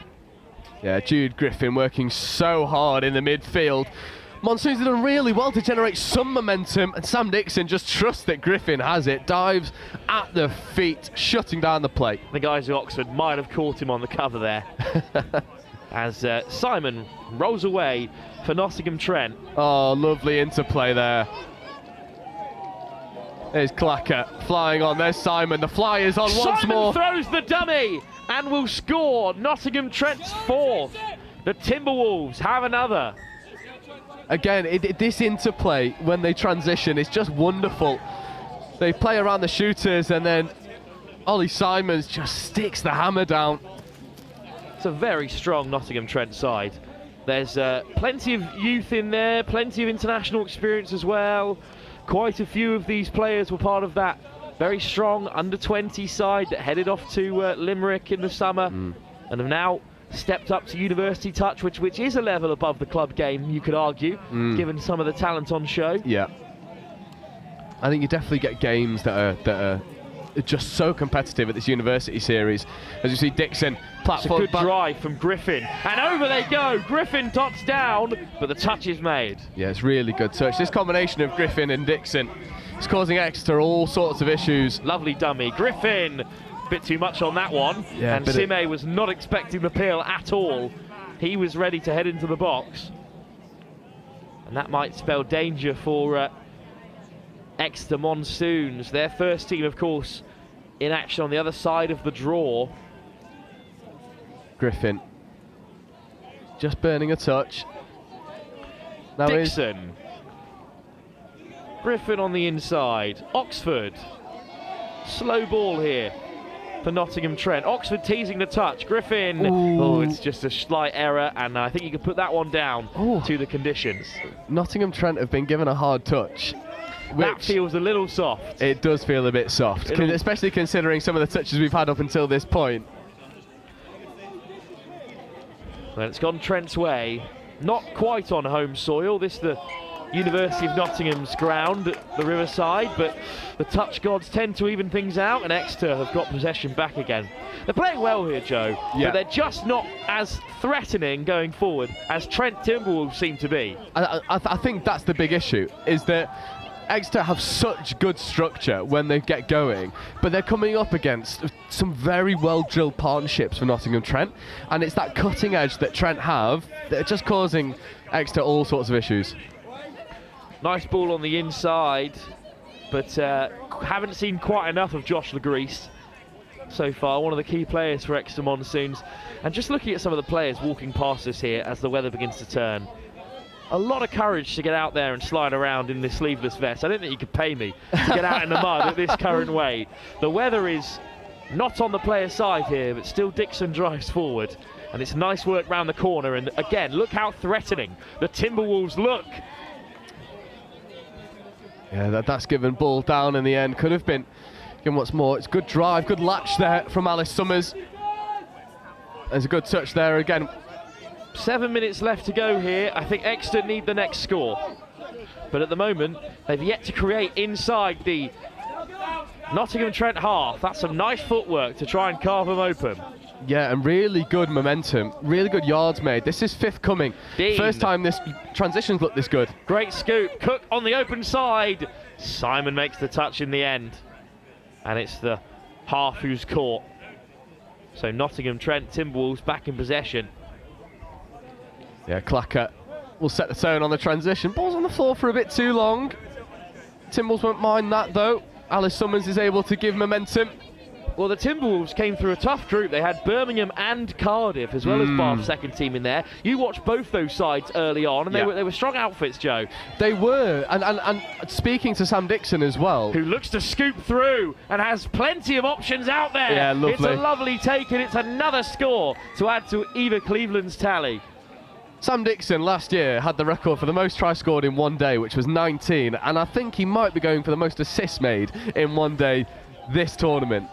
But again, on Cardiff and Birmingham, who we saw earlier here on Field 1, to come through that group unscathed is already a Herculean effort, and they seem very comfortable in this quarter-final. Yeah, and full credit to them, because Cardiff have some really well-drilled players. They have some brilliant experience in there as well. Birmingham University, their touch programme has been really impressive, and probably the most improved touch programme over recent years. And talking to some of the Trent boys, they were saying that game against Birmingham was really difficult and could have been a banana peel for them to slip over on. But they just managed to find a way to keep churning out these results in this weather. It doesn't really favour their style of play, but they've adapted really well. You're seeing that here against the Monsoons. And if they had lost out the game, they would have had to have played Loughborough on the other side of the draw and then faced Exeter in the semi-final, sorry. So I think they've done themselves a service there, although we may well have a Nottingham derby in the semis if the score stays as they are, depending on how Bath get on, because the Hawks have looked sharp as well today. Yes, completely agree. And it might be a Bath as we see Trent once again coming through. Clacker! Good read this time from Exeter. Well, we've got semi-finals to come from the Shield and the Plate as well, which is the competition for the losing quarter-finalists. Those are the two games before the Cup semi-finals, and then we're into the Plate final, and then the Cup final itself, our final game of the day, at 3:30. A lot of finals. Indeed, there's knockouts to come, and that's all we've got left for you here at the first round of the University Touch Championships. This is a nice break from Sime, but he's caught. Ollie Simon's so good at that in defence. His shape to be able to cover the dummy if it goes, but then chase out for the extra pass as well. It's causing Exeter all sorts of problems. It's looking grim out here at the moment, but still great touch on show. Winter is coming as the skies around us have turned a darker shade of grey. But still great rugby being played, and Dixon is all the way through. And you could drive a lovely Nottingham tram through the hole that opened up for Sam Dixon, and it's 6 on the board for the Timberwolves. Yeah, Trent have been so good at executing that fly. And when we call it a fly, because typically on your transition, this is third touch coming on the replay. When fourth touch comes, so it's here, they end up sort of avoiding the extra platforms or avoiding the extra carry, instead whipping it open side, backing the fact that Exeter overcompensate, which they do, and then it gives you a numerical and an athletic mismatch on that open side. Reardon looking to add some pace in the midfield with Legreese and Cross onto the outside. Great run from Cross. Little tip pass. Unfortunately, it goes to ground. Apologise for the slight shake on your screens as the rain continues to fall. Just getting our equipment covered. Shout out to the cameramen still on the top deck. They've been there through wind, rain and sun as it's whipped to the far side, and surely now a score. A great assist from Cross. Exeter on the board. It might be too little too late, but it's 6-2. And it's a wonderful try as well. Brilliant setup. You'll see it here, look, they run this sweeper, and then similar to the one that went begging earlier, no mistake on the pass this time. Of course, the Exeter Monsoons go over just as the rain starts to pour. We were waiting for that. Simon gets the tip away. And a little dancing run from Tom Kerr. Claxon wears the touch. Simon.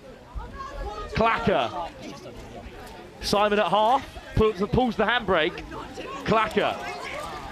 Now they'll accelerate. Kerr to the line! Oh, lovely. Absolutely lovely. If only he'd taken the ball with him. Kerr leaves it behind, and Exeter will have possession again. there was an opportunity there for something called a slider. Well, which is it has actually ended up being Trent's possession. Yeah, there must have been a hand on the pass there then. Simon round the corner. Great ball out wide, but in conditions like that, catching it at head height and behind you, a little too much for the winger. But with 2 minutes to go, I'm not sure they'll mind. No, it might be a case of just trying to escape unscathed now in this weather. Unfortunately, the Monsoon's overplaying a little bit in the rain and surrendering possession back. Just looking for Cook on the near side, but she was off into the box already. There's Simon. And that might be... It's a good touch that ends up coming in. Well, in this wet weather, they're still powering through there. It was almost Kerr over for another score. But the pace of the game has really slowed in the last couple of moments, and I think both sides know the end result is nigh. Yeah. Big game up next as Clacker slides in himself. Is denied by Exeter this time. Big game up next. It's a semi-final in the Shield. We've just seen Leeds win that game, and they're taking on Cambridge. A big tie to be down in the Shield. Oh, lovely. Kerr dots down. Simple stuff in the end. Clacker again involved. Nottingham Trent Timberwolves have 7. Yeah, this is Sam Clacker just occupying 2 defenders. Such a threat when he gets on the ball. You see it here. 2 defenders worried about Sam Clacker. Forget about Tom Kerr on the outside. And as you say, it is pretty simple in the end. Feel for the winger who went half into the splits there, trying to get across in the wet weather. One last chance for Exeter maybe to leave their mark on round 1 of the University Touch Championships. Their senior side still fighting for a place in the semi-finals elsewhere. The ball from Lagris is forward. And that might bring an end to the contest. Indeed, the buzzer sounds. A good performance from the Trent Timberwolves. They've been challenged throughout this competition. Tough games in the group stage against Cardiff and Birmingham, but they came through and they've seen off Exeter's second team in what one could consider a rather simple draw. Still looking to play in the final play. Dixon brings an end to it. They look to get under the covers ahead of their semi-final. Well, a good result for the Trent Timberwolves, and all in all, well deserved, Joe. Yeah, really well deserved. And they adapted their game plan really nicely there. Some of the scoops weren't quite happening for them early doors. They start flying on their transition, backing their ability, backing the feet, and it's a comprehensive victory over what is a very, very well drilled and littered with experience, that Exeter 2 side. That's no mean feat. Northern champions Nottingham Trent go marching on. They'll face either Bath or the home side, Nottingham Arrows, in the semi-final. Our next game is due in 9 minutes' time. It's a Shield semi-final. Leeds back on the live stream, and they'll be taking on Cambridge Ones.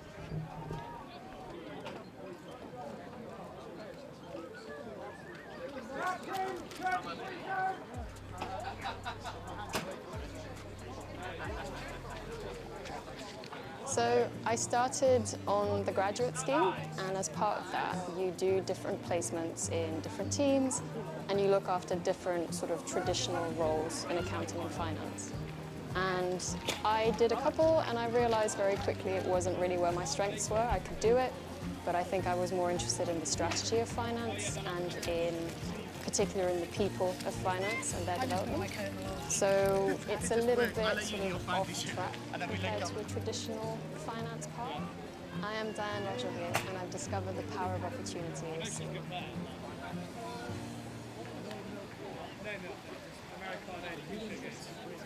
I'm just going to get my code from You're going to have to today as well now. No point calling it off.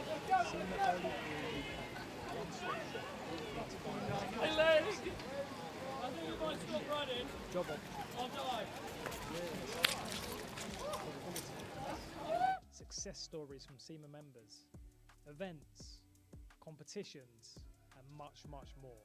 So follow us today, SEMA Early Careers UK on TikTok and Instagram. It's our turn now.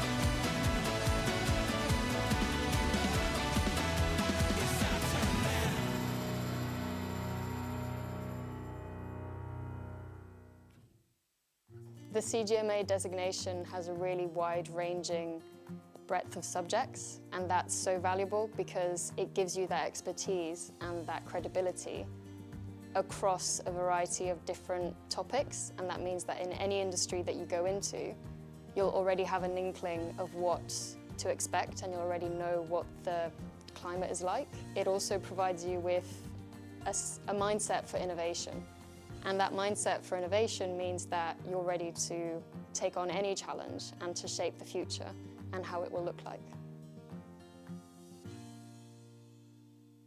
Management accounting explained in touch rugby terms. Like the coach of a touch rugby team, management accountants need to keep track of performance to help their business or team improve. They track revenue and costs. This is like monitoring your team's tries scored and conceded. They analyse performance, like identifying which players are most effective and where improvements can be made. They develop strategies, like creating game plans to help your team win. Management accountants make informed decisions to help businesses, your team, succeed. Find out more about becoming a chartered global management accountant with SEMA today. I think accounting and finance has become much more about risk and much more about being able to manage the unknowns. The finance business partner role of today is nothing like the 5-year from now finance business partner role. It's in technology, in intelligent sort of automation. Means that accounting and finance really has to focus on adding value and adding value for money more than anything.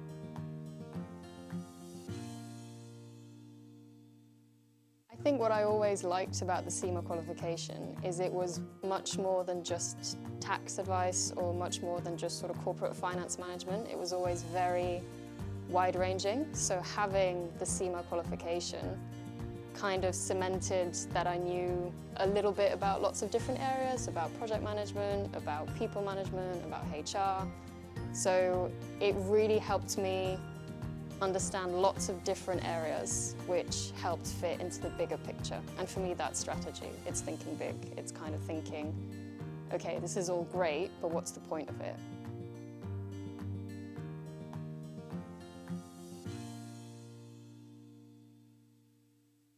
My name's Anne and I play for the England Women's Touch Rugby team, as well as helping the England Touch Association with introducing touch rugby to schools across the country. Hi, I'm Dom Tripp. I'm the England Touch Schools lead and I've also played touch for England. In terms of coaching touch in schools, it really is the simplest form of rugby to get started. It's awesome because you can play at mixed gender, you can play mixed age groups, so getting that first team together to get games started is super simple. So we've spent quite a long time going into schools, both primary and secondary, to develop these resources with the youth voice in mind. The kids have been really creative, given their input, and we've named some rules or some superpowers after the kids, and it just really gamifies it. Touch rugby as a game is awesome for physical literacy, really works on agility, you've got forwards, backwards and evasive running, really good for catch pass, so that hand-eye coordination, and lots about finding and using space well, both individually and as a team. Kids are always moving, so your 30 active minutes are pretty much guaranteed in this. One of the awesome things about touch as well is it's been played since the 1960s and is now played across the globe, and so there is a huge amount of technical and tactical stuff that as players get older or more experienced, they can start to bring into the game and really test their learning and growth and development through the game. It really is for everyone, but then if schools really do enjoy it and they want to play, there's a whole competitive pathway where kids in their schools can go and play in regional rounds and make national finals. Touch is really like a values-based game. Honesty is just so important. It's not really about winning or losing, it's about working together. Ultimately, touch is just really fun. It gets kids active, and it's all about learning through play. So with the resources, there's not only stuff for the teachers, but we've got a really strong young leaders program. Because it's so simple, we've had primary school kids being the young leaders to their fellow peers, and the sessions run brilliantly. Done and tested these resources and the game format. It's fun. They start playing it at lunchtime, at break time. Just an awesome sport. If you're interested in finding out more, contact the England Touch Association, schools@englandtouch.org.uk to find out more. It was the first time in my life that I was studying something that I'd actually be doing at work the next day. I'd never had that connection between work and study before. And then that sort of shaped itself into a really solid understanding of everything, and then the tools to then set up the strategy.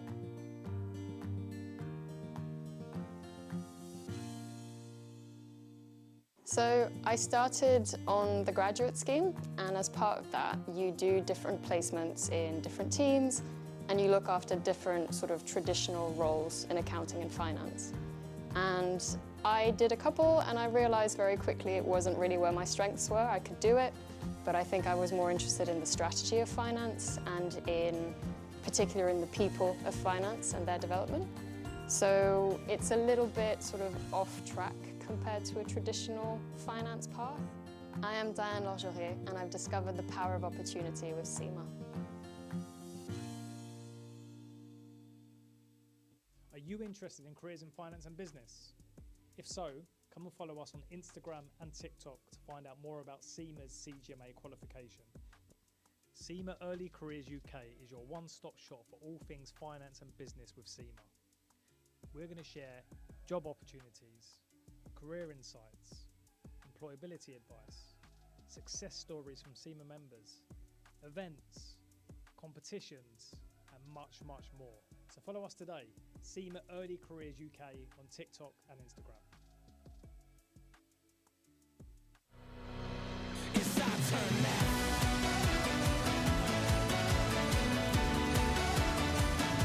It's our turn now.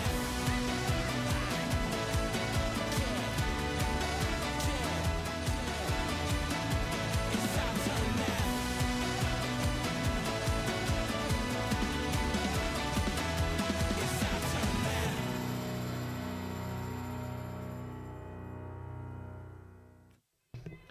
Welcome back then. The weather has taken a turn, it's fair to say, since the last time we saw Leeds in their quarter-final victory, but they kick off here against Cambridge in the Shield semi-final. Leeds in dark green going right to left in this opening play. Cambridge in that light blue of theirs. On defensive duties here with a place in the Shield final on the line. It's a good early drive here from Leeds, sliding in from a long way out, which you can do in this weather. Down goes Halliwell, driven back to the 7. Bright start for them. Daniels. Wood draws the touch, and I think Cambridge have turned it over. Amy Cashman makes the last. Nothing but semi-finals now for the next couple of games. One from the plate up next, and then a cup semi-final as Cambridge look to break. And then we've got 3 finals as well. The bowl, the plate, and the cup is on the bounce. Busy afternoon here at Riverside, the home of Nottingham. The Arrows themselves are in a cup quarter-final, but it's Cambridge on the rumble now. Great delay on the pass, and this will surely be the opener. Racing in goes Joe Williams.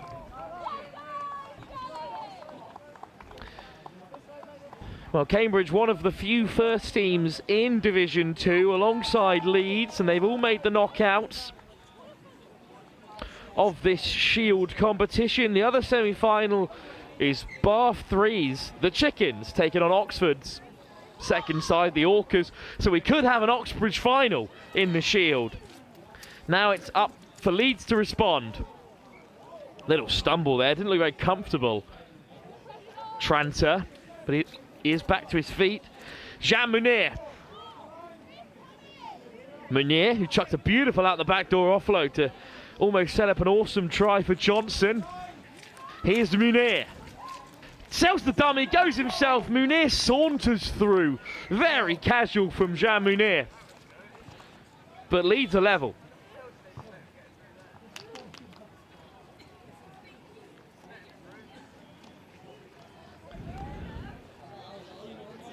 Well, they were unlucky, really, to be dropped into this competition, Cambridge, after they finished second place in Group G.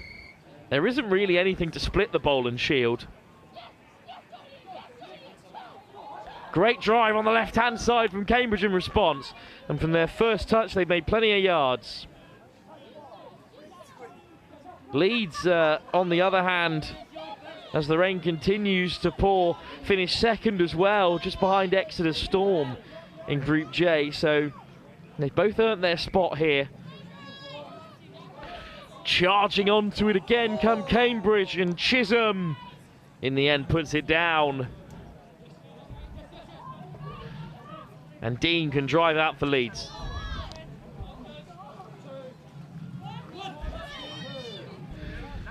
They head to the box here, level in this semi-final. Some huge games coming up in the latter stages of this competition at 2 o'clock.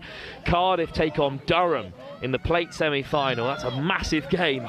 Durham Knights so unfortunate to miss out after the ball is put down by Leeds, but they have marched their way up the field really well.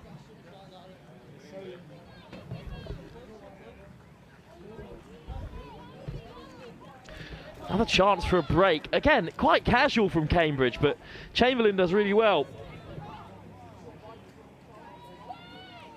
To the far side goes Putik, and Cambridge head to the box. They've certainly got more substitutes on offer than this Leeds side. They've come a long old way down to Riverside. Great pickup, and it's a 3-on-2 to the edge. Oh, takes a slip, still going, looking for the switch. But Wallace just couldn't find Clara Petchy on the wraparound, and instead Leeds will break as the rain, I'm hesitant to say, has ceased for the moment. And a hint of brightness seeks to break through the Nottingham skies in this semi-final. All 4 competitions provide a plethora of points, the Bowl Shield, Plate and Cup. And that's a lovely pickup, and Leeds look to respond. Munir over the top, slightly undercooks it. What a knee slide. In the end, from the dynamic Mia Wood.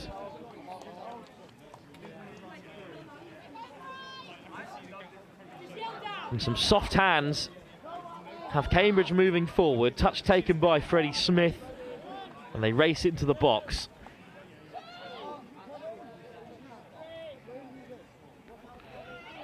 Changes for Cambridge, fresh legs. Forward comes Lai. That's a great drive, but it's just that missing piece in attack. Leeds running out of numbers, running out of touches. Cambridge just putting the ball down. And again, could have an Oxbridge final with Oxford 2s in the other semi. But Leeds aren't going to take that result lying down. They're a good side, and they were really good value for their win in the quarterfinals, which was live here on Field 1. Dean Johnson.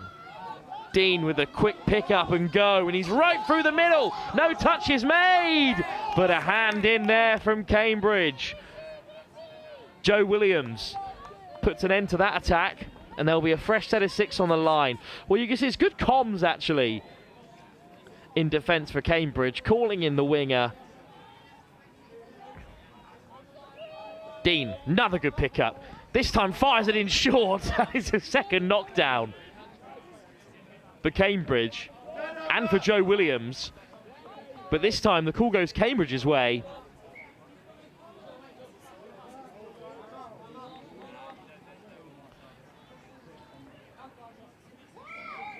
Good early drive. Cambridge need to threaten, really. Leeds have looked the more dangerous of the 2 sides in the last 5 minutes or so. Johnson makes the touch. Round the corner come the substitutes. Putik amongst them. Nice shape on the drive from Chamberlain. And now Cambridge might be in behind. There's a 2-on-1, but look at the acceleration.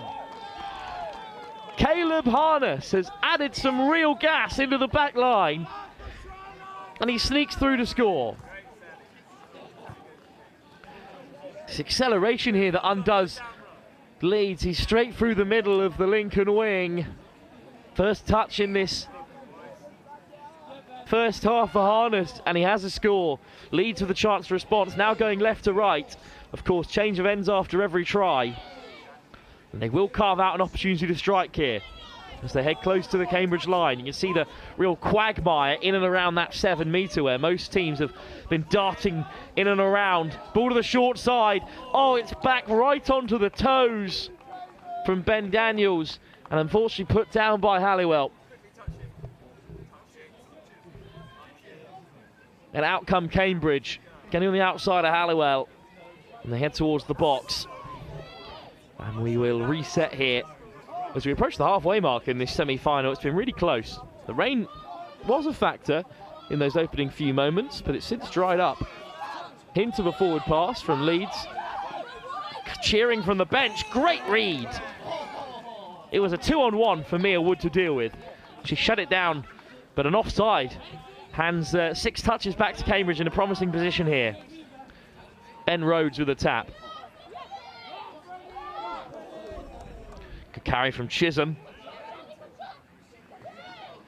Rhodes. Chisholm.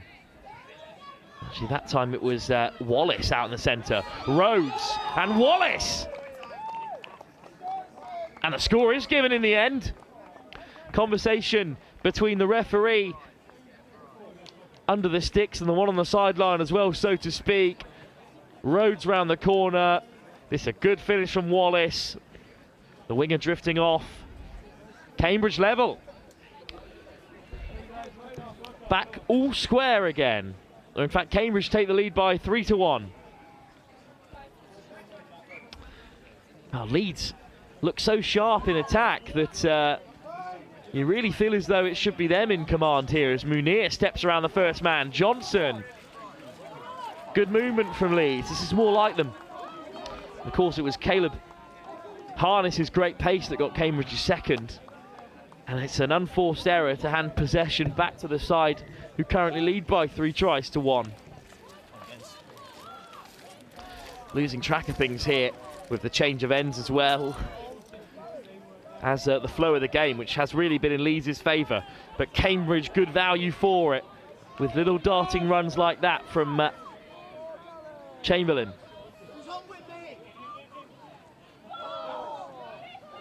Harness, Chisholm.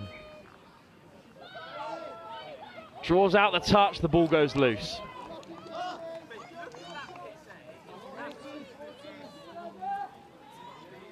Munir sails the dummy, touch made. Johnson goes driving forward. This is not a bad transition from Leeds, but not threatening at the moment. Dean's looking to change that. Can't get on the outside of Angus Chisholm. Coolest quickie from the bench. Let's see what they create. Deans does go for the scoop. Gives the pass late there. Chisholm claims the touch, and it is a turnover.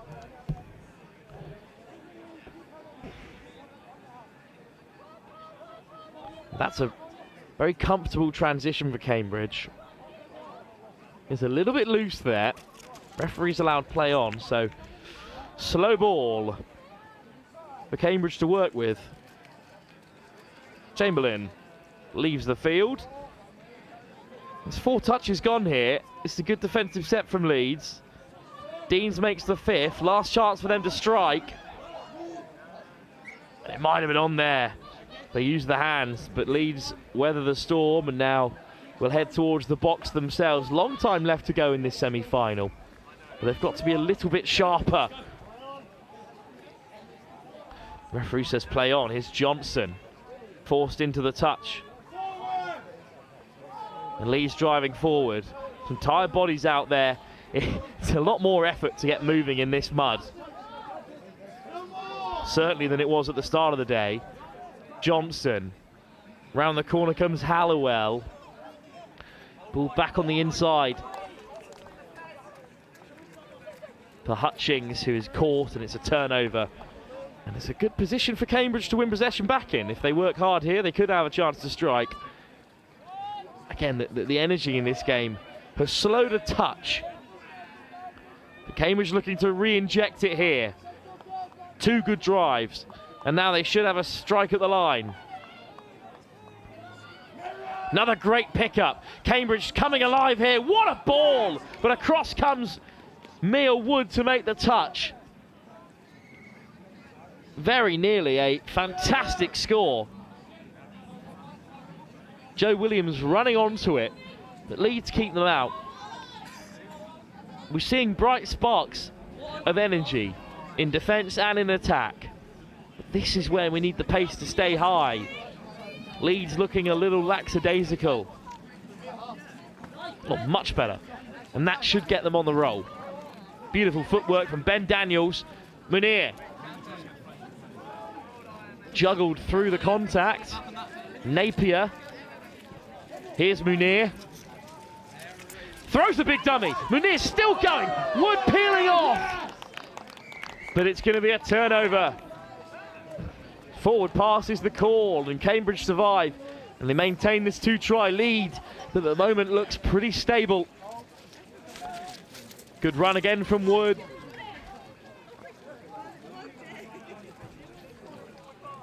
But there's the break from Matthew Ho. And soft hands onto the edge from Joe Williams.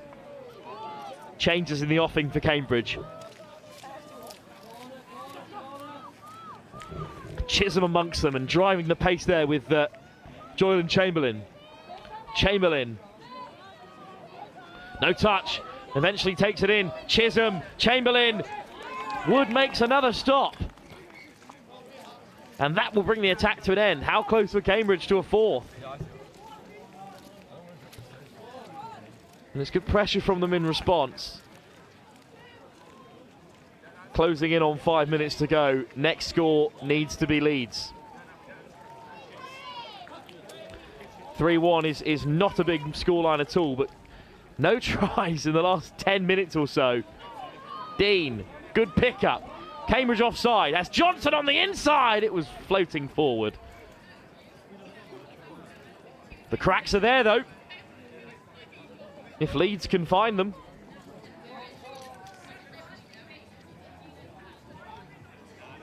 Cambridge, though, with the opportunity to box and crucially the opportunity to eat away at the remaining minutes here. I think another try, given how the game has flowed, will seal it for them. Lovely footwork, putting Johnson to deck. Great work from Chisholm again. Smith.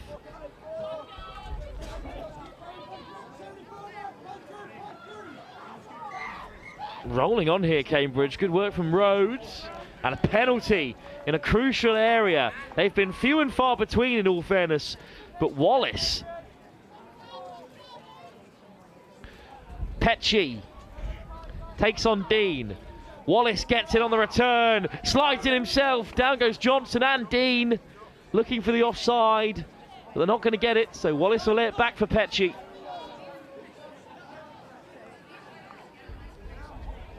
Rhodes, Wallace, Petchy, Dean's with a stop, Rhodes on the wrap, missed pass over the top, should do it! And that might be the score that seals it. The Cambridge University in this semi-final. Rhodes does well coming round the corner, floats it over the top. Far too much work for the winger to do to get across and cover.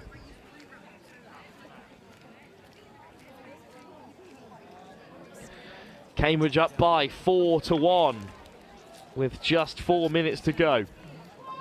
Leeds now attacking that right-hand try line. 6 touches from halfway. They've burnt 2 pretty well here and juggled, and still they play, and out goes the pass. The ball is dislodged, unfortunately, there. I don't know if Freya Solomon will be able to lay it back. Indeed, the referees allow play to continue. Great pace around the corner. Wood, oh, the pass was behind her, and it's been put down.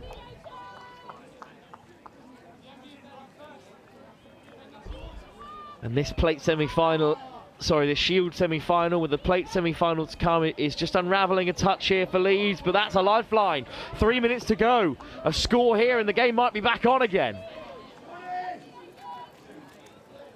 Hutchings lays it back, gets it on a return. Hutchings, lovely ball into the hole for Ali Napier. And is it game on? Cambridge make plenty of changes. They'll have fresh legs for the final 2.5. They still lead by 2. Napier on the board for Leeds. Good work from Hutchins to create this score.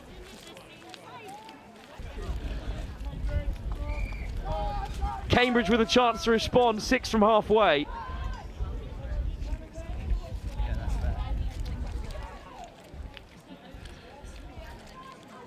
Chamberlain, Chisholm, dots it down. Chamberlain, quick pickup. Oh, it's been put down. The chance was there, but the pass was well behind the on-rushing support player at Link. And maybe there are faint hopes here for Leeds with 2 minutes to go. Another score, and we are going to get really nervous here.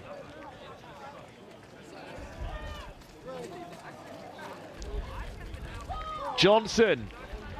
Munir. Taken on by Daniels. Munir. Johnson over the top. It split the Lincoln wing, and Wood couldn't get there, asking a lot of the winger this time, as they tend to do, Leeds, because it's a quality player on this near side. But that might be it. That may well be the final nail in the coffin for Leeds here, and it could be Cambridge on their way to a semi-final in the first round of the University Touch Championships. Good delay on the pass, and Cambridge head to the box comfortably enough. Eating away at the seconds here, just a minute to go on our clock. Petchy lays it back.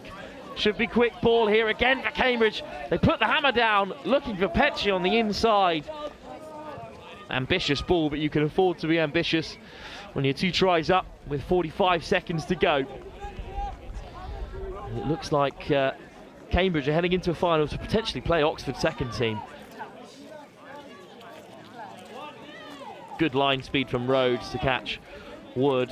Munir to the short side.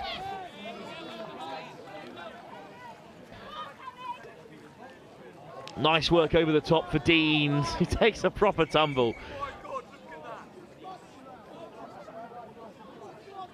Cambridge looking for a turnover, but in these conditions, the referee letting Leeds play on. Deans just about holds on here. Time up. And a very good Leeds side, who cruised through their quarter-final, have been beaten one step before the big dance in the Shield. Cambridge go through this semi-final victorious, and they're into a final at least in their first round of fixtures at the University Touch Championships. We have our first finalist of the day. Cambridge will be in the Shield. Well, more semi-finals to come. Up next, it's the plate competition, and it's a big game with 2 first teams in action who just about missed out on the cup competition. We'll be back for that game, which is due to kick off in 10 minutes' time.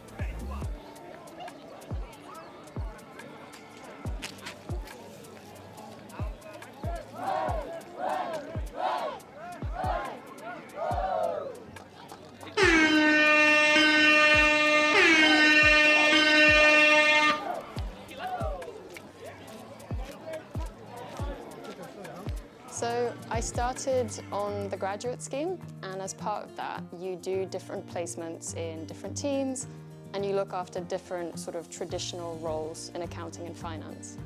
And I did a couple, and I realized very quickly it wasn't really where my strengths were. I could do it, but I think I was more interested in the strategy of finance and in particular in the people of finance and their development. So it's a little bit sort of off track compared to a traditional finance path. I am Diane Lorgerier, and I've discovered the power of opportunity with SEMA. Are you interested in careers in finance and business? If so, come and follow us on Instagram and TikTok to find out more about SEMA's CGMA qualification. SEMA Early Careers UK is your one-stop shop for all things finance and business with SEMA. We're going to share job opportunities, career insights, employability advice, success stories from SEMA members, events, competitions, and much, much more. So follow us today, SEMA Early Careers UK on TikTok and Instagram. It's our turn now.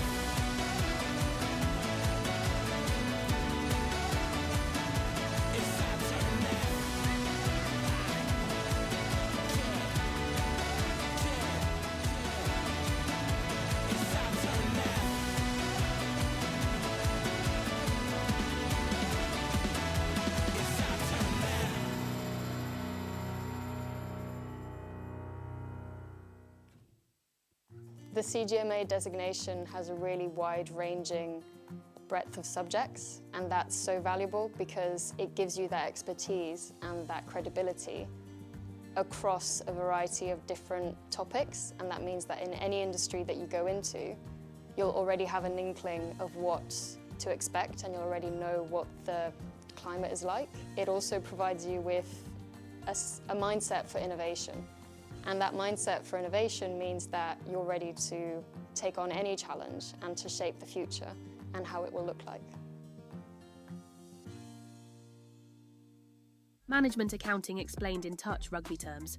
Like the coach of a touch rugby team, management accountants need to keep track of performance to help their business or team improve. They track revenue and costs. This is like monitoring your team's tries scored and conceded.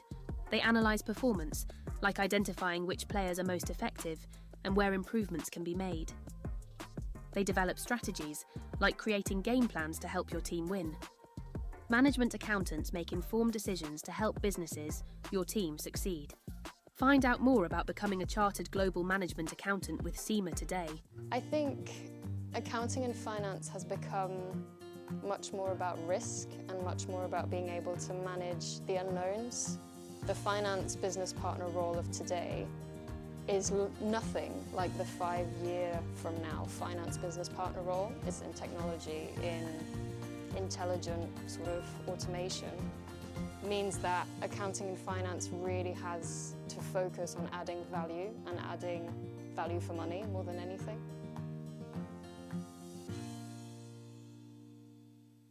I think what I always liked about the SEMA qualification is it was much more than just tax advice or much more than just sort of corporate finance management. It was always very wide-ranging. So having the SEMA qualification kind of cemented that I knew a little bit about lots of different areas, about project management, about people management, about HR. So it really helped me understand lots of different areas which helped fit into the bigger picture. And for me, that's strategy. It's thinking big. It's kind of thinking, okay, this is all great, but what's the point of it?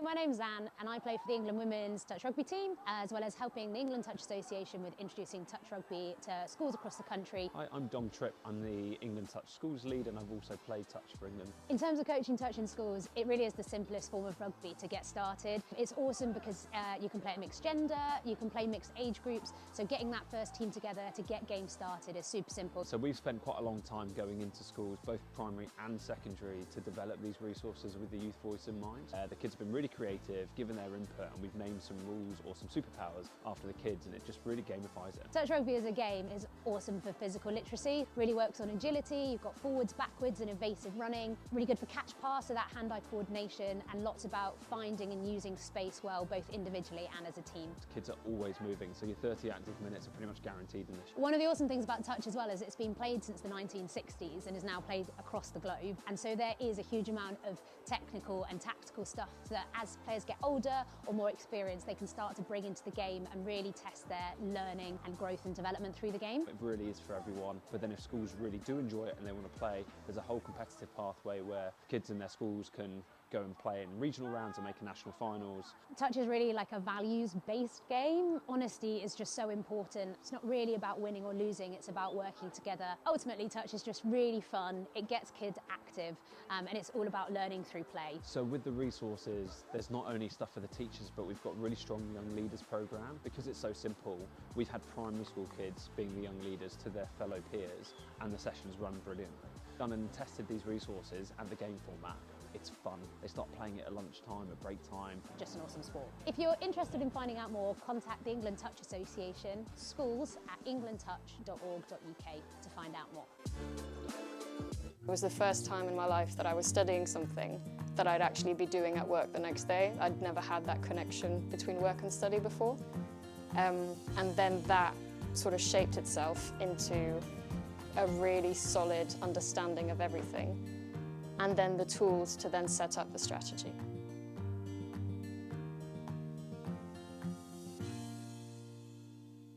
So I started on the graduate scheme, and as part of that, you do different placements in different teams, and you look after different sort of traditional roles in accounting and finance. And I did a couple, and I realized very quickly it wasn't really where my strengths were. I could do it, but I think I was more interested in the strategy of finance and in particular in the people of finance and their development. So it's a little bit sort of off track compared to a traditional finance path. I am Diane Lorgerier, and I've discovered the power of opportunity with SEMA. Are you interested in careers in finance and business? If so, come and follow us on Instagram and TikTok to find out more about SEMA's CGMA qualification. SEMA Early Careers UK is your one-stop shop for all things finance and business with SEMA.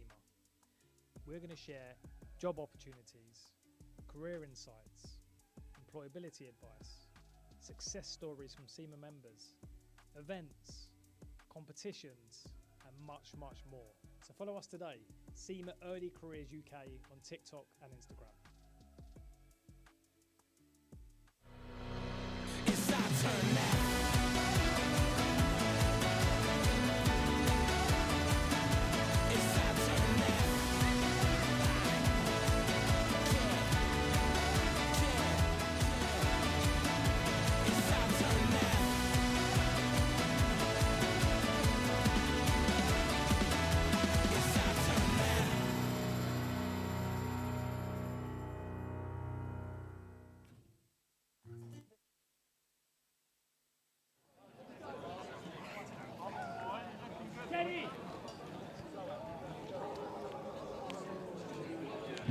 Ten seconds, stand by.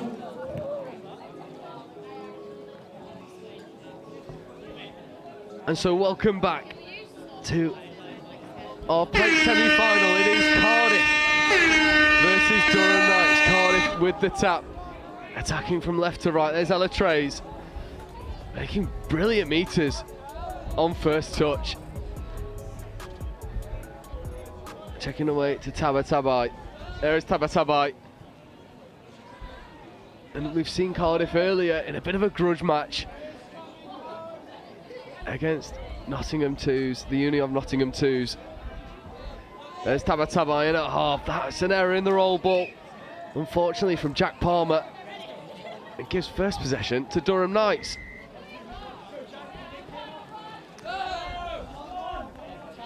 And getting up towards their sub-box well on first. That's second. And here come the fresh legs, or they would have come onto the field if that pass had stuck. And there's Ella Trays,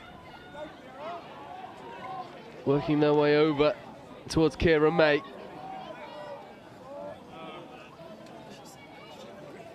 There's Tag.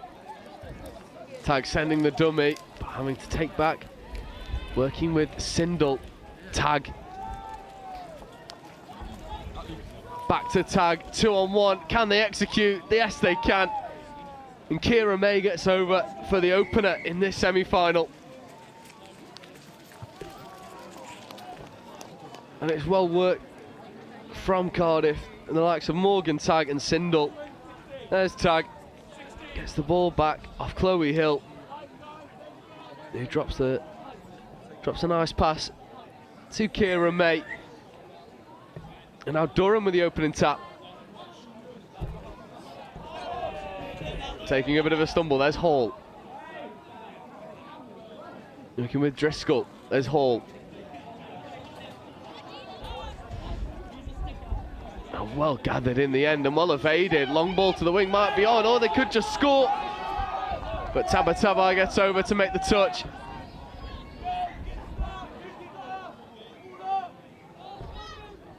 There's Hall wearing 59. Using his pace to try and get around Tabatabai. Evades the touch, drops the pass off. No, he doesn't. Tabatabai does make the touch. Some questions being asked of the refs. And Cardiff get the decision. The first touch taken on the 7.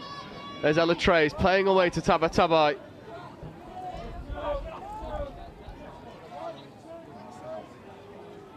Good momentum.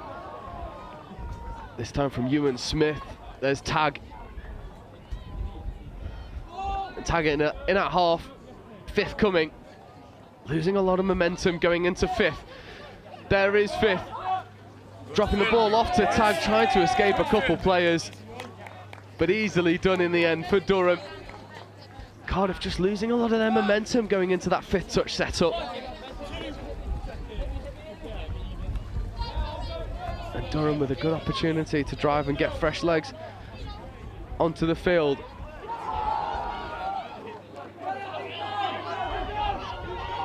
Nice good wheels to get round the outside. And it is an easy finish in the end for Ben Simmons, who levels up the scoring. And again, it's this fly that just goes all the way round the outside. Mismatch in terms of pace. You see, just puts the hammer down. Ben Simmons.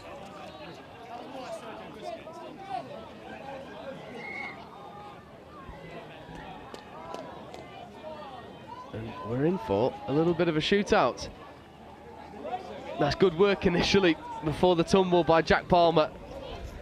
There's Trays, Tabatabai, Trays, Palmer. Lovely dummy, but well covered in the end by Matthew Driscoll. There's Trays. Palmer, Trays, Tabatabai, back to Trays. Dummies, tries to throw. Long intercept opportunity. Not taken, so fresh set of 6 for Cardiff. And there's the warning signs. There's Tabatabai. Back inside to Palmer. Tabatabai back to Palmer. But it's a good shoot by the link. Getting up, making touches. There's Smith. Trays. Palmer. Doesn't quite get the ball down in time. There's Palmer. Can Cardiff unlock this Durham defence? There's Trays. Looking to release the early wrap. Throws it. But just goes to floor, and it's stubborn work by Durham to keep Cardiff out. The next job, execute your transition. Get fresh legs on efficiently. That's well worked by Durham. And well played around the outside. There is Herring. There's try scorer Simons. Playing away well. Looks to go to the wing, but that's knocked down 6 more. Durham love the impetus. 6 minutes in. 1 try apiece, but Durham really finding their feet in this game. There is Simons. There's Stuart Johnson. Herring. Simons. Playing away from Stuart Johnson initially, then coming back. Just taking a reset. There's Stuart Johnson. There's Herring. Back inside to... Well taken, and that's 5th touch. A lot of lateral movement and not a lot of threat coming from Durham at the moment. But all of a sudden, just find their way through the in-goal area. Ball just goes to floor. And from what was really a non-threatening platform, first time they really run incisive through the Cardiff line, they find a lot of success. And Palmer carrying for Trays. Palmer once more. Getting it all the way over to Kieran May. Trays. Dummying to Tag. Tag tempted to throw the extra pass.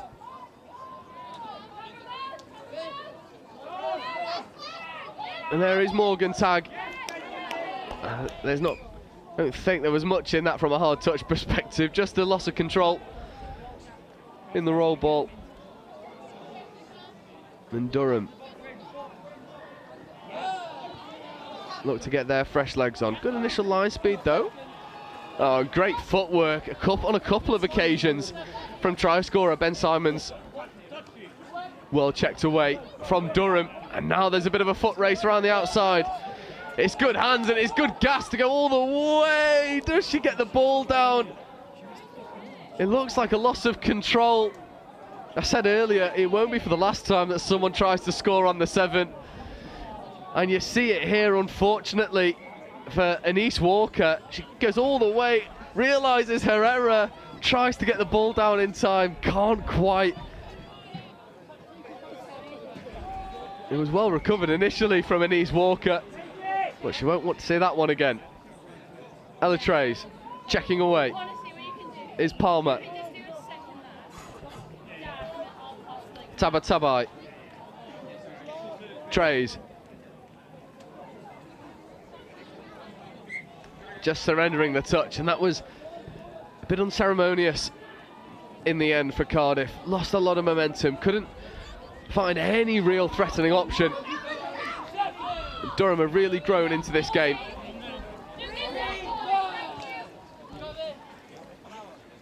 Good initial latch and then played away around Tabatabai. Simons flying on around the outside, looking to force its way there. But in the end, Cardiff do enough. Both teams struggling to find any real strike. Ewan Smith trying to go around the outside, has to take the ball back. There's Chloe Hill again, struggling to find a striking opportunity.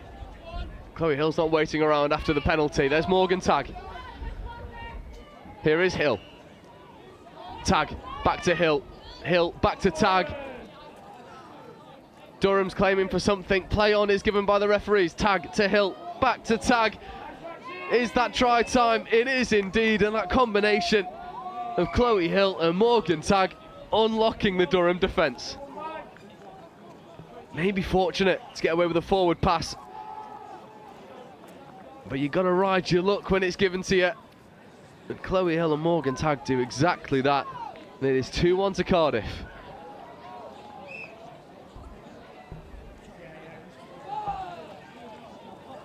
Durham with possession. There's Hall. Hall checking back inside to Driscoll. Driscoll looking to step away. There's Hodgson. Driscoll. Hodgson to Hall. This looks more dangerous.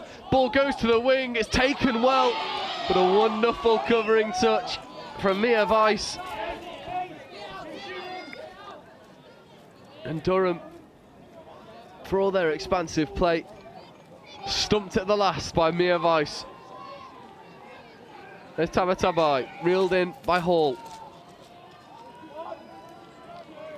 Cardiff throwing dummies to no one.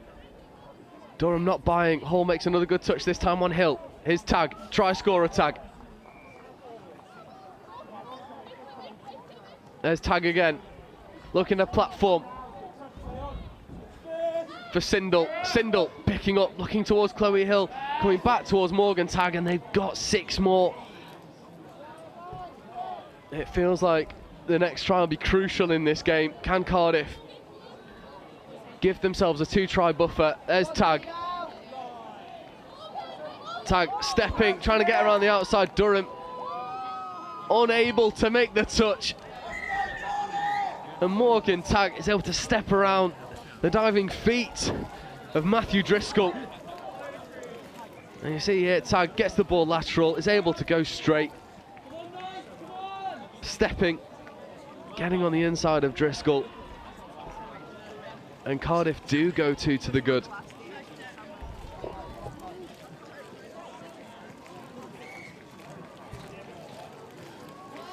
And now the questions are, can Durham find a way back into this game? Lost a lot of forward momentum.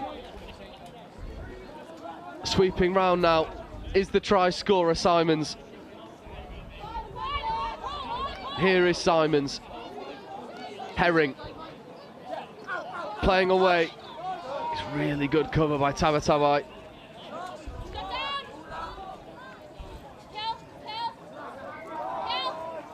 There's 5th touch. Nothing coming.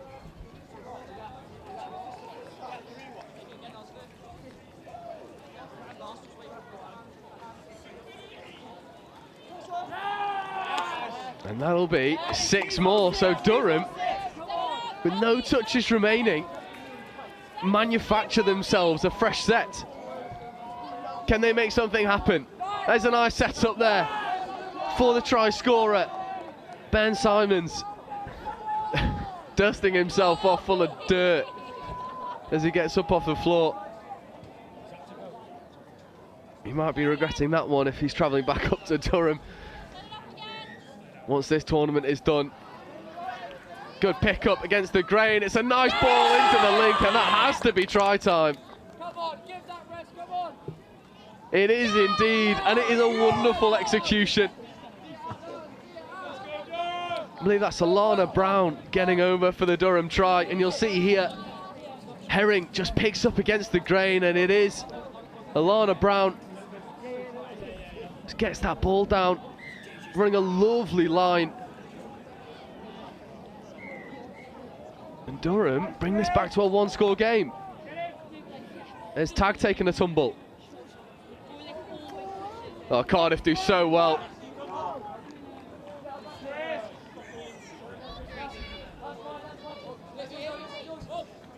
Hugh Owen can't quite bring that ball with him.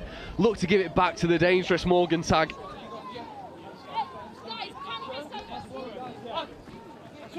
A second touch here for Durham in their transition. There's try scorer Brown.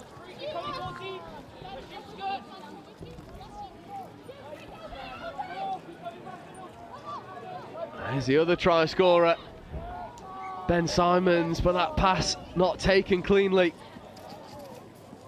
So about 5 minutes left to go. A one-try game.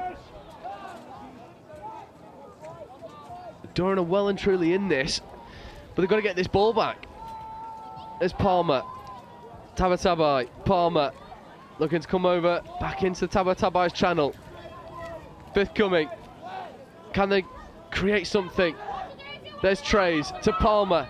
Palmer stepping around. Is that ball down? It is indeed. And Jack Palmer able to bounce around the diving defence and re-establish Cardiff's two-try lead.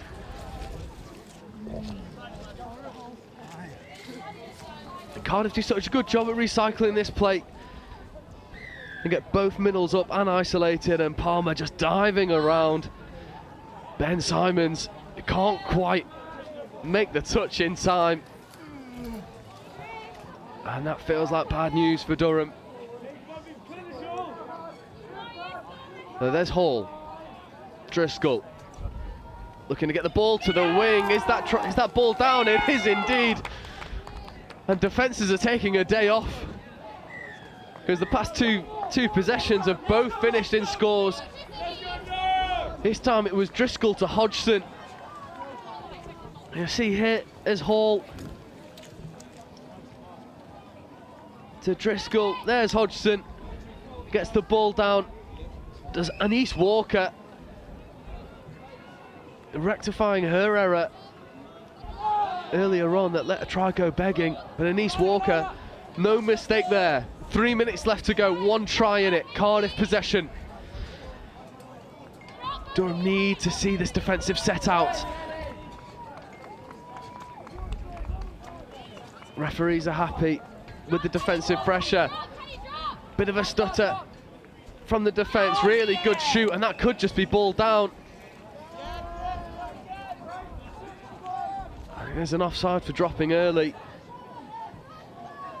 A Cardiff penalty. It's Tabatabai. Trays checking away. Trays wrapping, really good touch.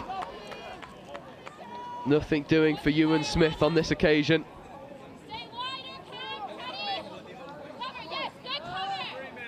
There's Trays feeding away to Palmer. A really good touch made from Alana Brown. Trays, Palmer, back on the short. Well whipped away to Tabatabai. Looking to make something happen. Gets through the gap, covering defence, gets their numbers all wrong. Tabatabai makes it happen. You'll see here, big dummy. And the covering line from Stuart Johnson. Just not enough to go and get Tabatabai. And Cardiff, with 2 minutes left to go, back to their two-try advantage.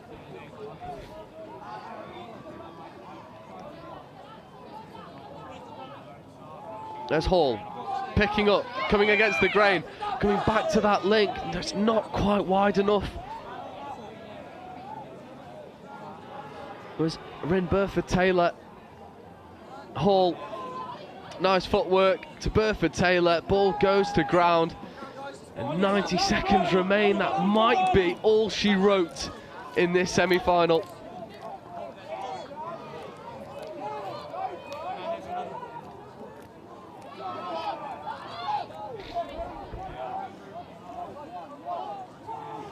Cardiff just eating up some of their clock, slowing down the roll ball. Ella Trays checking away to Tabatabai. Tabatabai likewise to Palmer. Palmer returns the favour, and can Cardiff finish with a flourish?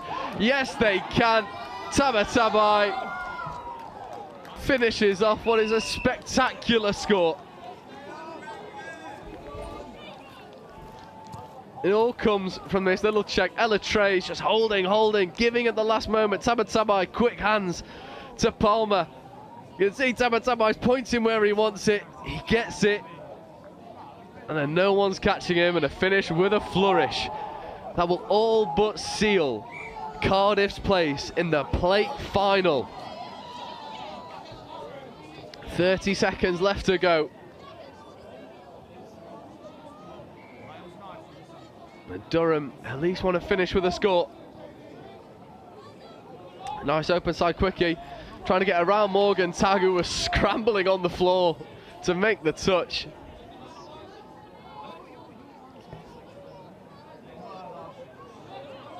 Unfortunately, that ball goes to ground. And that will be all she wrote, and Cardiff secure their place in the plate final. Spectacular scores for the likes of Tabatabai, Palmer and Tag. Get them over the line. Over a very courageous Durham side that just didn't quite have enough in the end. But it will be Cardiff in the final for beating Durham 6 tries to 3. And we will take a very quick break. 10 minutes time, we have the Cup semi-final, and it is a Nottingham derby. It is Nottingham Trent Wands, the Timberwolves, versus the Uni of Nottingham Arrows, and that'll be with you at 2:30.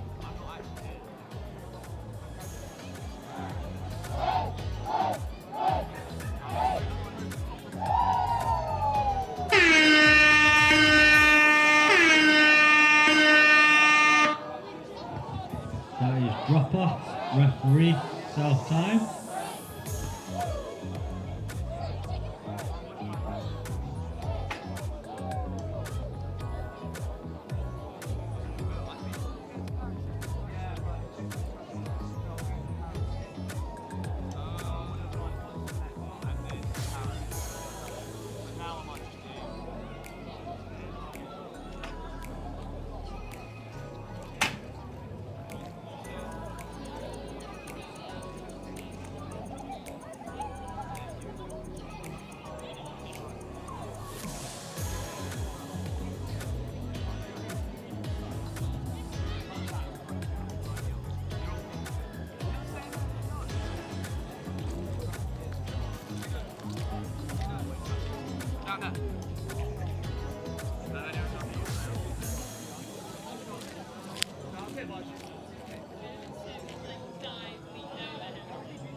So I started on the graduate scheme. You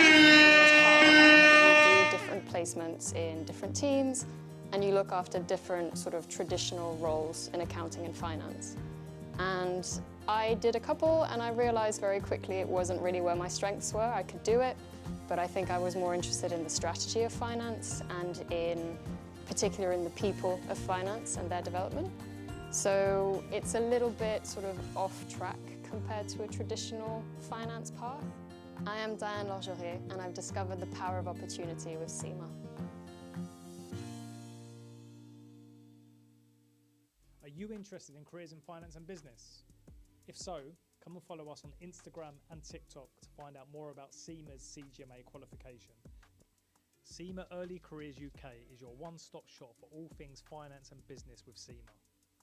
We're going to share job opportunities, career insights, employability advice, success stories from SEMA members, events, competitions, and much, much more. So follow us today, SEMA Early Careers UK on TikTok and Instagram. It's our turn now.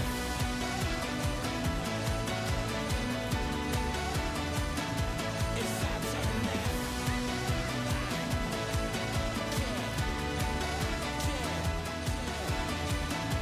It's our turn now. It's our turn now.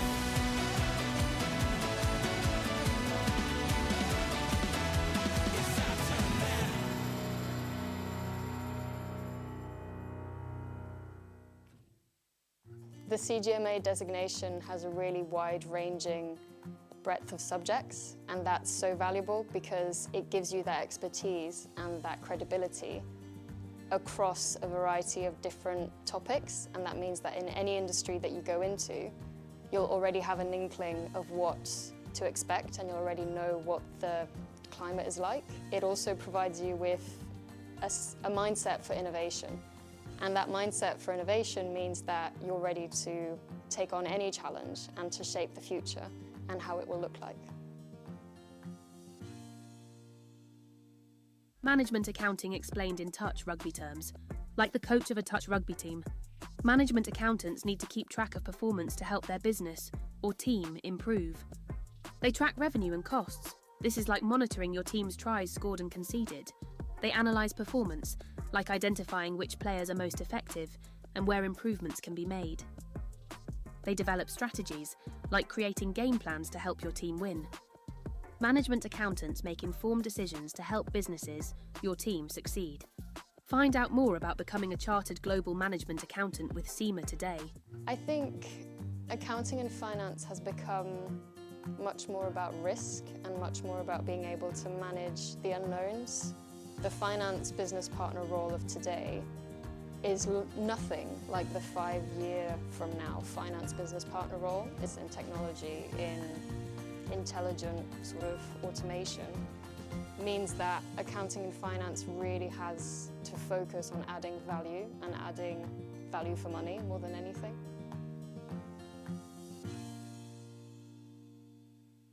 I think what I always liked about the SEMA qualification is it was much more than just tax advice or much more than just sort of corporate finance management. It was always very wide-ranging. So having the SEMA qualification kind of cemented that I knew a little bit about lots of different areas, about project management, about people management, about HR.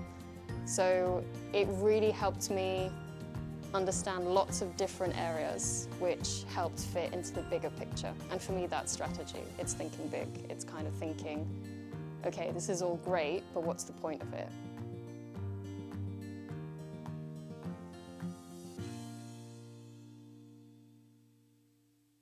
My name's Anne and I play for the England Women's Touch Rugby team, as well as helping the England Touch Association with introducing touch rugby to schools across the country. Hi, I'm Dom Tripp. I'm the England Touch Schools lead and I've also played touch for England. In terms of coaching touch in schools, it really is the simplest form of rugby to get started. It's awesome because you can play it mixed gender, you can play mixed age groups, so getting that first team together to get games started is super simple. So we've spent quite a long time going into schools, both primary and secondary, to develop these resources with the youth voice in mind. The kids have been really creative, given their input, and we've named some rules or some superpowers after the kids, and it just really gamifies it. Touch rugby as a game is awesome for physical literacy. Really works on agility. You've got forwards, backwards, and evasive running. Really good for catch pass, so that hand-eye coordination, and lots about finding and using space well, both individually and as a team. Kids are always moving, so your 30 active minutes are pretty much guaranteed in this. One of the awesome things about touch as well is it's been played since the 1960s and is now played across the globe. And so there is a huge amount of technical and tactical stuff that as players get older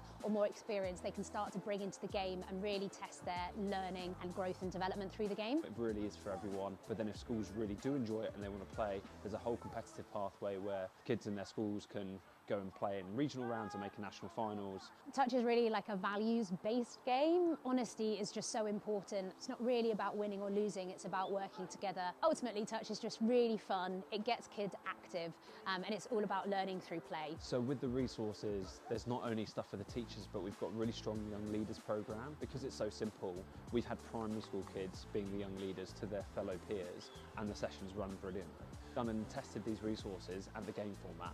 It's fun. They start playing it at lunchtime, at break time. Just an awesome sport. If you're interested in finding out more, contact the England Touch Association, schools@englandtouch.org.uk to find out more. Welcome to a bitterly cold Riverside where we are headed into a huge semi-final. It's a Nottingham derby, Uni of on home soil, in the green and gold, playing right to left at the start of this big game. And Trent, Northern champions, in the pink, on defensive duties early doors. First time we've seen Nottingham's Arrows in all their glory, taking on the Timberwolves, who came through their quarter-final rather comfortably in the end, Joe, but this will be their biggest challenge by far. Absolutely. This has started to be one of the games of the tournament here. It's a Nottingham derby. They'll all know each other extremely well. I can't wait for it. I wonder how much the conditions will have an effect on this game. It might favour Uni of, but we're about to find out. Off goes Noah Snowden. Here's Pellissier. 2 Pellissiers out there total for Nottingham today. Flicked up by Terrell. Pellissier, Terrell finds the link, but touch made. It's a fast start for Nottingham. Yeah, you can tell what they want to do. They want to get on the outside of that link. They want to really punish the width in which, or should I say the lack of width in which Nottingham Trent defend with. This is their first opportunity to see how Trent are going to threaten this Arrows defensive line. They were rarely challenged during their quarter-finals after a couple of tough games in the groups against the likes of Birmingham and plate finalist Cardiff. But Dixon steps off the left and scoops through, and that's the opening score. Down goes Isaac Oxford. And it's a bright start for Nottingham Trent Timberwolves, who score off their first attack, Joe. Yeah, and this is what Sam Dixon does best. He squares hips and then kicks around the outside. It is nasty footwork, to say the least. He might only have one shoulder, but as long as he's got 2 feet, he's a threat. And Oxford, the beneficiary from such potent transition. Well, the Timberwolves came through against Exeter's second team 7-2. Nottingham, however, against Bath, it was 4-3 in favour of the Arrows. Ooh. That's probably the 5th best side in the competition beaten there, as Nottingham looked to respond. The other semi-finals, Exeter against Loughborough. That's probably the top 4 sides in the tournament altogether, as it's put down off the fingertips of Max Pellissier. Yeah, Max with the big hat. It's a really good shot by Alice Summers in link, recognising that they're coming back against the grain. Alice Summers does a really good job at getting up and making a defensive read. There's Clacker platforming, a little bit of afters as well between Pellissier and Clacker. That'll be penalty. At least should be. Nottingham actually finished behind Exeter in the group stage. They were beaten in what could well be considered the group of death alongside Oxford and Loughborough 2s. And in fact, the finalists, Exeter, it was who won that game against Nottingham rather comfortably. So Trent perhaps the slight favourites here. Yeah, and they've also just got 6 more playing at the ball in flight with Uni of Nottingham. So this is actually 3rd. If you're counting 9, you would be right, but they got a 6 more in the middle of the plate. Dixon dancing his way beyond the touch, looking to draw out the Nottingham Arrows. So quick pick-up. Dixon softly dropped into the path of Jude Griffin, and it's 2 up for Nottingham Trent Timberwolves, in charge in the early stages of this semi-final. Oh, it's just disgusting from Sam Dixon. Gets in the middle of those two mids, has no right to do it, and then the vision to just drop that little pass into the hole for Griffin to go and finish. Sam Dixon has had a hand in both of these Trent scores, and that won't help Uni of Nottingham surrendering possession immediately. Arrows give it up far too cheaply there. Came through by the barest of margins against Bath, and Trent have them under real pressure, and it's Oliver Simon working his way down the park. Simon.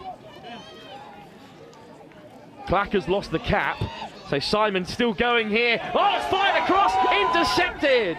And Nottingham won't go far, but that's a really great grab, because there was 2 over on the near side for the Timberwolves. And Nottingham head to the box. First major defensive intervention of the game. First time Nottingham have been shut out, the Timberwolves. Yeah, and that'll give the Arrows so much confidence, that big intercept. It just creates some momentum in your attack. But unfortunately, once more, unforced errors creeping in for Uni of, giving the ball straight back to Trent. Well, this was the interception. There are 2 over here. Oh, that's a certain try if it wasn't picked off. And now it's the Timberwolves who are looking to transition.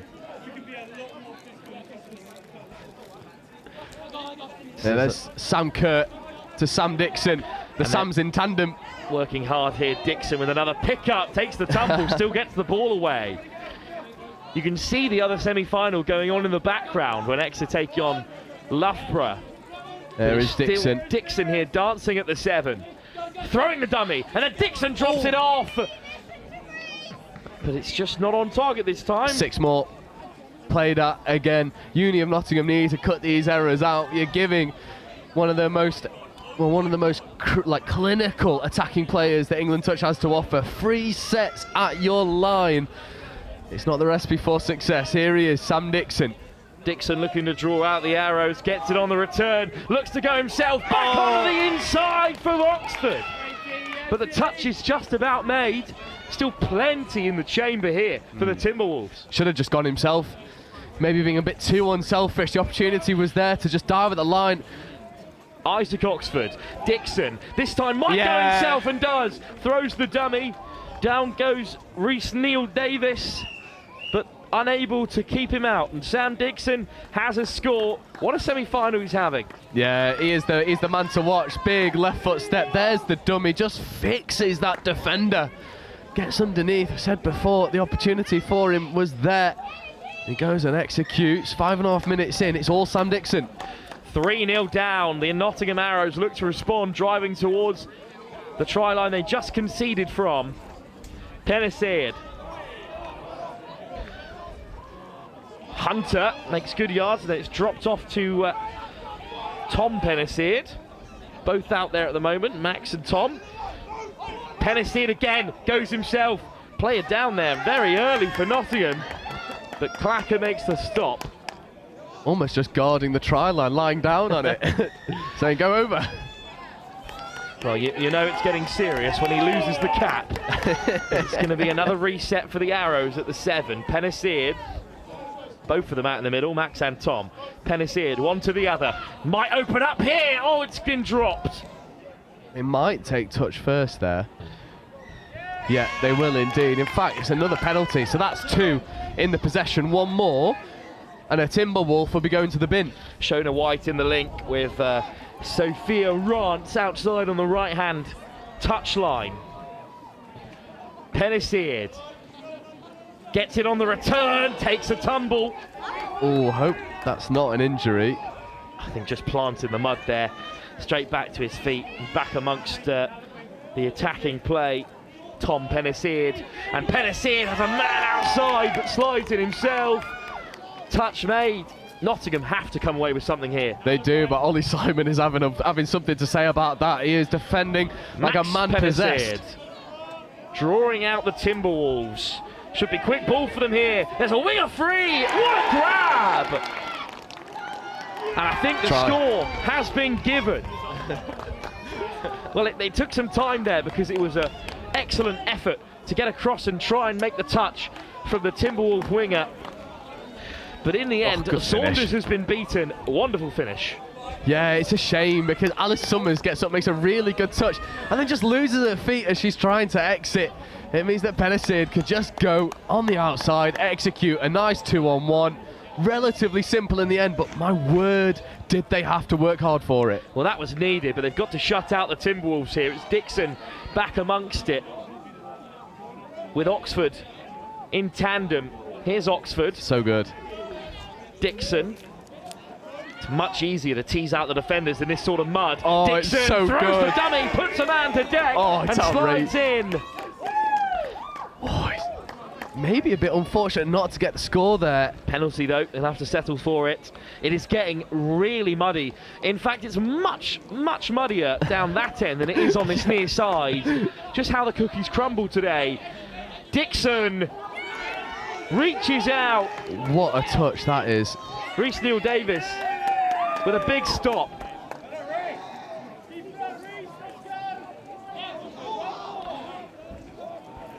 Oxford. Dixon goes the other way. In comes the link, crashing over, wingers across. Good touch made in the end by Lucy Evans. Yeah, this is 5th as well, so no touches remaining. The Notts Trent might just kill it in the wing. It's checked beautiful. around, but touch and pass, so actually gives Uni of Notts Arrows the penalty to go and exit. It's a nice pass around the corner, really, but the touch was made. And is the tide of this game just turning as we hit the halfway mark in this semi-final? Oh, is that a penalty? Hard touch, I think. Seems harsh. I was going to say, dare I say, feels a bit soft. Well, with the big four all making it to the semi-final stage, these games are crucial, with 3 rounds in total across the Bucs Championships. Last year, by the time we made the final day, 2 sides have practically run away with it already. Yeah. And you can't really let the team slip here. Fired back across. Oh, really it's so good, it's so good, it's try going to be a time. score in the corner. Outstanding from Rance. And it's Pennicid who benefits from it. It's such good isolation. What a take that is from Rance. Soft hands as well from the winger, Pennicid, who's just snuck on from the box. Reaches out and scores, and big defensive shift here from Nottingham, who've scored 2 on the bounce, the Arrows. And that's designed as well, you know, they've designed that play to catch the Trent defence napping, and they did exactly that. They go and bring this game back to a 1-try deficit. Strong team out there at the moment, though, for Trent, with Clatchup and Dixon and Simon, but no score.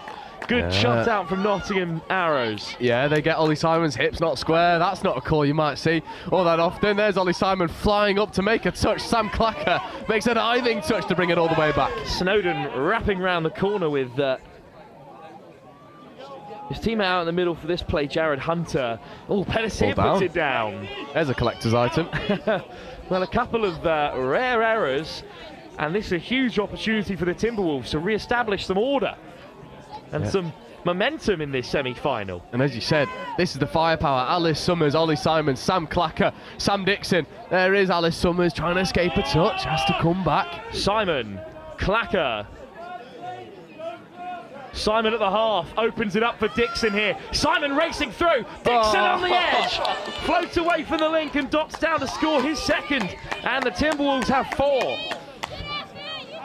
This is a clinic on defensive conditioning. They get the defence collapsing underneath. Ollie Simon picks away, little pass around the back, and Sam Dixon just gets on the outside of Tilly Palmer-Denning. She's sort of left isolated with no defensive support. And Notts Trent, well, they re-establish their 2-try lead. 8 minutes to go, plenty of time. This game's just getting started. Pennicid, Neal-Davis. Reece Neal-Davis takes the touch. Pennicid.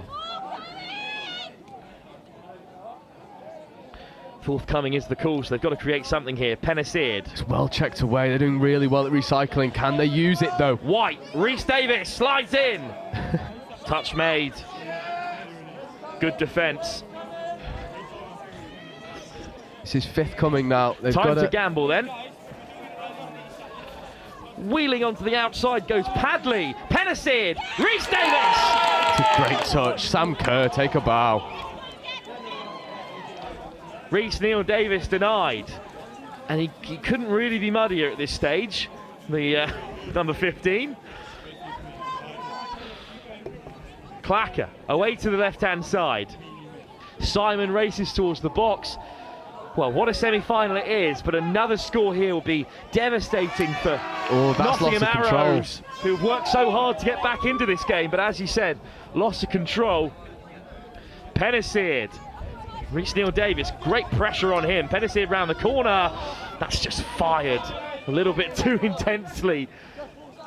And it is really muddy out there at the moment. And you can see those errors coming from that. Dixon dancing through. Yeah, you wouldn't be able to tell that it's muddy. Sam Dixon, his footwork is still electric. Throws the dummy, caught by Rhys Neil Davis. There's a bit of a one-on-one battle happening there between Sam Dixon and Rhys Neil Davis. I think Dixon's in the green at the moment. Up by 4-2, the Timberwolves. Still look to play here. Kerr winding one up. Drops it off instead. Ooh, he wanted to rip it. He really wanted to rip it. Recognises there's touches in the bank. There's Dixon. Isaac Oxford. Dixon. It's a two-man game at the moment. It's so good. Kerr caught. Oxford. Danger. Kerr, 3-on-2. Well, nothing on there really. Seem to run out of momentum, the Timberwolves. They can't afford to be lackadaisical about this. No, they did really well at keeping that ball alive and drawing the defence out, and then played away from where they'd done all of their good work. It sort of just killed their momentum. White off the deck. Padley hands it off. Great little half break. Padley off the deck. And a chance now for Terrell. Penniseed. Oh, it's good pressure to force the knock on there. And 5 minutes to go. Nottingham need to score next. They need to turn this over and work their way into the right areas, or this semi-final could get away from them. Issue is this Notts Trent's transition on 3 and 4. They're doing so well at just creating momentum. There's Ollie Simon ploughing in between those two middles. Sam Clacker takes a stumble, looks for Simon on the inside, finds him. Clacker on the switch. Here we go. What a chance! But a diving touch denies Trent what would have been the winner. It would have all but seen them into the final. Who will meet Exeter or Loughborough? The big four have all made it to the big dance, but a penalty in a crucial area. That's a tough call for the University of Nottingham to take. And now Trent on the rumble. Simon, Dixon, caught. But has Nottingham retreating. Here comes Trent again. Ollie Simon just saying, whoa now, slow it down, let's set it up. Two Simons in the centre. Dixon, back on the inside, Simon! I think it's a wonderful covering touch, but the invention from Notts Trent almost getting them over the line and getting that deficit to 3. Thank goodness this pitch only needs to weather the storm for another hour or so, because as you can see, as Dixon takes a tumble, it's getting churned up. Such is the quality of this game. We spent a lot of time on the 7-metre line. Yeah, and we've not actually swapped around in a hot minute, so that Nottingham Arrows 7-metre is getting murdered. Bit of space opening up for the University of Nottingham. Jared Hunter takes a tumble off the deck. I think the penalty here is going to go the way of the hosts. Yeah, both players giggling on the floor, recognising there's no malice in it. You can't stop in a swamp. Penalty for Penniseed. No penalty, actually. They're just playing through. They're just playing on. Good to see the ref letting the game continue, but it's two Penniseeds out in the middle again. Penniseed dancing onto the outside. So good again. The recycling. Lays it off for Max, but Tom gets on the return. Penniseed slides in, looking for the offside, and gets it. And that's a crucial score with 2.5 minutes to go. The Nottingham Arrows are back within 1. It's so good, and unlike what Notts Trent did in their most recent line attack, Uni of Notts arrows, they're able to recycle the play and then attack where they've brought the offside players up. And it just makes the world of difference. You're attacking against 2 offside defenders for 7 metres and you give a Pennicid that much space. It is danger. Trent Timberwolves with the chance to respond. Fresh set of 6 from halfway. Simon, Clacker. Simon drifts off to the right-hand side. There's Summers platforming. Clacker wrapping round. Clacker trying to get to the line. He's gone pretty short there, and Reece Neal-Davis has caught him. I mean, Reece Neal-Davis just had to bend down at that point. He was onside so early. Simons, Clacker, back to Simons. This is danger. Long Missed ball. pass was on. No, he didn't back it. He didn't back it. And he's been caught by Nottingham. And you could see Ollie Simon with a bit of a shake of the head and the point. You knew where the space were. You orchestrated it perfect. Just did not give it. Crunch time then for the Nottingham Arrows. Hips not square. Turnover. What a time to give away a penalty like that. At this level, you just can't be caught for things like hips not square. No, not at all. And it's a coach killer because you've defended so well. And then in your midfield, in what was a barely contested roll ball, hips not square, it's criminal. Look at the amount of England stash on that far side as well in the Trent camp as Dixon looks to go to the edge. This could be the winner. It is. Try given. Dixon drifts away. Winger got across, but the touch not given, and that might be game. Yeah, they get on the outside of the link. Link's stumbling. It's like Bambi on ice. It's given early. Sam Dixon, I think he's had a hand in every single score for Notts Trent. As you said earlier, Wilf, you called it. He's having some semi-final. Certainly been the MVP of this game in particular. Plenty to shout about for Trent across the competition here. Hunter, caught. It's their time for Nottingham to get back into this semi-final. Pennicid. That is it. That is it. Seconds remain. A narrowly contested semi-final between the city's finest, but in the end it's the hosts who falter, and the Trent Timberwolves go marching on to the final to face the likes of Exeter or Loughborough, depending on the result on the field behind us. No love lost between players who know each other so well, but in the end it's Nottingham who have been beaten by the Trent Timberwolves. Yeah, it's a superb game from Nottingham Trent. They came out the blocks firing. And you give some of the some of the players like Sam Dixon, Sam Clacker, Ollie Simon, the amount of time that Uni of Nottingham gave them, you're giving yourself a mountain to climb. But don't get me wrong, Uni of, they came back into it, they came back firing, they brought it back to a one-try game. But in the end, Notts Trent just had enough to get over the line. Well, we'll leave you with all the scores ahead of 2 huge finals. Up first, the plate final. It's Cardiff taking on Dom Tripp, Surrey Stags. And then we're into our final game of the day at 3:30, the Cup final, where the Timberwolves will be looking for their first title of the combined season here at the University Touch Championships.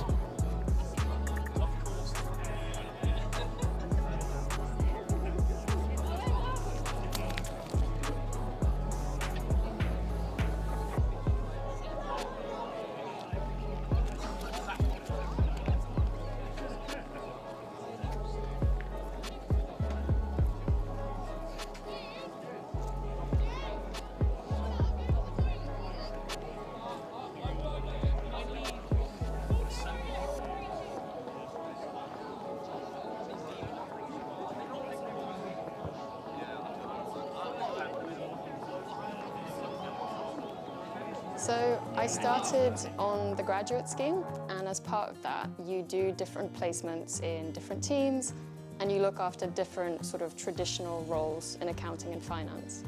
And I did a couple, and I realized very quickly it wasn't really where my strengths were. I could do it, but I think I was more interested in the strategy of finance and in particular in the people of finance and their development.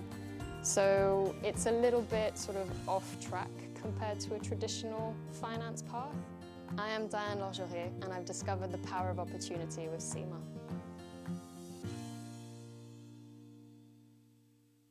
you interested in careers in finance and business? If so, come and follow us on Instagram and TikTok to find out more about SEMA's CGMA qualification. SEMA Early Careers UK is your one-stop shop for all things finance and business with SEMA.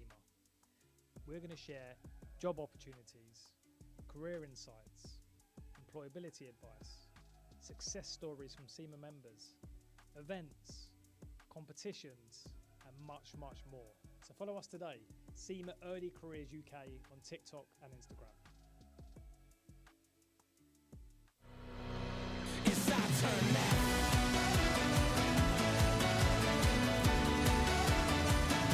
It's our turn now. It's our turn now.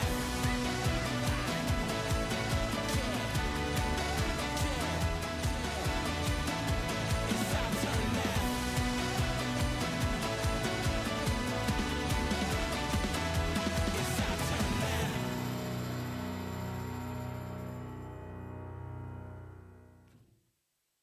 The CGMA designation has a really wide-ranging breadth of subjects, and that's so valuable because it gives you that expertise and that credibility across a variety of different topics, and that means that in any industry that you go into, you'll already have an inkling of what to expect and you'll already know what the climate is like. It also provides you with a mindset for innovation. And that mindset for innovation means that you're ready to take on any challenge and to shape the future and how it will look like. Management accounting explained in touch rugby terms. Like the coach of a touch rugby team, management accountants need to keep track of performance to help their business or team improve. They track revenue and costs. This is like monitoring your team's tries scored and conceded. They analyse performance, like identifying which players are most effective and where improvements can be made. They develop strategies, like creating game plans to help your team win. Management accountants make informed decisions to help businesses, your team, succeed. Find out more about becoming a chartered global management accountant with SEMA today. I think accounting and finance has become much more about risk and much more about being able to manage the unknowns. The finance business partner role of today is nothing like the 5-year from now finance business partner role. It's in technology, in intelligent sort of automation. Means that accounting and finance really has to focus on adding value and adding value for money more than anything.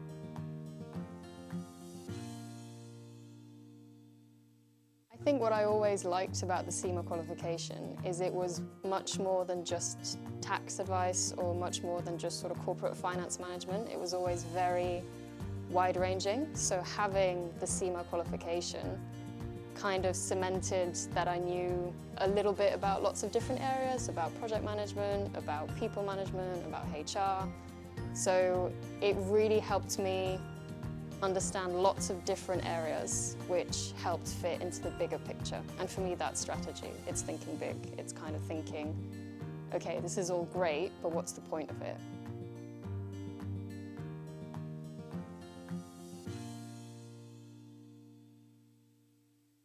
My name's Anne and I play for the England Women's Touch Rugby team, as well as helping the England Touch Association with introducing touch rugby to schools across the country. Hi, I'm Dom Tripp. I'm the England Touch Schools lead and I've also played touch for England. In terms of coaching touch in schools, it really is the simplest form of rugby to get started. It's awesome because you can play it mixed gender, you can play mixed age groups, so getting that first team together to get games started is super simple. So we've spent quite a long time going into schools, both primary and secondary, to develop these resources with the youth voice in mind. The kids have been really creative, given their input, and we've named some rules or some superpowers after the kids, and it just really gamifies it. Touch rugby as a game is awesome for physical literacy, really works on agility, you've got forwards, backwards and evasive running, really good for catch pass, so that hand-eye coordination, and lots about finding and using space well, both individually and as a team. Kids are always moving, so your 30 active minutes are pretty much guaranteed in this. One of the awesome things about touch as well is it's been played since the 1960s and is now played across the globe, and so there is a huge amount of technical and tactical stuff that as as players get older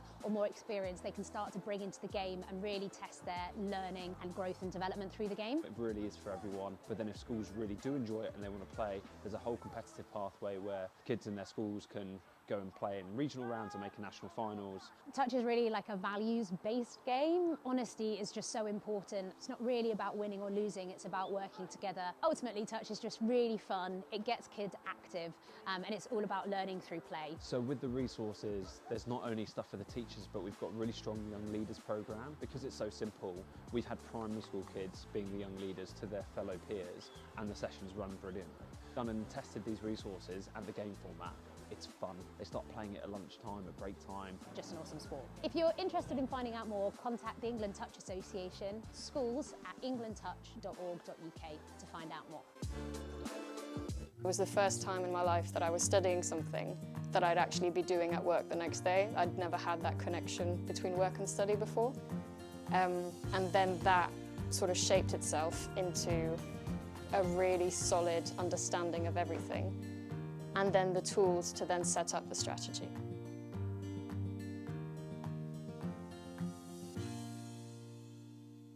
So I started on the graduate scheme, and as part of that you do different placements in different teams and you look after different sort of traditional roles in accounting and finance. And I did a couple and I realised very quickly it wasn't really where my strengths were. I could do it, but I think I was more interested in the strategy of finance and in particular in the people of finance and their development.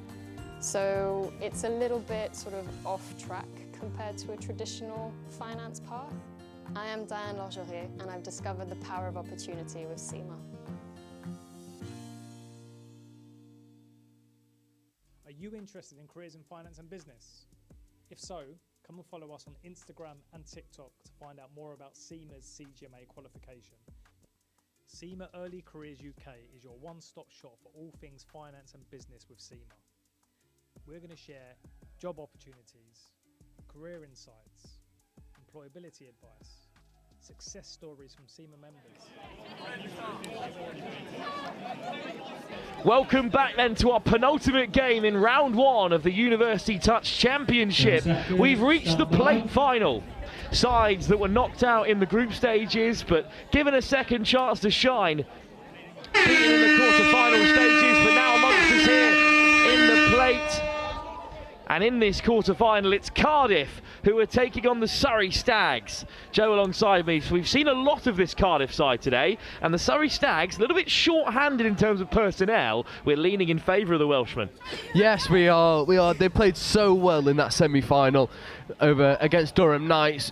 Deserved winners. It was a bit of a dogfight in the end, and that serves Cardiff well. Whipped across, but it's just on the toes of Tabatabai.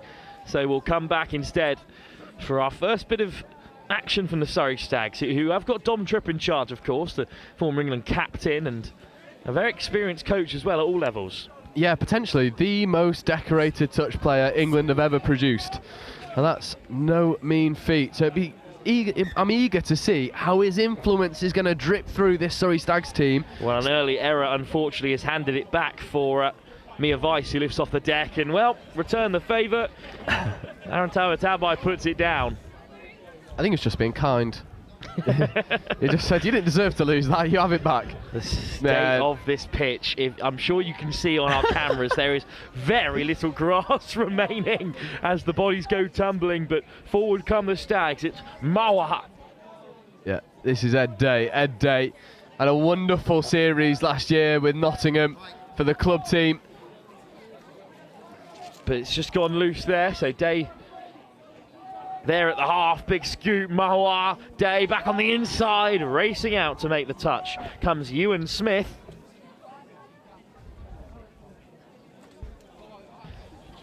Tabatabai plays away. A bit of a tumble at the roll ball there for Cardiff. Spending a lot of time on the floor at the moment, these two sides. Very little quality to show for, but someone who might spearhead it into life is Morgan Tagg, who is probably the best player in this plate final. Tagg almost scooting through, looks to put it over the top, but is caught.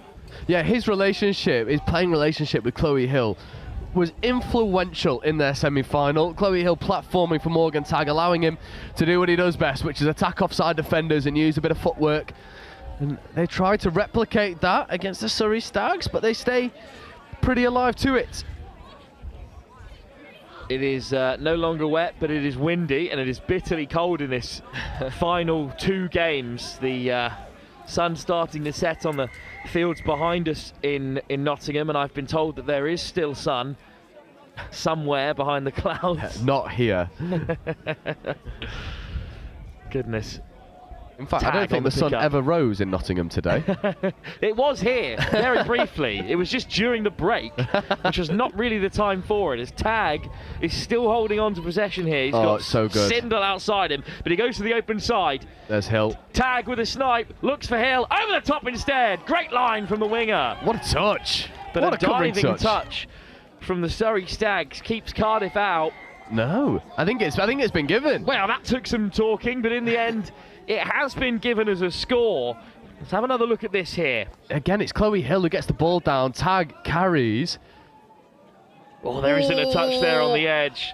So it is a score over for the opener. Well, I believe it's Sarah Brown. Oh, in fact, it's Kira May who scores. She's had a few in her tally today. Benefiting from the good work in the middles and then finishing well. Katie Harmon almost got there, and now it's the Stags in that, well, it was green at some point. It's now brown. Going left to right, attacking the line in which they just conceded. As is the way in this format of touch, sliding in, looking for the first score is Ewan Beveridge. Yeah, but Tabai is being called offside. If Beveridge had kept hold of that ball, that would have been try time and we're all level. However, he didn't. Surrey get a fresh set of 6 to work with. So Cardiff took down the Oxford Blues, and then in the semi-finals the Durham Knights to come through to this game, but now they're under serious pressure for the first time. Yeah, Ed Day in an acting half now. Nice line. Mahawa feeds it on to Emma Barrow, who crashes over, but I think is again caught, and it's defensive excellence from Tabai. Yeah, he's worked really hard. He got caught out initially, but recovers so well. There's Beveridge. Beveridge wrapping round. Sliding in himself, Ewan Beveridge. Just looked a little bit short of ingenuity there, the Stags. Going through the motions a little bit. Yeah, they keep coming back to this short side sweeper. And it's just not quite it's not quite working in the way that they want to. It'll be interesting to see if they start picking up and going back against the grain and attacking the open side instead of the short side. Well, they took down the Bristol Cobras in the quarterfinals, and then Loughborough's second team, which is a serious effort given the strength of depth there. Another penalty, in fact. So Surrey Stags get another opportunity. Mahawa. Day, quick pickup. Beveridge loses it.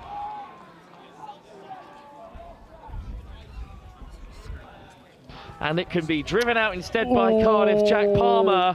That was close to a turnover. Oh, it had to. I'm sorry, I love team ref, but it has to be a turnover. It's off the mark. Cardiff though riding their luck when it's given to them. Tagg.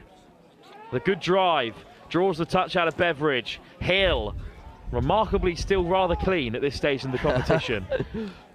Tagg with the pickup. Just out of touches there. A bit of a miscount from the Dragons. Indeed, there's Ed Day with a fast turnover. To the box come the Surrey Stags for their rather meagre reinforcements. Quality over quantity, and a nice dart to get them over the line. Oh, that will really hurt Surrey. That will really hurt Surrey. I'm watching the sub box, and I think it is hurting. The same thing that they didn't get goes against them.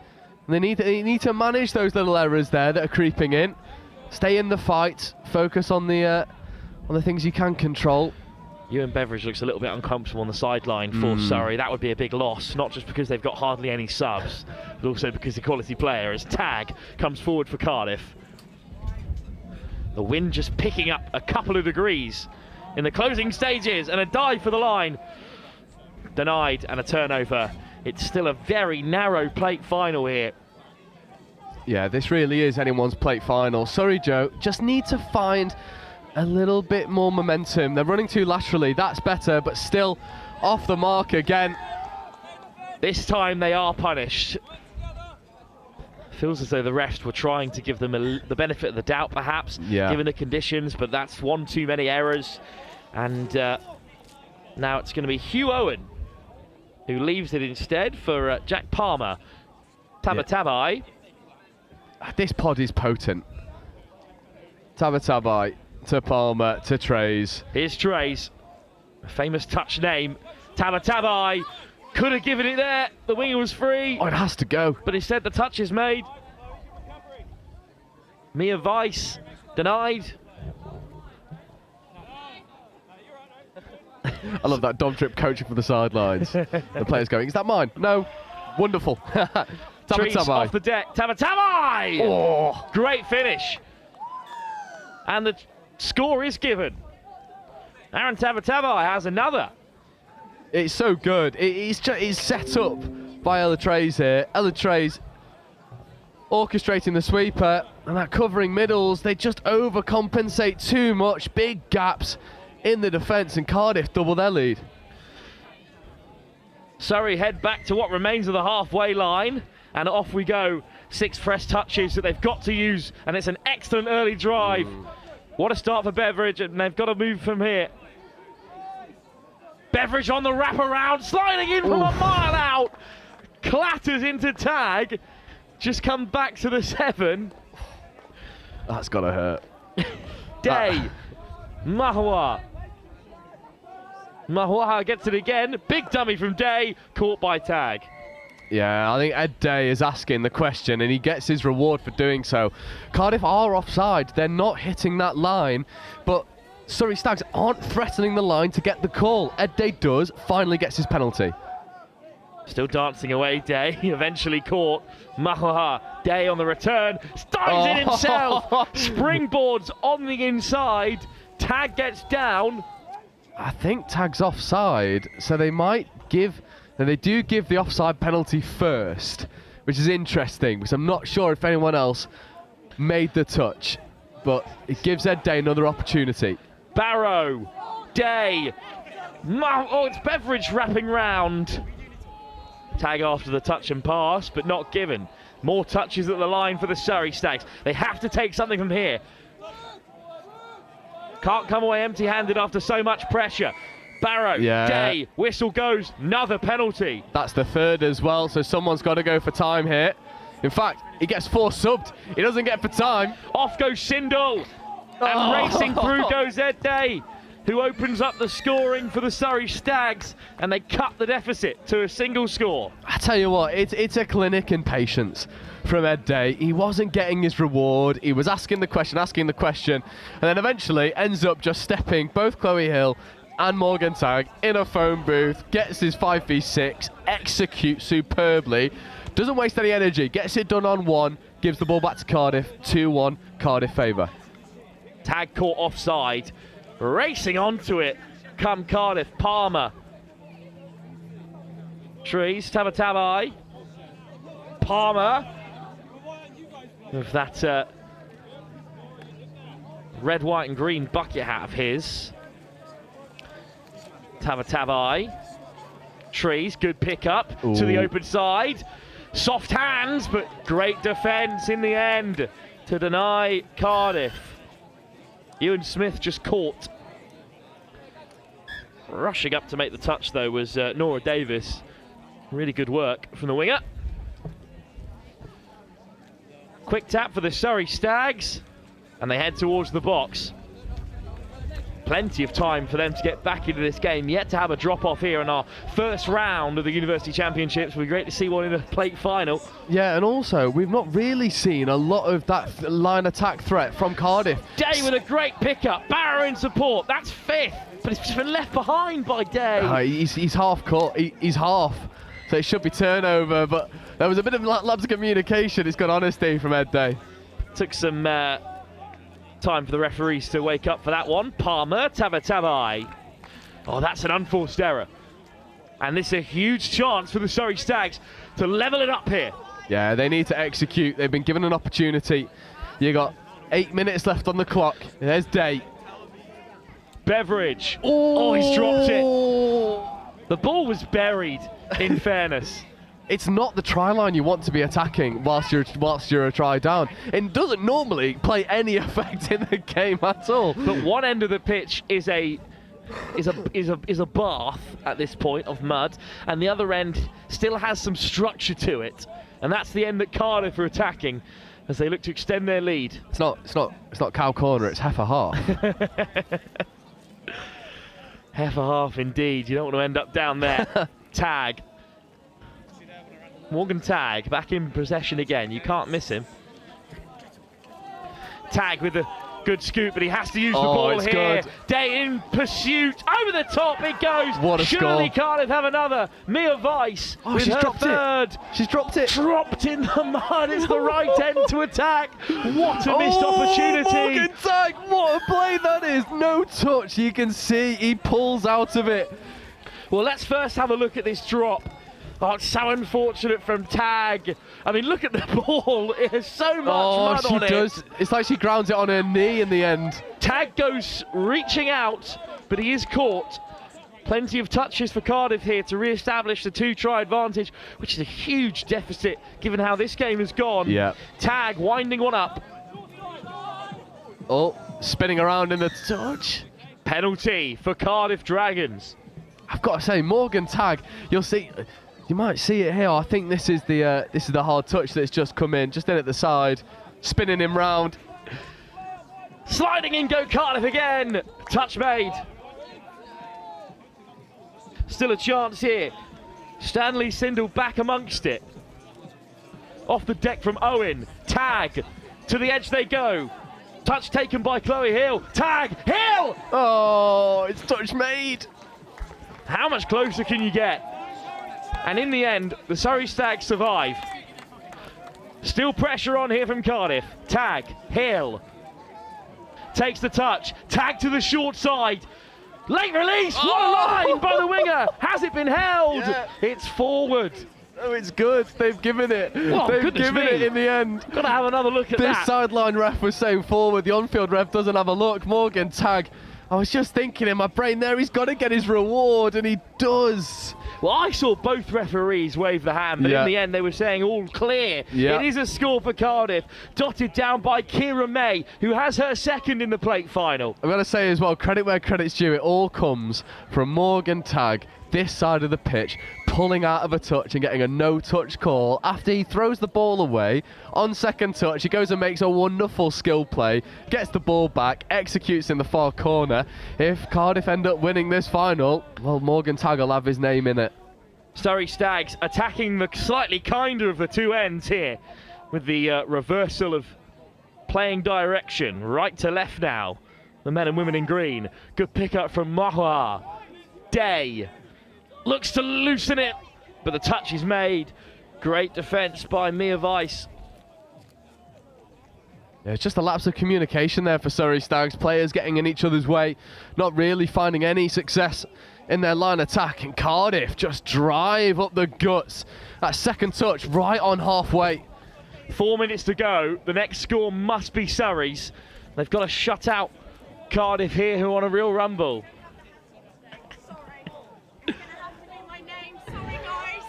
Good pickup from Tag, racing through. Tag has options here, looking for the switch on the inside. Was the touch made on I think it's going to be Owen? touch pass. It is. They got Morgan Tag before he released it. Another great run from Tag. What a final he's having. Oh, it's so close. It is ever so close. Surrey Stags are losing momentum here. They need to find some pace in their transition. Well, that's a little bit better. Good drive from Chloe Ayling. That's fifth. Good take from Ayling. Looking for the late release. Not much good getting boot to ball. Little grubber. Well, it's not in the game of touch, but in other short formats, non-contact sports, you can kick on the final one. Maybe something for Touch Federation to have a look at. Get Chris Simon on the phone. I think people will be coming for your blood for suggesting kicking as a placing touch. I think that's the real big divider in the rugby community between touch and tag. I've chosen my side at this point. Tabatabai throws the big dummy over the top of Palmer. Triers back inside for Palmer. Oh, well played. Accelerates away through 2 Stags, but he's caught. Time is running out though for Surrey. Triers to the short side, looking for Palmer on the inside. Goes to ground. It does, but Cardiff are doing a really good job at killing the ball over in that far corner, making Surrey work all the way over the pitch to get their fresh legs on. And it feels a bit of a shame that Surrey are struggling with their personnel in terms of how many players they've got, because Cardiff just look the fresher at the moment. And it's an error from the Surrey Stags deep inside their own territory here. And one more score from Cardiff, and this is lights out. Yeah, and this is the pod to do it. There's Tabatabai, there's Palmer. Joined by Ewan Smith on the short side. Triers. Tabatabai. Ooh. Can't get the grip he needs. Where's the traction? Palmer. Palmer again. Tabatabai at the half. Triers. Smith outside. Here's Smith. Looks to go back on the inside. Oh, Smith and Triers having a game of their own. Oh, I'm playing Still the going phase. Smith. Oh, he's given it. It's so good. So good. Mia Weiss has a second. It's such good heads up here. Cardiff. They run a phase on the line. They catch Surrey unawares. And then the hands to get it to the outside edge. It's wonderful. I think that might be Mia Weiss's first, actually. I think she was put through by tag but couldn't hold it earlier. So made up for her earlier mistake with a score that seals them the plate, because 3 tries in a minute in these conditions are, well, it's a big ask. And dancing away goes Harry Hewitt.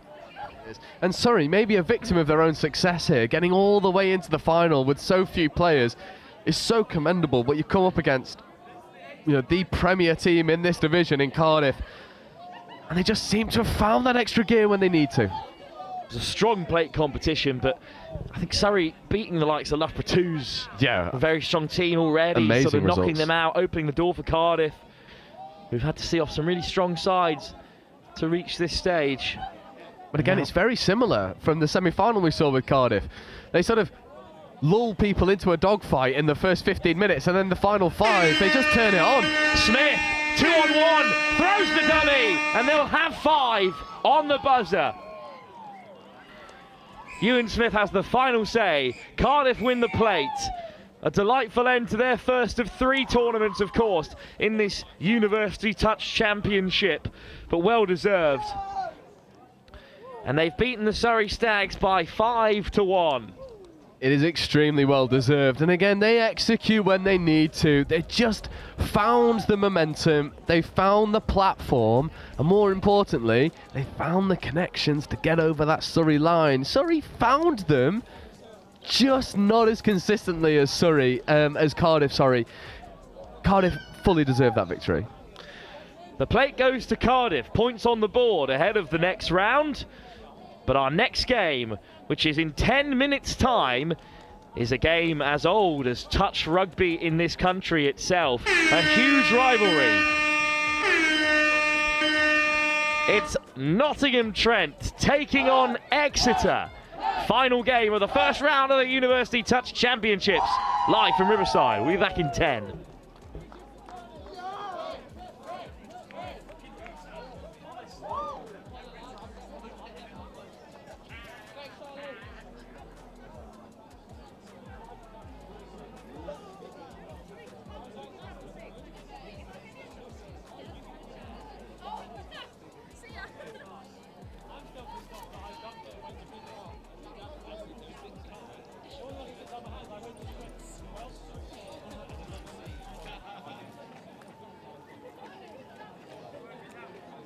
So I started on the graduate scheme, and as part of that, you do different placements in different teams, and you look after different sort of traditional roles in accounting and finance.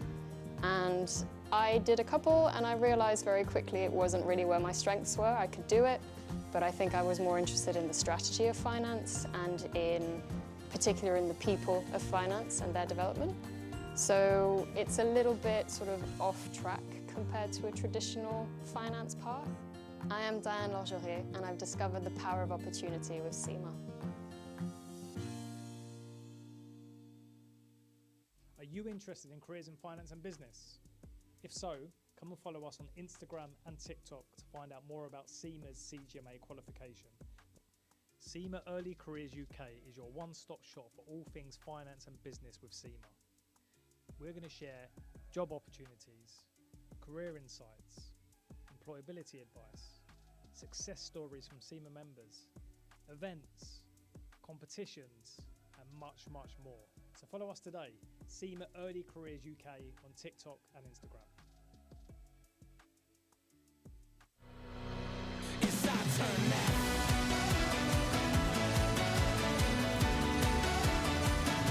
It's our turn now.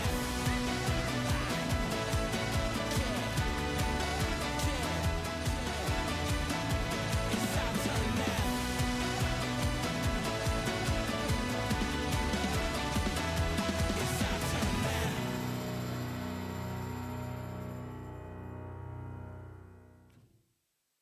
The CGMA designation has a really wide-ranging breadth of subjects, and that's so valuable because it gives you that expertise and that credibility across a variety of different topics, and that means that in any industry that you go into, you'll already have an inkling of what to expect and you'll already know what the climate is like. It also provides you with a mindset for innovation.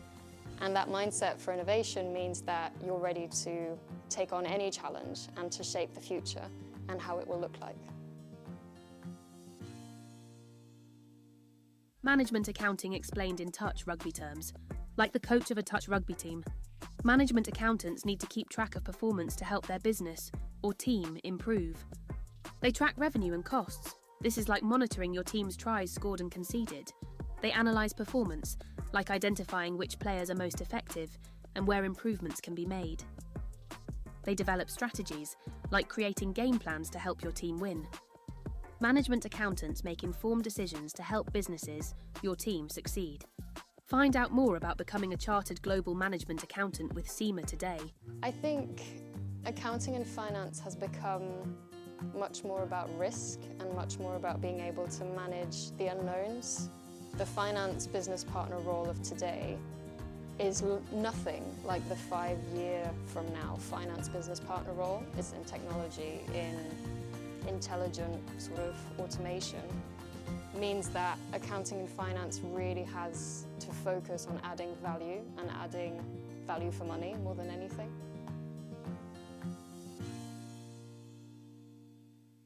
I think what I always liked about the SEMA qualification is it was much more than just tax advice or much more than just sort of corporate finance management. It was always very wide-ranging. So having the SEMA qualification kind of cemented that I knew a little bit about lots of different areas, about project management, about people management, about HR. So it really helped me understand lots of different areas which helped fit into the bigger picture. And for me, that's strategy. It's thinking big. It's kind of thinking, okay, this is all great, but what's the point of it?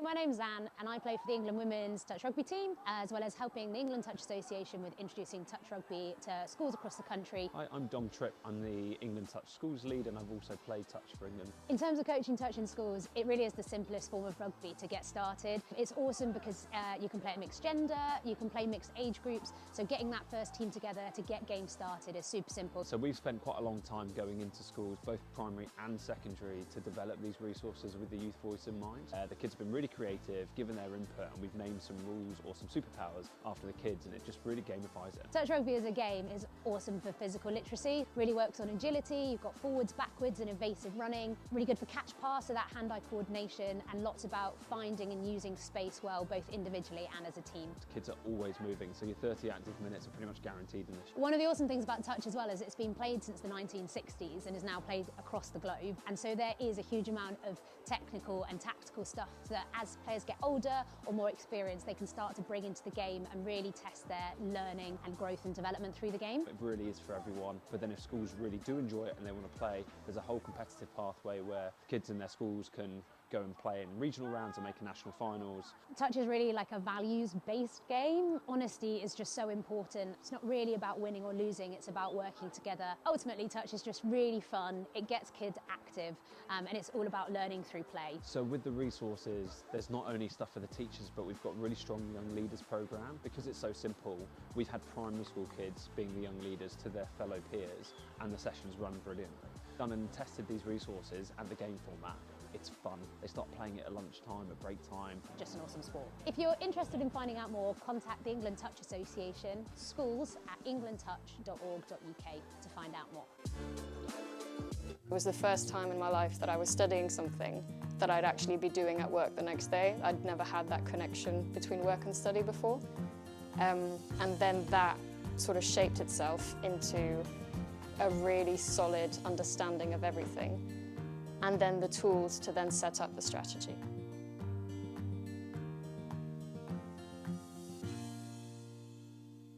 So I started on the graduate scheme, and as part of that, you do different placements in different teams, and you look after different sort of traditional roles in accounting and finance. And I did a couple, and I realized very quickly it wasn't really where my strengths were. I could do it, but I think I was more interested in the strategy of finance and in particular in the people of finance and their development. So it's a little bit sort of off track compared to a traditional finance path. I am Diane Lorgerier, and I've discovered the power of opportunity with SEMA.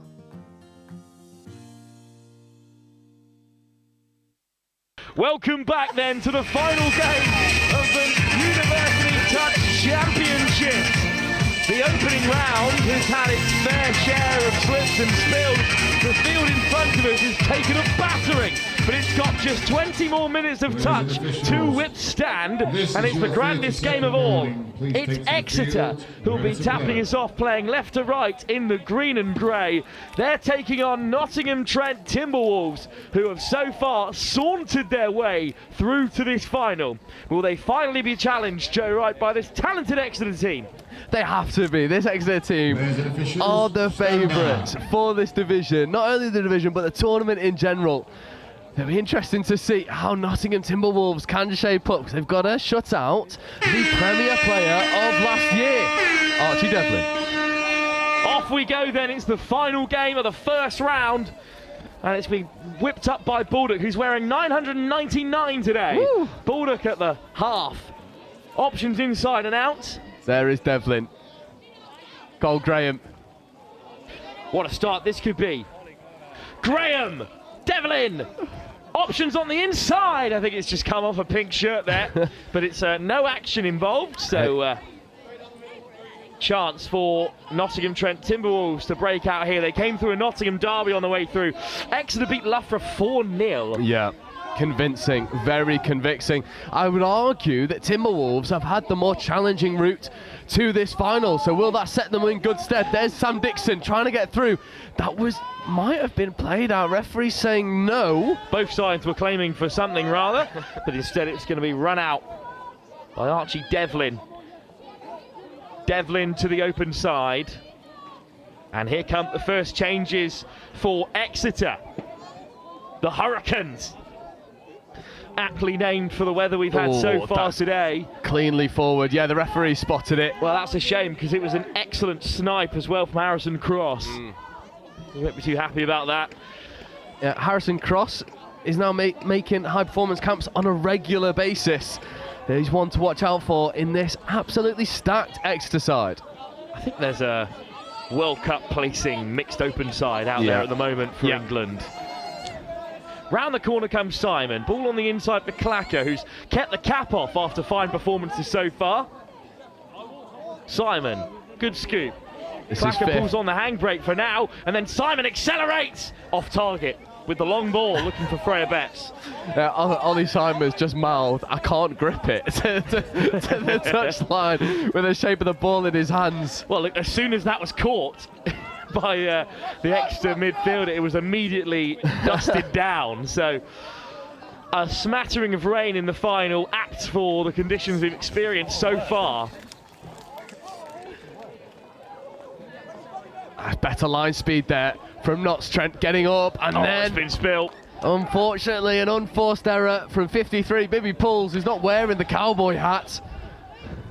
Just the white cap today in Exeter colours.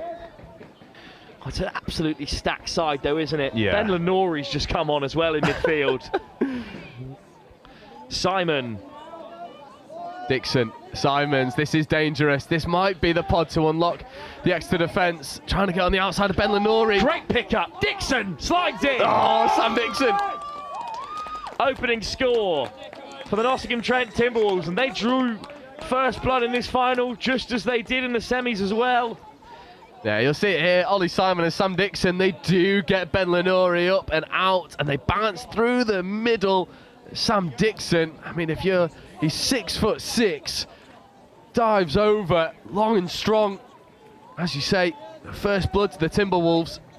He was a fly halfback in his days as a 15s player as well, so really versatile rugby player. And there's latched onto the game of touch like duck to water. Very experienced now, moving on from England under-20s to that next step. Yeah, it's Cole Graham working with Matty Hawes. Hawes back to Graham. Graham looks on the inside. Oh, so Hawes good. Is home and dry. What a response from Exeter. And they're playing in the right area as well. Both sides scoring on the slightly less turfed edge of this field one. For now. I have a feeling that might change. But you see Cole Graham taking it really hard to the line. Matty Hawes grounds it well. The defensive spacing from that Trent link just a little bit too wide, and you can't give experienced players like Exeter have that opportunity because they will punish. It's brightened up a touch as we head into our final few moments of the first round of the University Touch Championship.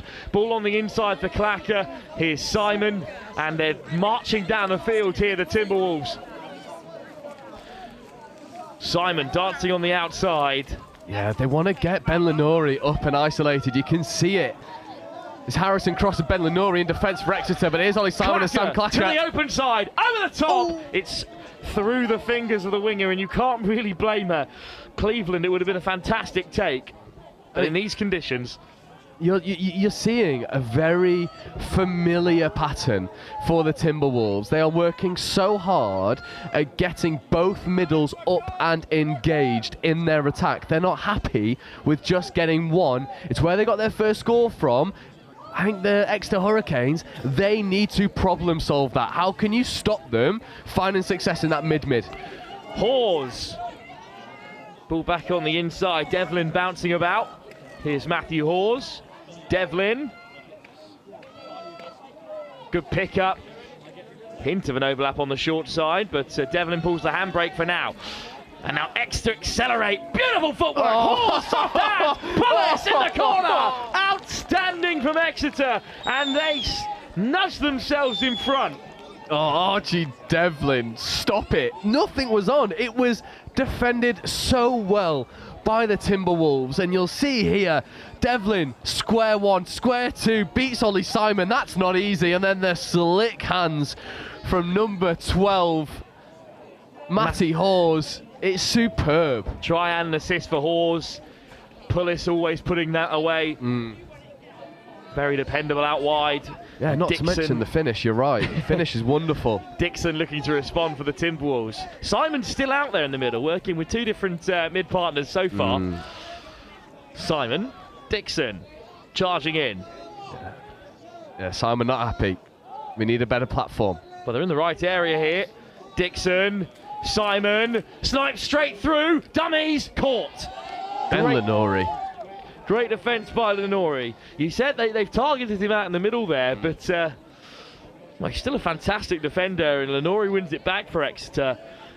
Yeah, that's 1-1, I think, in that category. Ben Lenori shapes up so well to that mid-mid play for the Notts Trent. However, no, it doesn't matter about how good your defence is, because you've given away an off-the-mark penalty.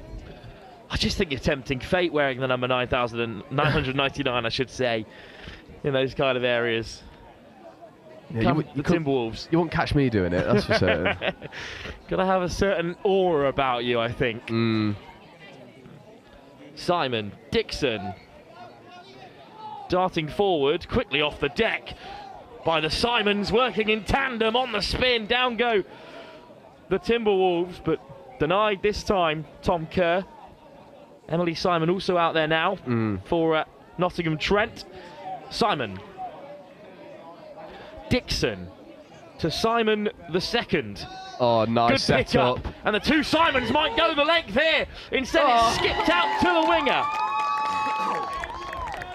Exeter claim a touch, but the referees are happy. It's a score. It's an equaliser. Nottingham Trent Timberwolves level again. It's so good by Emily Simon. She just recognises that the defence has completely collapsed. Ball goes. It's a wonderful pick. And I think the players are claiming that there's blocking from Ollie Simon, but he doesn't make himself bigger in any way, shape or form. They just get that next score on the board. Lottie Saunders, the try scorer, and we're level again. 8 minutes gone. At this rate, it's going to be a thrilling final. Forward for the first time comes Ellis Pearce. Oh, he's in. Suddenly dancing through. It's going to be that man on the end of it, Sam Baldock. And this time, I think it's Cole Graham that ends up scything through the Timberwolves defence. It is indeed a nice work from Baldock. Little hitch kick off the ball to beat his shadowing defender. And we're in a bit of a shootout. What a response by Exeter from the first set of 6 on halfway. They make it 3-2. Here comes Simon. Nottingham Trent looking to equalise. It's a rapid final here. Dixon, and from that first set of 6, they're going to be inside the 7 again. Dixon looking to draw out a touch. Still going here, Dixon. Yeah, Simon done so in well. behind, had to give it. Done so well. A completely muddled that Exeter defence. They do get the penalty for it. In fairness, there was a player marking. The winger was cutting in, so Simon keeps a hold, knowing there touches in the pocket. Again, look, trying to hit Ben Lenori. Simon, with Simon in support. It's Simon again. Oh. Beautiful footwork. Emily Simon, what a final she's having. The assisted one scores another. This is superb from Notts Trent. They've come away from that middle platform. They're now getting on the outside of them. You see the hips square up from the middle and the defender. It is superb execution from Emily Simon. Completely dropped the link. Outstanding work.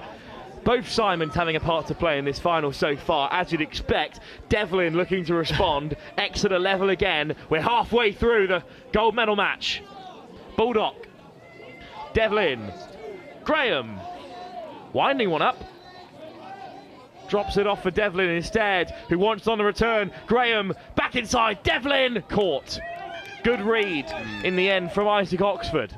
There is space on that left-hand edge if they want to go execute. Devlin throws the dummy, caught again by Oxford. 2 big touches. And Nottingham Trent have it back. And finally, somebody has been shut out. And I just want to say, this ball is white, by the way. it's not a bad ball. It is stunning, but it is just caked in mud. In days gone past, if they could keep it in the air for a little longer, maybe it'll dry out. Simon. Clacker. Simon with the sweep. Wide pass. Good take from Simon again. Oh! Beautiful hands. Diving touch comes flying in from Baldock. What a try that would have been. In the end, it's a penalty. Yeah, it's been given forward.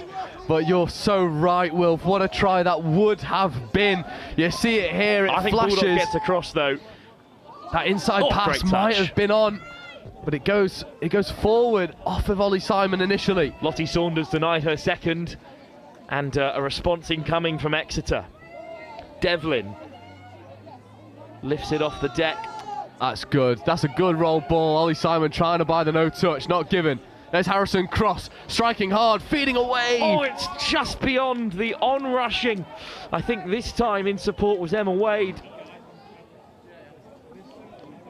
Or in fact, it was Katie Nichols, who just couldn't stop her own momentum and is now on defensive duty. Simon beats the first, caught by the second. Good defence from the try scorer, BB Pullis. Yeah, it's really good yards though from Ollie Simon, not risking all too much. There's Alice Summers, good second touch. Oxford puts some pace onto it. It needs to make more metres hit. Oxford, Sam Dixon again. What a semi-final he had, involved in every try that Nottingham Trent scored against their local rivals. Dixon throws the dummy, but it's not sold by Ellis Pearce, who makes the touch. Yeah, it's really good defence. You see, they just close that avenue for Sam Dixon to scoop through, forcing him to go round the outside. Exeter, so far, have shut him out more often than not. I say that tentatively because there's still 7 minutes left to play. Good acceleration round the corner. Good box from Exeter. Maybe they could take the lead again here. They're in behind, diving touch. Oh, he's gone. Target, straight through they go. Great acceleration from Ben Lenori. It is wonderful. And Ben Lenori earlier on with his trademark, falling over dump, but then gets back onto his feet, finds the gap, and I tell you what, there's not many men who can gas Sam Dixon around the outside. Lenori on the board, Exeter take the lead again. Trent forced to reply. They have 6 touches from halfway to do so. Simon, Dixon, Simon on the wrap. Dixon through the centre. Kerr, Simon, Dixon. 2 Simons still out there for Nottingham Trent Timberwolves. Yeah, they engage so well and then pull out. They want both of these middles up in the touch. Can't let one drop early. Kerr, short of options. Feeds the touch. Simon, Dixon, not much to do from here. Throws the dummy, ball to ground. Oh, that's 6 more. It is. Sam Dixon, maybe a little bit fortunate. Look to throw it, maybe a little bit rushed, but gets the 6 more off Archie Devlin. Ollie Simon, Sam Dixon, Emily Simon over. What a touch. That is a try saver. How close were Trent to equalising? The Timberwolves still with touches in the locker. Simon with a hitch kick. Kerr, well marshalled one-on-one. No touch there at the moment. Dixon shifts it through the centres. Simon throws a huge dummy. Still dancing his way through. Slapped down again by Devlin. Yeah, I was thinking to myself then, how many more times are Exeter going to drop early and the ref's not catch it? But he does. The ref does catch it. He's just waiting to see if the play was going to come to anything. That's the 2nd penalty on the line now. Notts Trent are in the ascendancy. Dixon, Simon, Dixon off the deck. Short line from Emily Simon. Again caught. It is not easy plucking it from the clutches of the mud in this quagmire of field 1. Simon still finding a way to dance through. Good touch from Devlin. Yeah, Nottingham Trent are getting a little bit frustrated here. The body language is a bit tight. They're upset that the referees aren't calling what they think is dropping early. Dixon beats the first, throws a dummy, caught. Another good touch. That time from Cole Graham. Working hard on both sides of the ball. Nottingham Trent camped in the Exeter country. Dixon pulls out Graham. Simon tries to split the centres. Dixon on the spin. Hail Mary. Ball to ground. And the attack comes to an end, and that feels like a really significant moment with just 4 minutes to go, Joe. It absolutely does. Notts Trent needs to be careful that their frustrations don't get the better of them. That body language in the midfield did not look all that positive initially, but you're so right. Exeter worked so hard to get that defensive shutout. They'll feel like it's their final to lose. Exeter with a narrow lead. This is certainly the closest that either side has come to defeat across the tournament here. What a pickup by Cross. Tipped on first time. Ooh. Ball back on the inside. A hint of a forward pass in the build-up. What ingenuity. What invention from Exeter. Giving it the old Finn Russell. Oh, so good. But this is lovely hands across the face of the Exeter defence. Dixon off the deck. Simon's finally going to take a breather. Yeah, what an engine on him. Feels like they've been on for an age. Oh, that's a really difficult pass to take. It's above the head of Eva Cleveland. Again, the body language for Nottingham Trent is a little bit frustrated. They get pinged for having 7 on the pitch as well, so you give them away a midfield penalty. There are a lot of Nottingham Trent supporters, players huddled around their box. Yeah. Hard to miss them in the bright pink, unfortunately. He's back on, Ollie Simon. No rest for the wicked, and he most certainly is wicked. Saunders, Simon. Gets it on the return. Big touch to slow down Trent's momentum. Clacker. Simon. Oh, that's the sign of fatigue, if anything else. It is, yeah. I think he sort of gestures to the floor like it got stuck. I think it's 6 of one, half a dozen of the other. I think he's just shattered from working so hard. 80% mud at this point in the day. It is sodden down this end. Exeter will be happy to clear their lines. Great drive from Pullis. Yeah, she's been wonderful in the transition for Exeter. Off the deck again. Graham. Devlin, good pickup. Exeter threatening here. Flashed across. Oh, lovely. Bit of space opens up for Bulldog. Oh, what a touch. What a touch from Oxford to keep Trent in the contest, because 2 scores at this stage and the cup is going Exeter's way. Absolutely. It is a try saver, just as good of a score. Now, oh goodness, he caught the heel. And you see it, you see the heel just go. What hands in these conditions from Trent, trying to play around the midfield press, and they do so well. Ollie Simon needs to find some momentum. Instead, he finds Dixon. Nice ball on the inside. Lottie Saunders been so busy. Dixon with a half break, throws on the inside. Oxford looking for the tip pass. It might have been Kerr in the end who gains a little first-time ball. But it's gone to ground, and now with a minute to go, Exeter can run out the clock, but that isn't how Exeter play. They'll make plenty of meters. Dixon desperate for a turnover. He gets him as well. A lifeline for Nottingham Trent Timberwolves. They trail by a single score. We've got a minute to go. It's Sam Dixon in midfield. Notts Trent, I tell you what, if they end up getting this score, it'll be on the back of Sam Dixon and Ollie Simon and Emily Simon. They have been world class in this final so far. Penalty? Referee's just slowing it down. That's not going to help Timberwolves. Simon, Kerr, Dixon, looking to feed Tom Kerr. It's killed the momentum again. Simon's back amongst it. Dixon draws the touch. Simon, Sam Dixon, short of options at the moment. Simon, Kerr, where's the overlap? Where's the space? Simon accelerates. Dixon, Emily Simon, Sam Dixon, they've done it! Oh no, it's been given forward. It's been given forward. The sideline ref has given it forward. Well, now that is a cause for conversation. Let's have another look here. In the meantime, Exeter know they've won it. Oh, it is. It is. Unfortunately, it is.